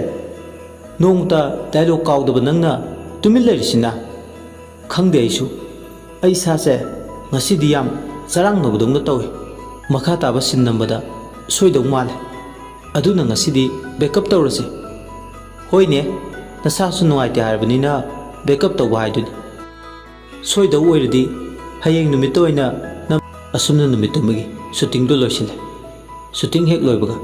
ꯃꯥꯒꯤ ꯃꯃꯥꯟꯅꯕ ꯑꯔꯤꯌꯥꯟꯒ ꯂꯣꯏꯅꯅ ꯀꯥꯔꯗꯨ ꯊꯧꯔꯗꯨꯅ ꯃꯦꯒꯥ ꯃꯅꯤꯄꯨꯔ ꯁ꯭ꯀꯨꯜ ꯃꯅꯥꯛꯀꯤ ꯆꯤꯡꯒꯤ ꯅꯥꯄꯣꯝ ꯌꯥꯔꯜꯄꯥꯠ ꯎꯕ ꯃꯄꯥꯗꯨꯗ ꯅꯨꯃꯤꯗꯥꯡ ꯋꯥꯏꯔꯝꯒꯤ ꯃꯇꯝꯒ ꯑꯣꯏꯔꯛꯄꯒ ꯐ꯭ꯔꯦꯁ ꯏꯌꯥꯔꯗꯨꯗ ꯒꯥꯔꯤꯗꯣ ꯄꯥꯔꯛ ꯇꯧꯏ ꯑꯅꯤꯗꯣ ꯉꯥꯏꯍꯥꯛꯇꯤ ꯆꯤꯡꯌꯥ ꯁꯤꯠꯄ ꯅꯨꯡꯁꯤꯠ ꯃꯔꯛꯇꯨꯗ ꯌꯥꯔꯜꯄꯥꯠꯀꯤ ꯐꯖꯕꯗꯨ ꯌꯦꯡꯉꯤ ꯃꯐꯧ ꯗꯥꯝꯗꯒꯤ ꯄꯨꯔꯛꯅꯕ ꯁꯦꯝ ꯁꯥꯔꯤꯕ ꯏꯁꯤꯡꯒꯤ ꯄꯥꯏꯞ ꯂꯥꯏꯟ ꯀꯌꯥ ꯄꯥꯏꯞ ꯑꯆꯧꯕ ꯌꯣꯠꯀꯤ ꯑꯆꯧꯕ ꯃꯔꯣꯟ ꯁꯟꯖꯤꯟꯐꯝꯁꯨ ꯇꯥꯕ ꯌꯥꯕ ꯂꯝꯕꯤ ꯕꯥꯔꯨꯅꯤ ꯆꯤꯡ ꯆꯠꯀꯦꯁꯨ ꯌꯥꯕ ꯃꯄꯥꯗꯨꯗ ꯄꯣꯔꯣꯝꯄꯥꯠꯀꯤ ꯇꯤꯚꯤ ꯇꯥꯋꯔ ꯏꯉꯥꯟ ꯉꯥꯟꯅ ꯎꯕꯗꯨ ꯌꯦꯡꯉꯤ ꯆꯤꯡꯉꯥꯁꯤꯡꯁꯨ ꯂꯥꯞꯇꯛꯅ ꯎꯔꯤ ꯅꯨꯃꯤꯗꯥꯡ ꯋꯥꯏ ꯁꯤꯠꯄ ꯅꯨꯡꯁꯤꯠꯅ ꯂꯥꯛꯅ ꯐꯥꯅꯕ ꯉꯝꯗꯦ ꯊꯋꯥꯟꯃꯤꯆꯥꯛ ꯈꯔꯁꯨ ꯇꯒꯨꯞ ꯇꯔꯤꯡ ꯉꯥꯟꯕ ꯍꯧꯔꯛꯂꯦ ꯀꯧꯖꯤꯡ ꯍꯥꯔꯧꯒꯤ ꯃꯈꯣꯜꯁꯨ ꯍꯧꯅ ꯇꯥꯏ ꯑꯅꯤꯗꯣ ꯑꯋꯥꯏꯈꯨꯝ ꯇꯧꯅꯩ ꯉꯁꯤꯗꯤ ꯔꯤꯌꯦꯜ ꯂꯥꯏꯐꯇꯁꯨ ꯍꯦꯔꯣꯁꯦ ꯔꯣꯃꯥꯟꯇꯤꯛ ꯑꯣꯏꯗ ꯑꯁꯦꯡꯈ꯭ꯔꯦ ꯑꯔꯤꯌꯥꯟ ꯑꯣꯏꯕ꯭ꯔꯥ ꯁꯤꯟꯐꯝꯅ ꯑꯦꯛꯇꯔ ꯑꯣꯏꯕ ꯑꯩꯁꯦ ꯄꯨꯟꯁꯤꯒꯤ ꯑꯁꯦꯡꯕ ꯊꯧꯗꯣꯛ ꯐꯥꯎꯕ ꯈꯟꯗꯣꯛꯄ ꯉꯝꯖꯗ꯭ꯔꯦ ꯔꯤꯌꯦꯂꯤꯇꯤꯒ ꯏꯃꯥꯖꯤꯅꯦꯁꯟ ꯑꯅꯤꯒ ꯏꯇꯤꯟꯅꯅ ꯆꯠꯄ ꯑꯦꯛꯇꯔ ꯑꯃꯒꯤ ꯄꯨꯟꯁꯤꯗ ꯇꯣꯏꯅ ꯊꯣꯛꯄ ꯊꯧꯗꯣꯛꯅꯤ ꯃꯁꯤꯗ ꯅꯪꯅ ꯈꯟꯗꯣꯛꯄ ꯉꯝꯗ꯭ꯔꯗꯤ ꯀꯔꯤ ꯀꯥꯟꯅꯩ ꯑꯔꯤꯌꯥꯟ ꯅꯍꯥꯟꯒꯤ ꯇꯤꯝꯕꯔ ꯀꯦꯐꯦꯒꯤ ꯅꯤꯡꯗꯨ ꯌꯦꯕꯤ ꯁꯝꯂꯥ ꯁꯨꯃꯠ ꯌꯥꯏꯐꯨꯕꯤ ꯅꯨꯄꯤꯗꯣ ꯅꯪ ꯎꯍꯧꯕ꯭ꯔꯥ ꯑꯩꯈꯣꯏ ꯃꯌꯥꯝ ꯄꯨꯜꯂꯤꯉꯩ ꯑꯉꯥꯡ ꯑꯃꯒ ꯁꯦꯜꯐꯤ ꯇꯧꯕ ꯆꯪꯉꯛꯄꯗꯣ ꯅꯤꯡꯁꯤꯡꯂꯤ ꯃꯗꯨ ꯍꯦꯛ ꯎꯔꯨꯕꯗꯒꯤ ꯑꯩꯒꯤ ꯄꯨꯟꯁꯤꯁꯦ ꯀꯗꯥꯏꯗꯅꯣꯃ ꯇꯥꯏꯌꯣꯟꯅꯈꯤꯕꯗꯧꯅ ꯇꯧꯏ ꯑꯍꯥꯟꯕ ꯎꯈꯤꯕ ꯁꯛꯇꯝꯗꯨꯅ ꯑꯩꯒꯤ ꯏꯐꯝꯗꯗꯤ ꯐꯥꯔꯁ ꯏꯝꯄ꯭ꯔꯦꯁꯟ ꯏꯁ ꯗ ꯂꯥꯁ ꯏꯝꯄ꯭ꯔꯦꯁꯟ ꯍꯥꯏꯕꯗꯣ ꯑꯣꯏꯍꯧꯔꯦ ꯚꯥꯏ ꯁꯛꯍꯦꯟ ꯅꯪ ꯀꯩꯅꯣꯝꯃ ꯇꯧꯔꯦꯅ ꯃꯁꯤ ꯄꯨꯝꯅꯃꯛꯁꯦ ꯃꯥꯒ ꯊꯦꯡꯅꯔꯨꯕꯗꯒꯤ ꯃꯁꯛ ꯃꯁꯥꯁꯨ ꯈꯪꯗꯕꯤ ꯃꯥꯒꯤ ꯈꯣꯡꯒꯨꯜ ꯅꯪꯕꯨ ꯀꯔꯝꯅ ꯂꯤꯗꯣꯏꯅꯣ ꯑꯩꯒꯤ ꯊꯃꯣꯏꯅ ꯊꯥꯖꯩ ꯑꯃꯨꯛ ꯍꯟꯅ ꯏꯕꯥꯅꯤ ꯎꯅꯈꯤꯅꯤ ꯊꯦꯡꯅꯈꯤꯅꯤ ꯔꯤꯖꯜ ꯑꯃ ꯂꯩꯕꯒꯤ ꯃꯥꯒ ꯑꯩꯒ ꯊꯦꯡꯅꯔꯤꯕꯅꯤ ꯑꯗꯣ ꯍꯟꯇꯛ ꯊꯦꯡꯅꯕꯗꯗꯤ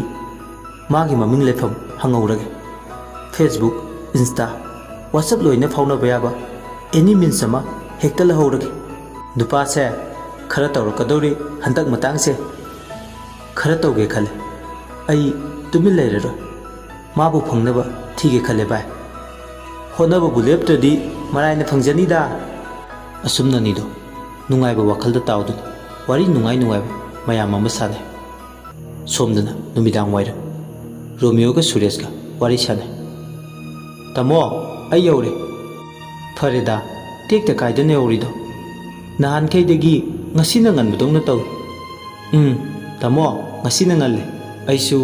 आइगे हॉस्टल कादा लेरे रोमियोना नोइ नतैबना ngसाइदगी नंग यौरबरा फोन तौ हाइदना हंजन हंजन तकलिबा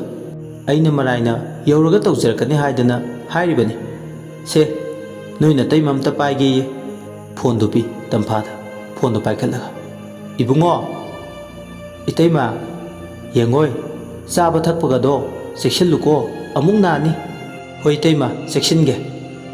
नंग लेतबसे युमसे सिक सिक पदौना तौवे इतैमा ननावना चलिसे महै तंबनी वखल नुंगाइतबा तौगनु मथंग चही फावबो मंगाइरे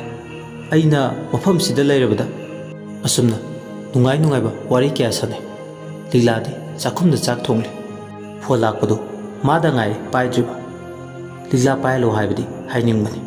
अदु हाइबा ngamjatre करिगी सुमु हाइरदि खले सिंगना खित्र खलेबनी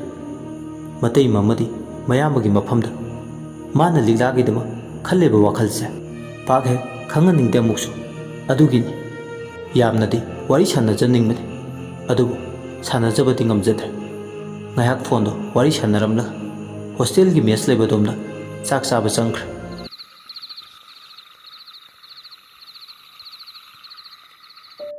ꯅꯨꯃꯤꯠꯁꯤꯃꯒꯤ ꯅꯨꯃꯤꯗꯥꯡ ꯇꯥꯡꯂꯧꯂꯩꯅ ꯊꯦꯡꯖꯤꯜꯂꯛꯂꯕ ꯑꯍꯤꯡꯒꯤ ꯃꯇꯝꯗ ꯕꯨꯠ ꯂꯤꯂꯤ ꯀꯨꯝꯍꯩ ꯑꯅꯧꯕ ꯑꯃ ꯇꯧꯔꯒꯦ ꯍꯥꯏꯗꯨꯅ ꯉꯁꯤꯗꯤ ꯂꯝꯁꯥꯡꯂꯣꯝꯗ ꯍꯥꯏꯗꯣꯔꯛꯂꯦ꯫ ꯃꯥꯒꯤ ꯂꯥꯟꯖꯗ꯭ꯔꯕ ꯅꯨꯄꯥꯗꯨꯗꯤ ꯑꯌꯨꯛ ꯅꯨꯡꯊꯤꯜ ꯋꯥꯔꯨꯕꯒꯤ ꯔꯤꯛꯁꯣꯒ ꯊꯧꯔꯨꯕꯒ ꯏꯁꯤ ꯁꯤꯈꯩ ꯇꯨꯝꯂꯦ꯫ ꯀꯕꯣꯛꯂꯩꯗꯤ 12 ꯇꯥꯔꯗꯨꯐꯥꯎ ꯋꯥꯔꯤ ꯇꯥꯔꯤ꯫ ꯌꯨꯇ꯭ꯌꯨꯕꯇ ꯋꯥꯔꯤ ꯀꯟꯅ ꯇꯥꯔꯤ꯫ ꯃꯅꯤꯄꯨꯔꯤ ꯋꯥꯔꯤ ꯆꯦꯅꯦꯜꯗ ꯁꯟꯗꯣꯛꯈꯤꯕ ꯁꯤꯌꯣꯝ ꯍꯥꯏꯕ ꯋꯥꯔꯤꯗꯣ ꯑꯍꯤꯡ ꯑꯗꯨꯗ ꯏꯌꯥꯔꯄꯤꯁ ꯍꯥꯞꯆꯤꯜꯂꯒ ꯌꯥꯝ ꯅꯨꯡꯉꯥꯏꯅ ꯇꯥꯔꯤ꯫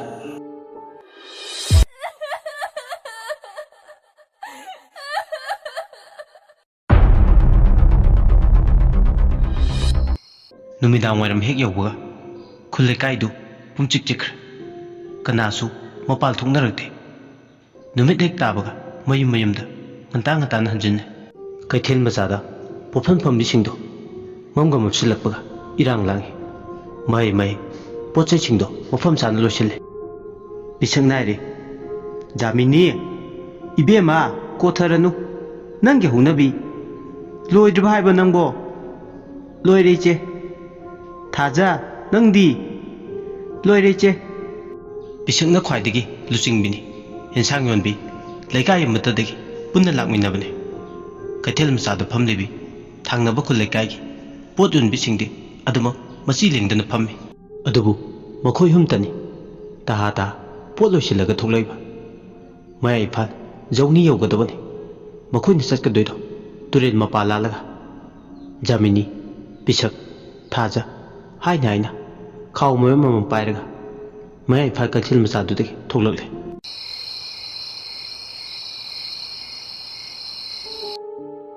ꯑꯁꯨꯝꯅ ꯃꯍꯧꯁꯥꯗꯒꯤ ꯃꯥꯗꯤ ꯑꯉꯥꯡ ꯑꯣꯏꯔꯤꯉꯩꯗꯒꯤ ꯍꯧꯅ ꯕꯨꯠꯀꯤ ꯁꯦꯔꯦꯜ,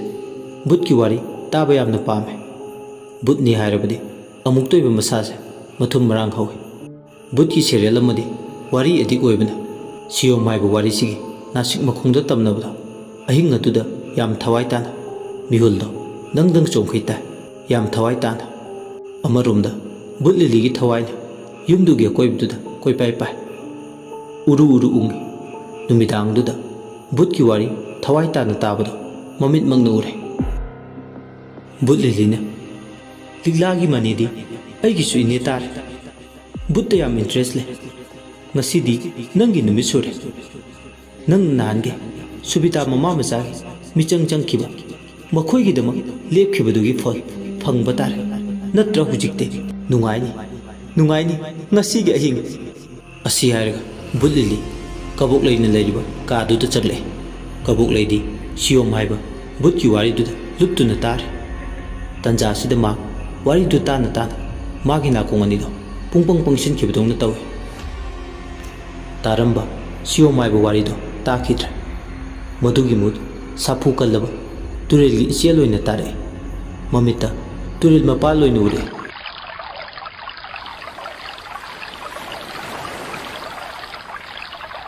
ꯑꯁꯥꯗꯣ ꯇꯨꯝꯕ꯭ꯔꯥ ꯍꯥꯏꯁꯨ ꯍꯦꯛꯇ ꯄꯨꯔꯥ ꯑꯣꯏꯅ ꯇꯨꯝꯊꯕꯗꯤ ꯅꯠꯇꯦ꯫ ꯇꯨꯝꯗꯅ ꯃꯥ ꯃꯪꯕ ꯍꯧꯔꯛꯂꯦ꯫ ꯃꯁꯥꯗꯣ ꯀꯗꯥꯏꯗꯅꯣ ꯈ꯭ꯔꯛ ꯂꯥꯛꯁꯤꯟꯕꯒꯨꯝ, ꯂꯦꯡꯕ ꯑꯣꯠꯄ ꯉꯝꯗ꯭ꯔꯦ꯫ ꯃꯥꯕꯨ ꯇꯥꯏꯕꯪꯄꯥꯜ ꯑꯃꯗ ꯄꯨꯗꯨꯅ ꯆꯠꯄꯒꯨꯝ ꯐꯥꯎꯋꯦ꯫ ꯃꯃꯤꯠꯇ ꯇꯨꯔꯦꯜ, ꯃꯥꯒꯤ ꯊꯋꯥꯏ ꯃꯤꯔꯦꯜꯗꯣ ꯃꯥꯒꯤ ꯃꯁꯥꯗ ꯇꯨꯡꯗꯕꯗꯧꯅ ꯃꯄꯥꯜ ꯊꯣꯛꯈꯤꯕꯗꯧꯅ ꯐꯥꯎꯋꯦ꯫ ꯃꯍꯥꯛ ꯃꯁꯥꯁꯦ ꯏꯔꯩ ꯀꯜꯂꯕ ꯇꯨꯔꯦꯜ ꯑꯃꯒꯤ ꯃꯄꯥꯜꯗ ꯑꯃꯝꯕ ꯃꯔꯛꯇ ꯆꯠꯄꯗꯧꯅ ꯐꯥꯎꯋꯦ꯫ ꯇꯨꯔꯦꯜꯒꯤ ꯂꯩꯔꯥꯏ ꯃꯄꯥꯜꯗꯨꯗ ꯆꯐꯨ ꯃꯌꯥꯝ ꯑꯃꯁꯨ ꯄꯔꯦꯡ ꯁꯥꯅ ꯇꯥꯔꯒ ꯂꯩꯕꯗꯧꯅ ꯇꯧꯏ꯫ ꯃꯔꯛ ꯑꯗꯨꯗ ꯃꯥꯒꯤ ꯅꯥꯞꯄꯗ ꯑꯉꯥꯡ ꯃꯌꯥꯝꯅ ꯃꯁꯤꯡ ꯊꯤꯉꯝꯗꯅ ꯀꯞꯄꯒꯤ ꯃꯈꯣꯜ ꯃꯥꯒꯤ ꯅꯥꯞꯄꯗ ꯇꯥꯔꯛꯂꯦ꯫ ꯇꯥꯕꯗ ꯑꯀꯤꯕ ꯐꯥꯎꯔꯦ꯫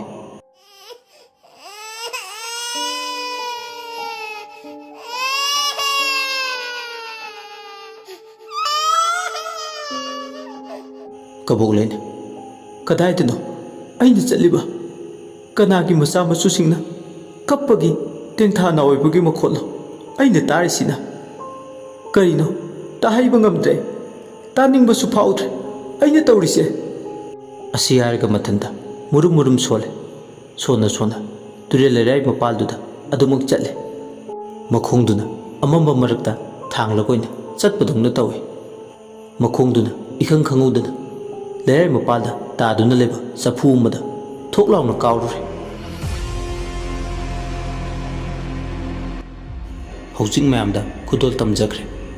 ꯑꯗꯣꯝꯒꯤ ꯃꯃꯜ ꯌꯥꯝꯂꯕ